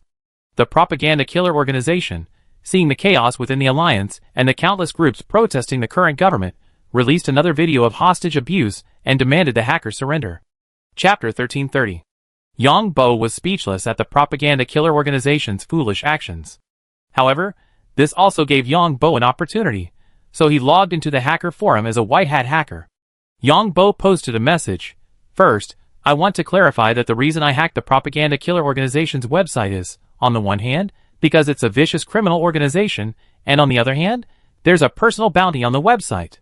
Also, I'm sharing some hacking tools I personally developed, which white hat hackers can freely download and use. Also, I demand that Gutrabang and Gut City resolve the hostage crisis as soon as possible, or I will seek justice for the citizens of the Alliance. Yong Bo made this statement on the hacker forum because some people constantly questioned him, and some even blamed him for the propaganda killer organization's detention of 3,000 people and the Alliance citizens. Everything you do in the Alliance is questioned, whether it's good or bad. Everything you do has its share of supporters and dissenters. Some even suggested that this should be handled by the judicial authorities, not a white hat hacker, and they're limited by the Alliance's educational level. Just like Yong Bo before, unable to implant a biochip or become a superpowered person, he could only surf the internet every day. They simply can't understand anything too advanced or too complex. They just post their low IQ comments online. The Alliance Department of Justice would like to take federal enforcement action, but the feds will definitely not allow it. Therefore, Yong Bo's statement was the most widely accepted, because in the Alliance, no one believed anyone would do such a thing out of the blue. As for Yong Bo's final text, it laid the groundwork for his subsequent direct attack on the entire network of Tegula State. Each city in each state of the Federation operates independently. Unlike planets like the Alliance, where all cities and networks are integrated, this leads to complex system compatibility issues between cities in each state of the Federation. Each city in each state of the Federation is controlled by a different company, and these two companies often clash with each other. So, if we want to achieve network unification, it's impossible for everyone to be on guard against their neighbors. But the entire planet's network must be unified, so compatibility between them is unavoidable. It can be said that each city's system is different. This gave Yong Bo an opportunity. If Yong Bo could breach the security defenses of Gut City again, He could then breach the security defense systems of all other cities in Gutchla state. The video released by the propaganda killer organization angered citizens throughout the alliance, sparking protests everywhere. The Federation's reputation in the alliance was already poor, and now that this incident had occurred, the Federation's embassy in the alliance dared not even open its doors. If it weren't for the alliance police protecting it, the embassy would have been vandalized. Netizens in the alliance protested on the federal website, forcing it to close comments and limit access to only one per 24-hour period. The federal government initially spoke out, but later ignored it. The federal president is now furious. He contacted the mayor of Gut City, only to be told he hadn't done anything about the terrorists' actions, claiming they had nothing to do with the government, and instead requesting federal support. So the federal government is completely ignoring this matter. Their only concern is finding the next batch of warships. Because the mineral planet was destroyed, they can't rebuild its mining facilities due to the threat of pirates. Even under normal circumstances, the federal government doesn't have much authority over the states. Under normal circumstances, the Federation can send fleets to help fight terrorists, but right now, the central state simply can't send any. It's for this very reason that Gut City and Gut State is so arrogant, not only ignoring federal orders, but even requesting federal support. In 2 days, John Lee's fleet passed through the space channel. Gut State also has a planetary fleet, but only a few D-class warships. As mentioned earlier, these states invest almost nothing in building their planetary fleets because the companies that own these cities have their own armed ships. 3 B-class warships and 2 C-class warships formed a battle formation and sailed silently. That is, now adjust the direction, start the engines, let the fleet reach a certain speed, then shut down all engines and rely on inertia to reach the destination. Yong Bo returned to March Star. The Alliance's president, vice president, Senate Speaker, House Speaker, and various members of the Congress came out to protest against Gut City and Gutchla State. Gutchla State and Gut City initially responded, but later ignored it and pretended to be ignorant. Some radical groups in the Alliance have called for more drastic measures against Gutchla State and Gut City. Someone has also launched an online crowdfunding campaign offering a bounty on the Mercenary Guild. However, various Alliance departments have publicly opposed this crowdfunding initiative, as it violates Alliance law. Alliance netizens have also discovered that the judicial and police departments in Gutchla State and Gut City have done nothing about this matter. Many people are also aware of the relationship between the Federation's black market and the local government. During this period, the propaganda killer organization uploaded another video threatening the Alliance to arrest the hacker who vandalized the propaganda killer organization's website and to exchange him for hostages. Anti-Federation sentiment is running high within the Alliance, and the Alliance has imposed economic sanctions and a material embargo on the Federation. In particular, the bank accounts of individuals in Gutchla State and Gut City have been frozen, and the companies involved in their investments have been seized. This move has angered those in Gutchla State and Gut City. The propaganda killer organization released a new video, demanding that the Alliance unlock all frozen accounts and pay a ransom of 500 trillion credits, threatening to kill over 3,000 Alliance citizens. Yong Bo, observing the propaganda killer organization's arrogance and the current public opinion within the Alliance, knew the Alliance government intended to do just that. Yong Bo checked the time. John Lee's fleet was only 5 million kilometers from Gutchla. Yong Bo, using his white hat hacker identity, posted on the hacker forum, simply stating 2 words, departure. The hacker forums are home to hackers from all over the world, both white hat and otherwise. Yong Bo's identity as a white hat hacker had long attracted their attention, because Yong Bo's record as a white hat hacker was incredible, and the hacking tools Yong Bo released were simply too good to be true. All of these hacking tools were written by Yong Bo himself, specifically to target the websites of the propaganda killer organization. Boss, what are you doing? Boss, take me with you. Boss, take me with you. Come out if you dare, or we kill you. You're screwed. Do you know who's behind the killer organization? You 2 idiots upstairs, aren't you afraid someone will track your IP? Come if you dare.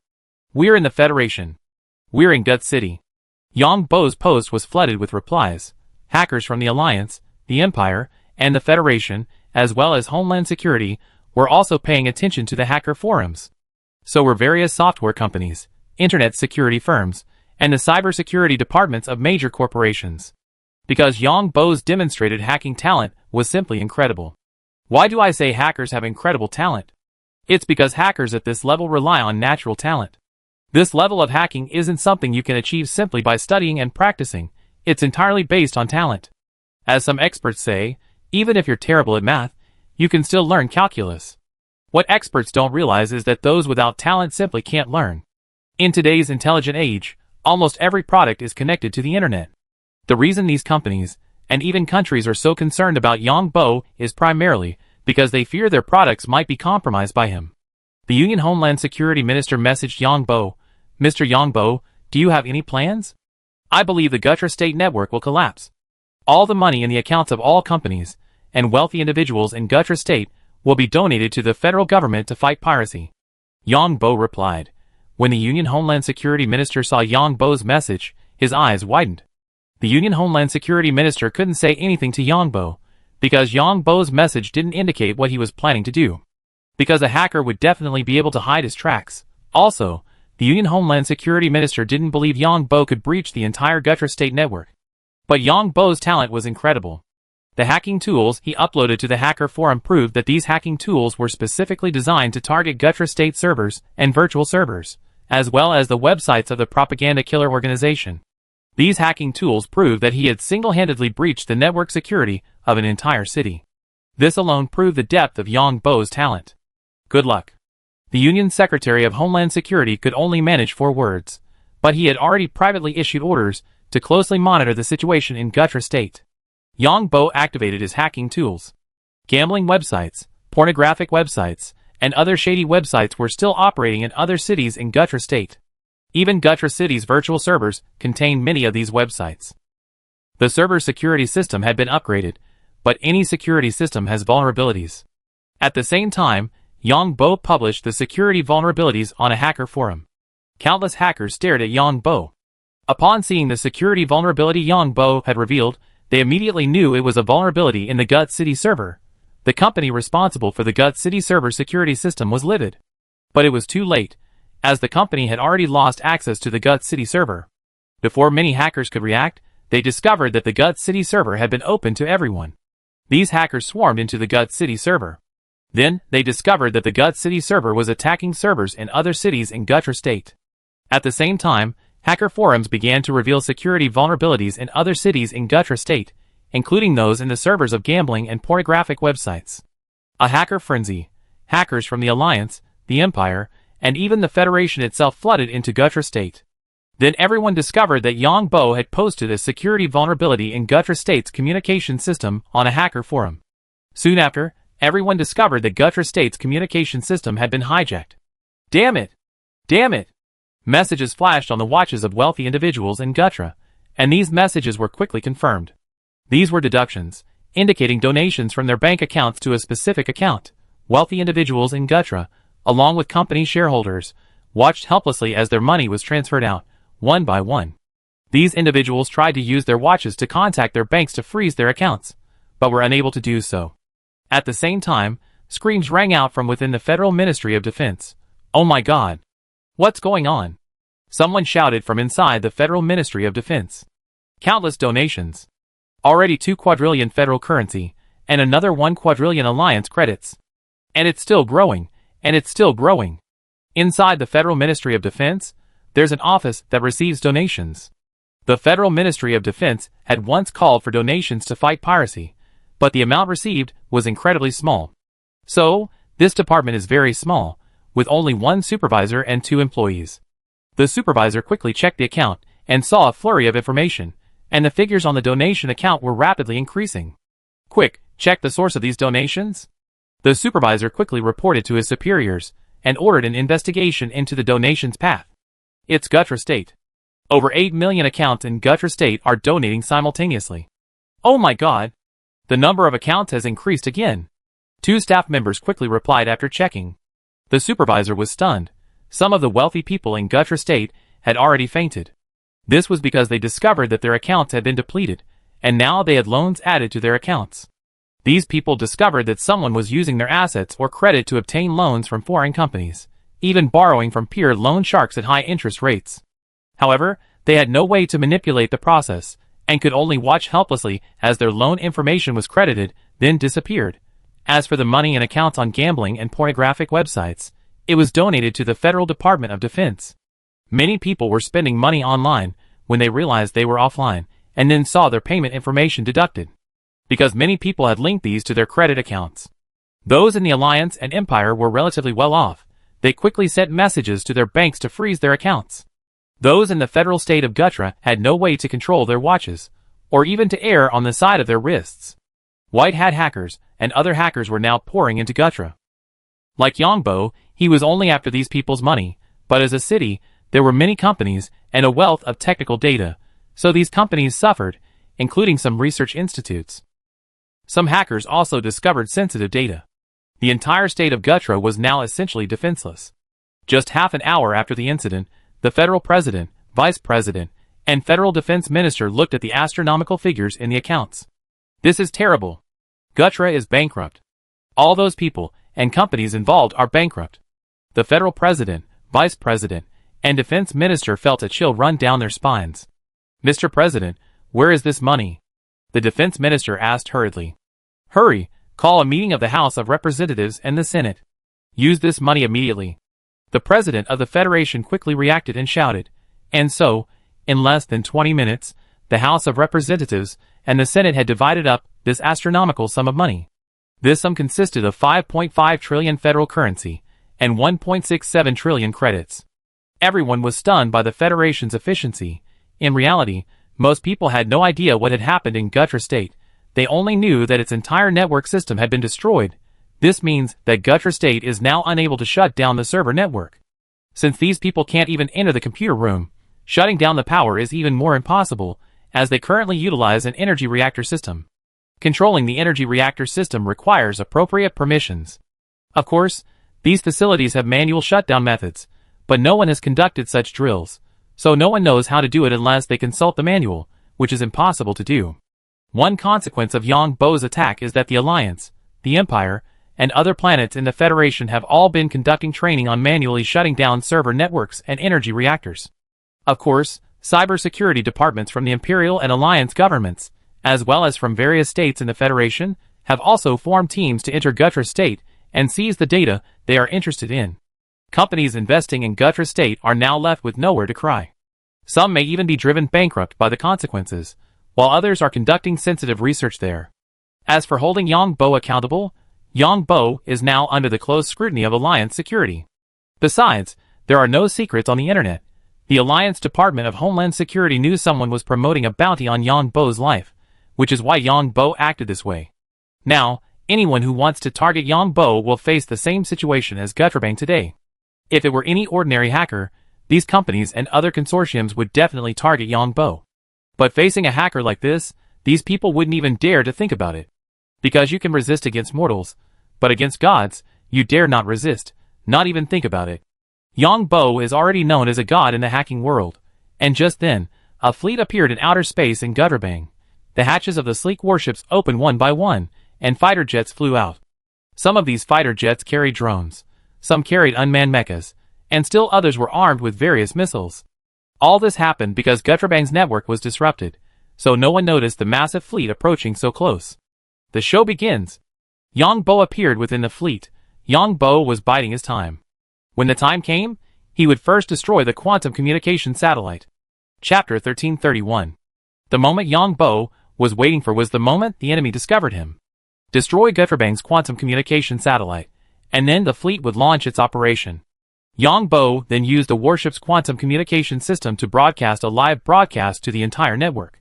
Because his alter ego had hacked Gutrabang's entire network, Gutrabang was completely unaware of the fleet's approach.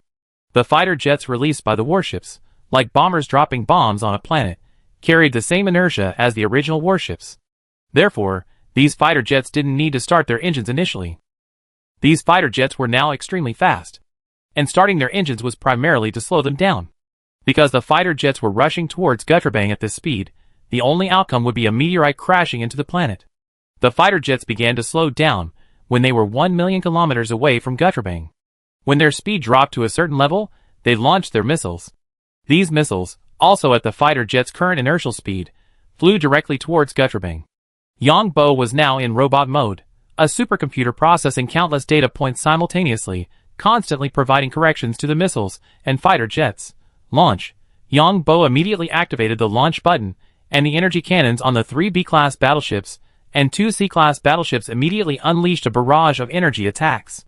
These energy cannons first locked onto the quantum communication satellites, then onto the surveillance satellites of Gutra. Then, they locked onto the spacecraft takeoff and landing points in all the cities of Gutra. They then simultaneously locked onto all ground defense systems, primarily targeting ground radar and energy systems. At this time, the missiles had already begun entering the atmosphere. When missiles enter the atmosphere, friction between the missile surface and the atmosphere generates enormous amounts of energy. Some people in Gutra State could see this scene. Some missiles entered the atmosphere first, while others locked onto the other side of the planet. Following closely behind were tens of thousands of fighter jets. These fighter jets also locked onto every target in Gutra State. At this moment, the quantum communication satellites and warning satellites were hit. 60% of the quantum communication satellites and warning satellites were struck by the fleet's energy cannons, while the remaining satellites were locked onto by fighter jets released in advance. Enemy attack. Enemy attack. Many people in Gutra State saw the sky filled with dense meteor showers, and then saw the huge energy beams released by the quantum communication satellites and warning satellites being hit, and cried out heartbreakingly. Boom, boom. Then, people in some cities saw pillars of light descend from the sky. These cities all had airports, filled with transport ships. The air station's radar and transport ships were struck by beams of light. Gutra State was now completely cut off from the outside world. Hackers in the Alliance and the Empire noticed that Gutra State had suddenly lost contact. These hackers were now confused as to what had happened. At this moment, Yong Bo, disguised as Li Choi, had already started a live stream. Li Choi's live stream room was intriguingly named, "I hate people who throw pots and pans with their own bowls." The cost of entering the live stream room was still 1,000 credits. John Li's live stream never disappoints, so as soon as it went online, tens of millions of people flocked to it. Everyone saw John Li standing in the battleship's command center, a virtual projection behind him. Hello everyone, I'm John Li, Governor of the Federal State of Korea. The recent events in Gutra State do not represent our Federation. We welcome tourists from all over the world. Every year, half of our Federation's GDP comes from tourists from all over the world, as well as online profits. But someone is kidnapping tourists in public. This is destroying the livelihoods of all of us in the Federation. As the Governor of the Federation, I believe it is my responsibility and obligation to step forward and stop this destructive act. My fleet is 1.79 million kilometers away in outer space. My fleet has already launched its first round of strikes against Gutra State. Destroyed Gutra State's surveillance satellites and quantum communication satellites. Here, I strongly condemn the hacker attacks on the Gutra State government. Of course, I personally agree with the hacker attacks on the killer organization's website. I, John Li, Governor of Korea State, now declare temporary control of Gutra State. Next, I will do my utmost to rescue the kidnapped Alliance citizens. I, John Li, now declare martial law over the entire Gutra State. I hereby dissolve the Gutra State Legislature and all city councils in Gutra State. At the same time, I dismiss all former Gutra State officials from their posts, including all city officials in Gutra State. And I demand that these people stay home. Also, I demand that everyone in Gutra return to their residences within half an hour. Anyone who fails to return to their residences after half an hour will be arrested or even shot. Any aircraft attempting to escape Gutra will be shot down. All military equipment in Gutra must not be activated. Those already activated must remain where they are. Anyone who disobeys orders will be destroyed. John Li issued a series of orders in the live stream. These orders were sent via text message to the wristwatches of everyone in Gutra. Stupid, the people watching the live stream were stunned. No, how could you, the Governor of Korea, be interfering in Gutra's affairs? Aren't you just messing around? But John Li had this excuse, and there was no way to object, because John Li's excuse was to ensure the safety of the Union citizens who were traveling. People from other states of the Federation gnashed their teeth in anger when they heard John Li's excuse, but there was nothing they could do to object. Anyone who opposes it would be disregarding the safety of the citizens of the Union. Shameless. Too despicable. The Federation President, Vice President, and various ministers were in a meeting, discussing the large sum of money that had just been divided up. What should they do if Gutra State demanded its return? The Federation President wanted to divide the money first because he could simply step down and call an election. The next government would then have plenty of excuses to delay dealing with Gutra State's money. Before they could reach any conclusions, they saw Li Choi's live broadcast. Many ministers, seeing Li Choi's shameless behavior, erupted in outrage. The federal defense minister, at this point, said thoughtfully, actually, this is a good thing. If John Li takes over Gut All Estate, then the subject of this discussion will no longer exist. Huh? The other minister's eyes widened. These ministers of various federal departments are supposedly ministers of the entire federation, but in reality, they are ministers of Madhya Pradesh. The federation used to have no control over other states. Other states used to pay taxes, but now they don't even pay. So, these ministers and the president don't care about the fate of Gut All Estate. The federal president also laughed heartily. These bastards deserve it. I made countless calls and offered countless flattering words, but those bastards in Gutla simply won't pay their taxes. Now, all the money's in our pockets. Let's wait and see. After all, the central government only has the power to mediate in conflicts between our states. The federal vice president's mouth was also ripping apart with laughter, because the money transferred from Gutla now essentially didn't have to be repaid, and there wouldn't even be any trouble. In fact, Gutla has already lost its legal status, as their parliament has been forcibly dissolved. Yeah, unless they're able to immediately mobilize an armed force to defeat John Li. That John Li is quite the scoundrel. I have to say, that damn John Li, usually such a jerk, did a good thing this time. We still need to issue a document demanding that each state ensure the safety of tourists. Yes. A federal government spokesperson immediately held an online media conference, first strongly condemning Gutla's disregard for tourists' safety, and then demanding that each state ensure the safety of tourists. The spokesperson didn't have the opportunity to answer any questions. While his statement didn't appear to support John Li's war against Gutra, it actually supported him. Anyone with common sense knew what was going on. Everyone knew that after Gutra's network was hacked, all the accounts of wealthy individuals in Gutra were emptied of funds.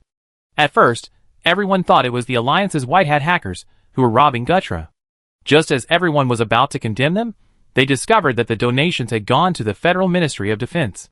This gave everyone a new perspective on the Alliance's white hat hackers. If the white hat hackers had taken the money elsewhere, they would be guilty of a crime. But now, the white hat hackers had given the money to the Federal Ministry of Defense. Didn't you see how those bastards in the federal government quickly divvied up all the money? So, it's impossible for those in Gutra to get their money back. Not to mention a system like the Federation, even in the Alliance and the Empire, it's impossible to refund charitable donation accounts. Wasn't someone from the Zhang family at Lianheping forced by the kidnappers to donate all their money, even taking out a loan? After making the donation, they were left penniless, without even the money to sue. Even suing wouldn't work, as many charitable accounts have already been used up as soon as any funds were available. Recovering the money would be incredibly difficult, as it's passed through countless hands. Just like the federal government, it quickly passed Congress and divided up the money. If Gutrabang wants the money back, he first have to prove that the white hat hackers broke the law. The federal government has diplomatic relations with the Alliance, meaning that if Gutra State wants its money back, it must go through the federal government. Even a fool knows the federal government can't speak for Gutra State, because the money was already being used by the federal government. And now everyone knows the federal government's actions. John Li's relationship with the federal government has always been fraught. But with such a large sum of money at stake, the federal government took the moral high ground and directly trampled upon the people of Gutra State.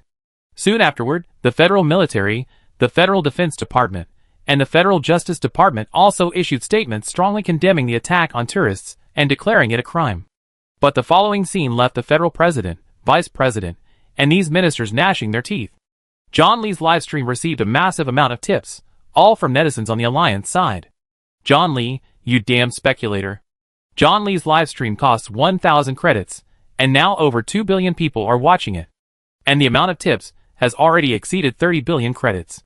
Of course, making things easier for the federal government is that the internet companies that run the live streams pay taxes. But the tax paid was far less than what Li Choi paid. Li Choi was discussing the initial release of 10,000 fighter jets in the livestream. These fighter jets carried various types of missiles, including anti-radiation missiles, electromagnetic jammers, and attack and bunker buster bombs. The fighter jets primarily targeted areas beyond the reach of warships. 1,000 of these fighter jets carried 5,000 unmanned mechas, 1,000 combat robots, and 10,000 small drones. Now, these mecha drones and drones have landed in Gut City. These mecha drones and drones will rescue the hostages in the shortest possible time. Then the live broadcast switched to a view above Gut City. 5,000 mecha drones were scattered across Gut City. 1,000 combat robots landed in one area, and the small drones released earlier had already attacked a location, with explosions occurring one after another on the ground. Most of these small drones were self-destructing drones. Some of these 5,000 mecha drones were responsible for maintaining law and order and enforcing John Li's orders, while others were responsible for arresting all officials in Gut City. Someone in Gut City, who had a mecha, had just jumped onto one to resist when they were directly hit by a fighter jet roaring in from the sky. And John Li's orders were being played on a loop throughout the city's public systems. At least 500 fighter jets were patrolling within Gut City. If anyone disobeyed John Li's orders, they would launch an immediate attack, starting with a warning shot. If the target stops moving after the warning shot, the following fighters will not attack, and the drones will follow to arrest it. However, if the target continues to move or even resists after the warning shot, it will face attacks from fighters and ground drones. If there are still stubborn fortresses, the warship's energy cannons will lock onto the target. Now, 3 B-class warships and 2 attack warships have formed a siege around the planet Gutrabon. 5 warships formed a 3-dimensional strike network. Those who attempted to flee or resist would not survive more than 3 seconds. In John Li's livestream, 1,000 combat robots formed a battle formation. With the support of small drones, they breached an underground building in just 30 seconds. This underground building served as a training ground for the propaganda killer organization. The video was from the perspective of a reconnaissance drone. The reconnaissance drone advanced continuously, primarily equipped with powerful radar and electro-optical systems. 3 small drones formed a reconnaissance formation. Behind the reconnaissance drones were self-destructing robots. These self-destructing robots, acting on the signals detected by the reconnaissance drones, attacked any obstacles, resistance, or armed personnel they encountered. Swoosh, swoosh, swoosh, boom, boom, boom. In the livestream, the reconnaissance drones could be seen locking onto one target after another. These targets were categorized by danger level: red, green, and white. Red indicated a dangerous target, and upon detection, the self-destructing robots would instantly attack. These are typically armed or experiencing energy fluctuations exceeding alert levels. Green targets are suspicious, but not dangerous. Ultra-high-voltage electric shock drones are used against these targets. White represents the Alliance citizens to be rescued. Most of those watching the live stream experienced the cruelty of war for the first time. These people were targeted and attacked before they could even react. War is brutal, even in the age of intelligent warfare. This 3-dimensional attack is a true dimensionality reduction strike. By the time these people finally reacted, they saw drones charging towards them. There were 1 or 2 powerful superpowered individuals wearing armor. But these people were no match for them, charging at their drones one after another. These drones were like cannonballs, capable of autonomously adjusting their trajectories, constantly attacking their targets. No armor could withstand such sustained damage. The propaganda killer organization's training ground was originally an underground bunker. But the propaganda killer organization had never expected to encounter such a powerful armed force, and to arrive so quickly. Of course, all the systems in this underground bunker had been hacked, and had not yet been restored, so the gates were wide open. Hello, citizens of the Alliance. I am Li Choi, Governor of Korea State. I am here to rescue you. Now, remain where you are. Rescue robots will be arriving shortly. Please do not resist. Li Choi shouted as he saw the trapped Alliance citizens in his livestream. Wow! The Alliance President, Vice President, and Minister of Defense applauded. Because the Alliance was also broadcasting live, the President was watching the incident. 80% of the Alliance's citizens were watching the live broadcast and applauding. Then, one rescue robot after another placed the Alliance citizens in their rescue pods and quickly transported them. The Governor of Gutra State and the members of the Gutra State Parliament. These people wanted to oppose John Li's dissolution of Parliament and make their voices heard online, but it was impossible. Because all communications with the outside world now flowed through the quantum communication module on John Li's warship. This is why John Li destroyed the planet's quantum communication satellite, precisely to silence these people. Some of these people refused to accept defeat, and were then taught a lesson by unmanned robots, drone mechas, drones, unmanned fighter jets, and even warships from outer space. Yong Bo glanced at John Li's livestream. Over 27 billion people were watching. He had already received over 5 trillion credits in tips alone. And after rescuing the first hostage, the number of tips continued to increase. 3 minutes later, John Li announced, all 3,291 Alliance citizens kidnapped by a criminal organization have been rescued. Next, I will contact the relevant Alliance authorities and assist these citizens in seeking compensation. I hereby declare the propaganda killer organization a terrorist organization. The rest of the matter will be an internal matter for our Federation. Thank you for your concern, John Li said, then ended the live stream. Yong Bo had already received a message from the Alliance Secretary of Homeland Security. Thank you, Your Excellency John Li. Then, another message came from the Federal President. You made this mess yourself. Clean it up yourself. Of course, more of the information came from the heads of the companies in Kalaya State. John Li was the governor of Kalaya State, and these people knew about John Li's character. These companies also wanted to take advantage of the situation and get a piece of the action. They offered a lot of conditions. Chapter 1332. Of course, Yong Bo agreed to these people's demands, because everyone in Gutra State was bankrupt. Now they couldn't even afford a lawyer, let alone sue. And even if they did, no one would pay them any attention. Not to mention, the money had been donated to the federal government, and seeing how quickly it was spent, there was no hope of getting it back.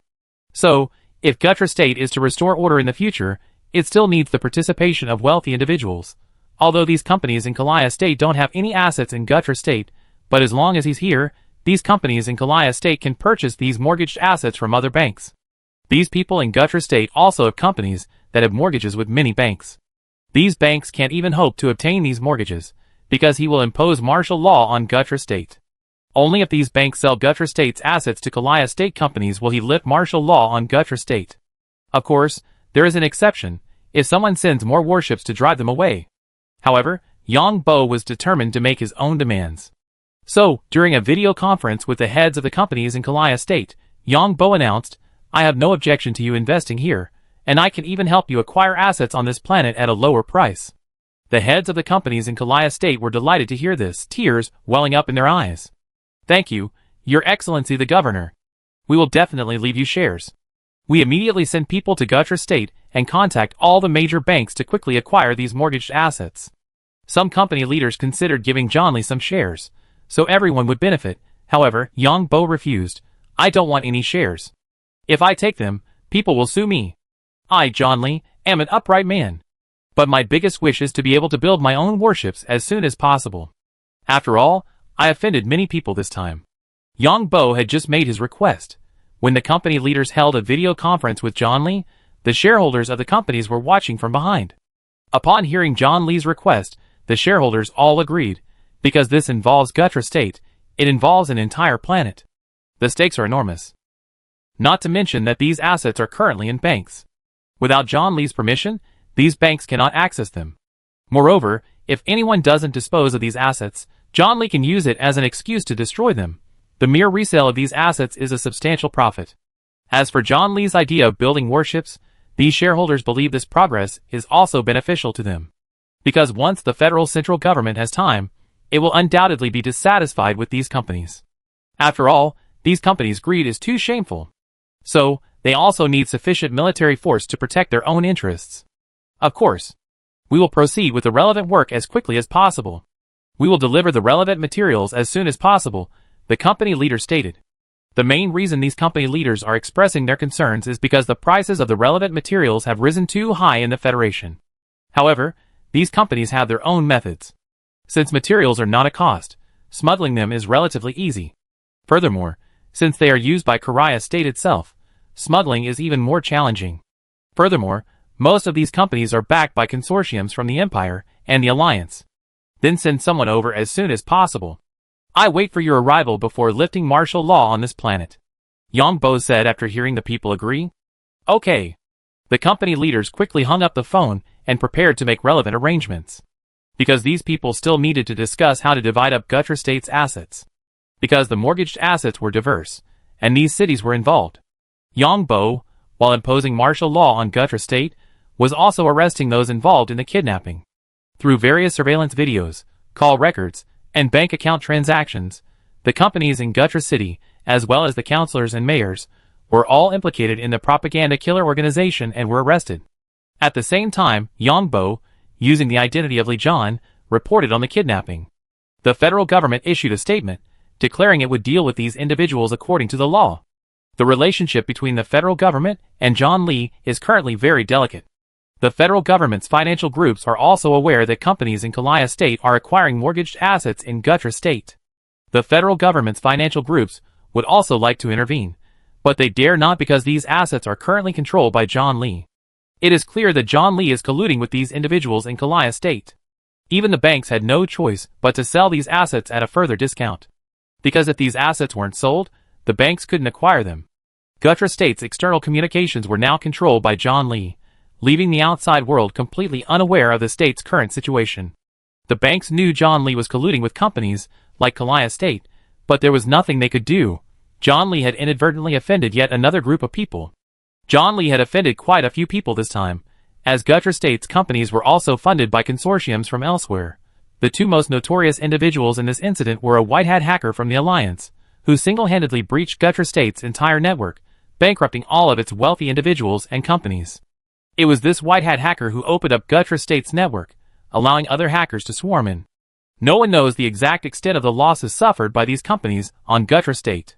They lost not only funds, but also a wealth of confidential information, including research data and the equity structure of some companies. This incident has a significant impact, as many of these companies have complex backgrounds. In particular, some Alliance and Empire companies have invested in companies on Gutra State and established secret laboratories. They conduct shady research, and this information has been hacked. This can bankrupt companies and wealthy individuals on an entire planet. This white hat hacker has become a focus of attention for all cybersecurity companies across the interstellar world. However, the hacker's identity remains confidential and has been classified as top secret by the Alliance Department of Homeland Security. Yong Bo returned to March Star. The Alliance's Minister of Homeland Security sent him an invitation to become an intelligence officer in the Department of Homeland Security's Cybersecurity Division. If Yong Bo agreed, he could be promoted to Major General. Yong Bo immediately wrote back, stating that he didn't want to be constrained and that his next research direction was military security systems, as civilian applications presented no challenge to him. He also offered to convey this idea to the Ministry of National Defense if the minister agreed. Yong Bo did this to lay the foundation for later acquisition of more warships. Furthermore, Yong Bo didn't intend to be in the spotlight, as he had already become a legend in one battle. When everyone had forgotten him, he could acquire warships. In the Alliance, any unclaimed property found by an individual became theirs. So, acquiring some warships in space was possible. Of course, he still had to maintain good relations with the Ministry of National Defense, as he needed to obtain some small, decommissioned spacecraft from them. The military had many armed spacecraft used for logistics. These were much weaker than warships, but more powerful than other spacecraft. What Yong Bo didn't know was that the Union's Secretary of Homeland Security, Secretary of Defense, President, and Vice President were all present. Unlike Yong Bo, none of them operated outside the government framework. Don't forget, the Union is also a capitalist society, and behind each of these political parties are conglomerates. This Yong Bo's hacking talent is insane. Yes, and crucially, he's quite clever. If it were me, I'd transfer all the money in those accounts to a third-party account. The Vice President of the Federation was referring to the fact that Yong Bo had donated all the money in the accounts of companies and wealthy individuals in Gutra State to the Union. These damn guys deserved it.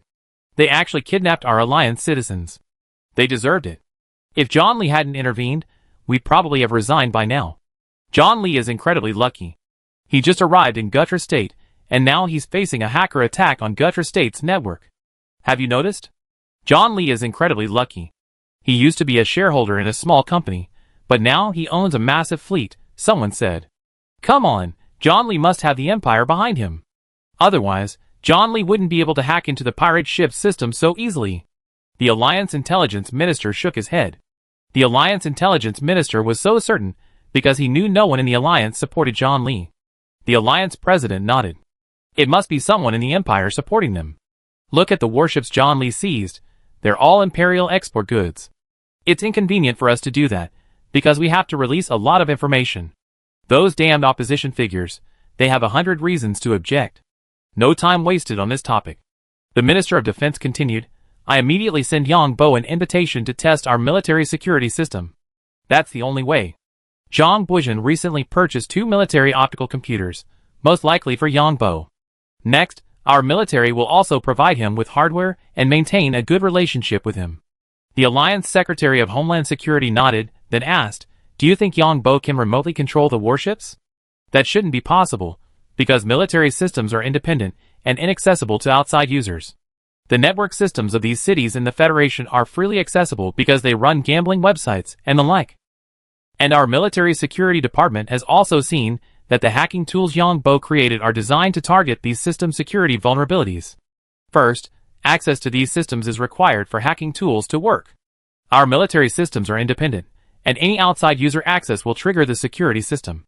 And there's another problem with the Federation. The military systems on most planets are extremely outdated, and there's no separation between military and civilian communications. For example, the head of the Gutrabon fleet is a shareholder in a gambling company and a city councilor, and all his identities and permissions are on a single watch.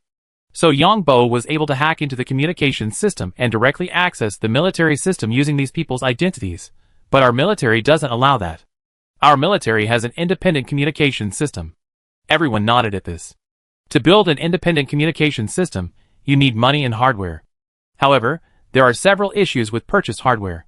Since it's not manufactured in-house, its integrity and security remain uncertain. Because the states within the Federation already have conflicts with each other, who knows if security equipment produced by other states will be used for military purposes.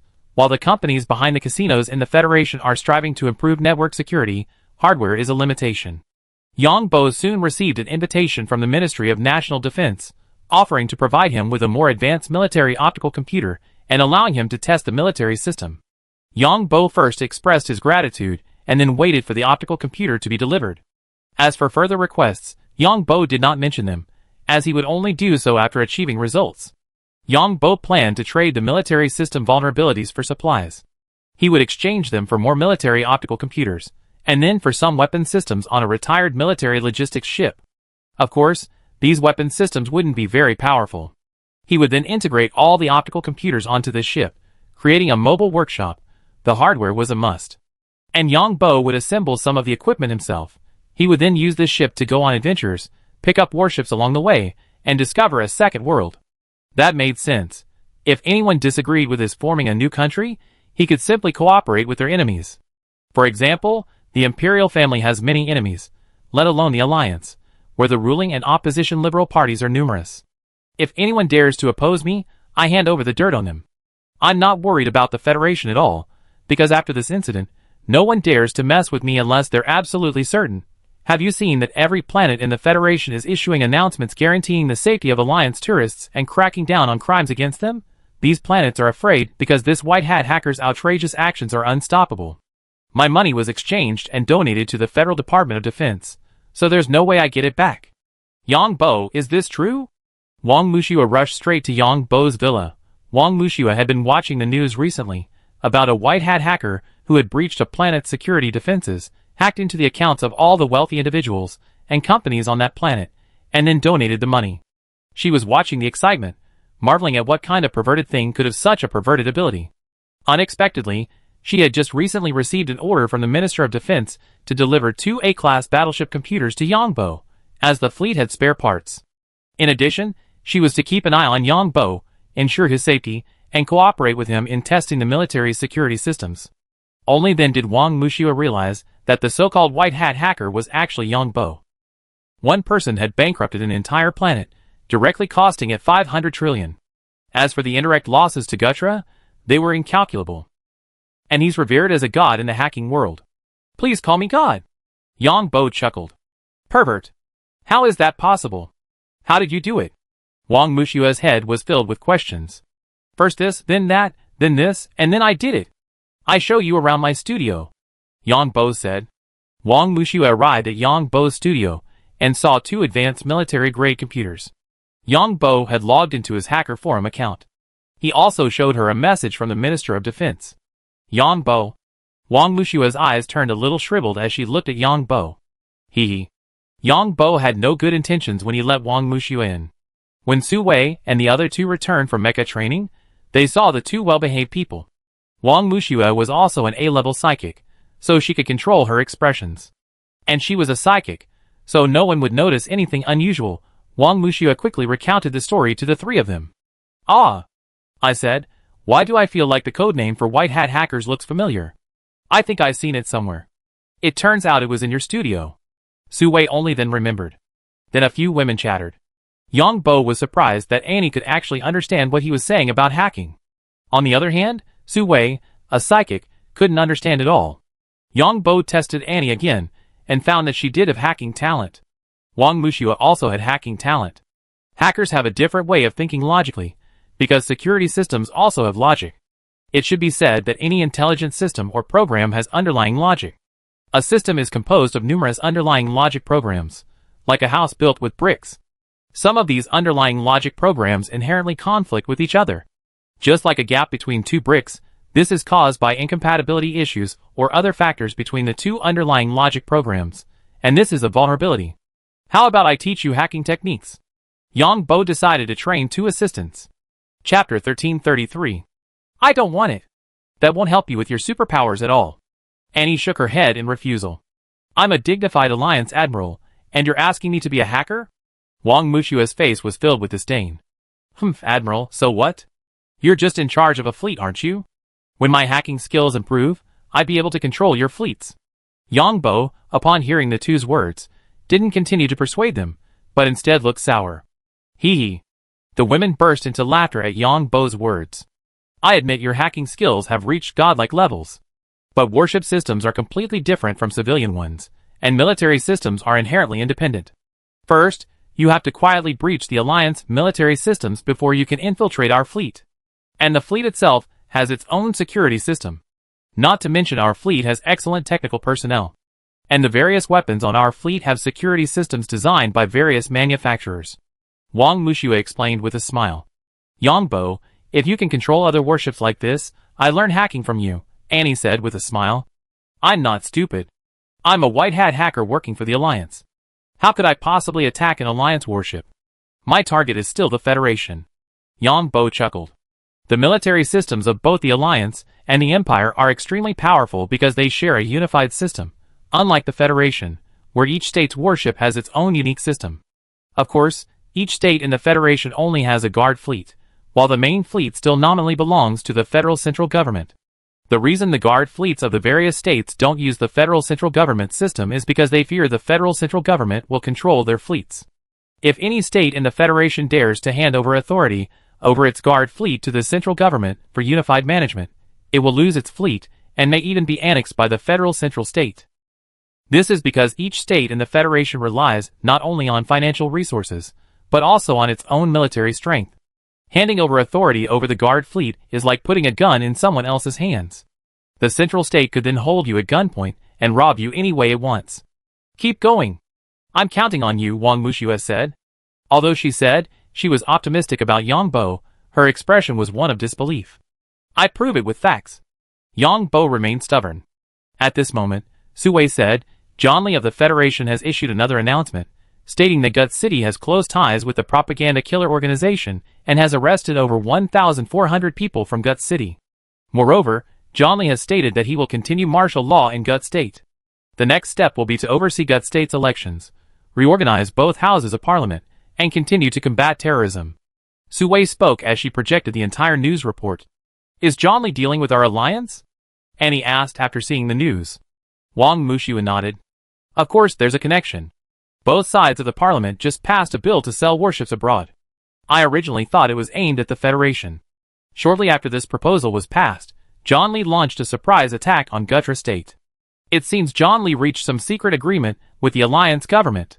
Hearing this, Shia asked, why didn't the opposition speak out in opposition?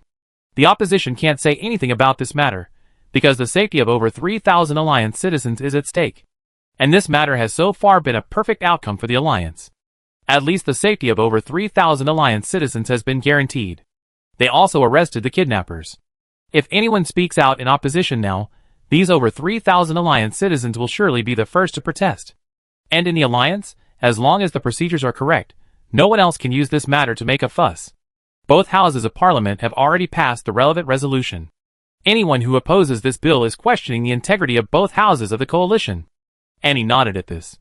I suspect these members of parliament have no choice. If they disagree with this bill, and if problems arise with over 3,000 citizens, these individuals will undoubtedly be blamed by the ruling party. Wang Muxue nodded. Yes, the ruling party is using an overt scheme this time. John Li is very clever. He made this request at such a critical juncture for the coalition ruling party. and the coalition ruling party was just fretting over how to resolve this matter. From the moment John Li made this request, the coalition ruling party has no further responsibility. As long as the ruling party submits the bill, any future problems will be the responsibility of both houses of parliament. But the coalition opposition will probably hold a grudge against John Li. So John Li, if you want to purchase warships later, you probably face significant obstacles. Upon hearing this, Yong Bo said, "You're underestimating John Li. He's a powerful warlord. The alliance's opposition should think carefully if they want to oppose it. If they provoke the ships of the consortiums behind John Li, peace won't come to pass." Wang Mushu nodded. Those warlords in the Federation truly lack any sense of the law. The opposition will definitely try to stir up trouble. In fact, John Li is targeting those ships, and the insurance companies couldn't be happier. For these consortiums, no matter what happens, they can always make money. Yong Bo nodded. To what extent do the alliance's consortiums have a monopoly? In other words, no matter what happens, they can make money. If there's a pirate attack, transporting ships, the insurance companies will raise prices and profit, and the transportation companies will also take advantage of the situation. In the end, it's the end users who pay the bill. But sometimes, these politicians don't think like ordinary people. Some say alliance politicians are basically insane, as they often contradict themselves and make incoherent statements. Yong Bo decided to step back from the limelight with his current status. Next, he would slowly uncover security loopholes in the alliance military, particularly in the warship security systems. Once that happens, acquiring other warships will be a matter of course. After a day on March Star, Yong Bo used his shaped interstellar creatures to issue orders outside Gutra State. 3 B-class warships and 2 C-class warships were deployed to impose martial law on the entire Gutra State. All ships entering and exiting the airport must be cleared for inspection. Meanwhile, the Karaya State Consortium is purchasing the mortgaged properties of Gutra State. At that point, these Karaya State companies and consortiums will become Gutra State companies, and then parliamentary elections will be held. The people of Gutra State simply can't even think of making their voice heard now. The heads of these companies and consortiums now face military threats from John Li. Then, there are the debts. Some companies in Gutra State have alliances and imperial backgrounds. So, when Yong Bo arrived at John Li's fleet, he received private messages and threats from some people. The heads of the federal branches of 2 major alliance companies sent messages to John Li. One of these people is Four Seasons Network, a network software and security company. This company sent a legal letter to John Li because it maintains Gutra State's quantum satellite and most of its security network systems. Of course, this company is also responsible for the security of shady websites like gambling sites. Another company is Hanhai Robotics, which provides numerous security robots for Gutra. Yong Bo wondered if these companies were mentally ill. So Yong Bo simply gathered some specious evidence. This company demanded that Li Choi relax military control, as many robots on Gutra were the company's property. Then Yong Bo started a live stream as Li Choi, calling the room everyone come in and judge. This time, Yong Bo didn't charge a fee, which many viewers found strange. After all, John Li gives off a sense of being a money grubber, charging for any live stream. Everyone, come in and see. I've been threatened by 2 companies, and they're from the Alliance. This is heartbreaking. Our Federation's GDP depends on foreign tourists. And Gut City and the propaganda killer organization are in cahoots. Gut City's top brass are also high up in the propaganda killer organization. They kidnapped so many tourists, so our Federation's tourism market will be severely damaged. And I'm the one who rescued Alliance hostages, and now I'm being threatened by an Alliance company. Everyone, look at this Four Seasons cybersecurity company. It's one of the Alliance's top 100 companies, serving many businesses and government agencies. But did you see they're also working on the killer organization's website? Service. This is Gut City, and the contract signed between the killer organization and Four Seasons cybersecurity company. Also, the location where the killer organization's hostages are being held is also under the security system provided by this cybersecurity company. Here's the evidence. Furthermore, during the time the hostages were kidnapped, Four Seasons cybersecurity services had not yet upgraded Gut City's security system. Also, the propaganda killer organization's members were able to easily break into the villas where these tourists were staying.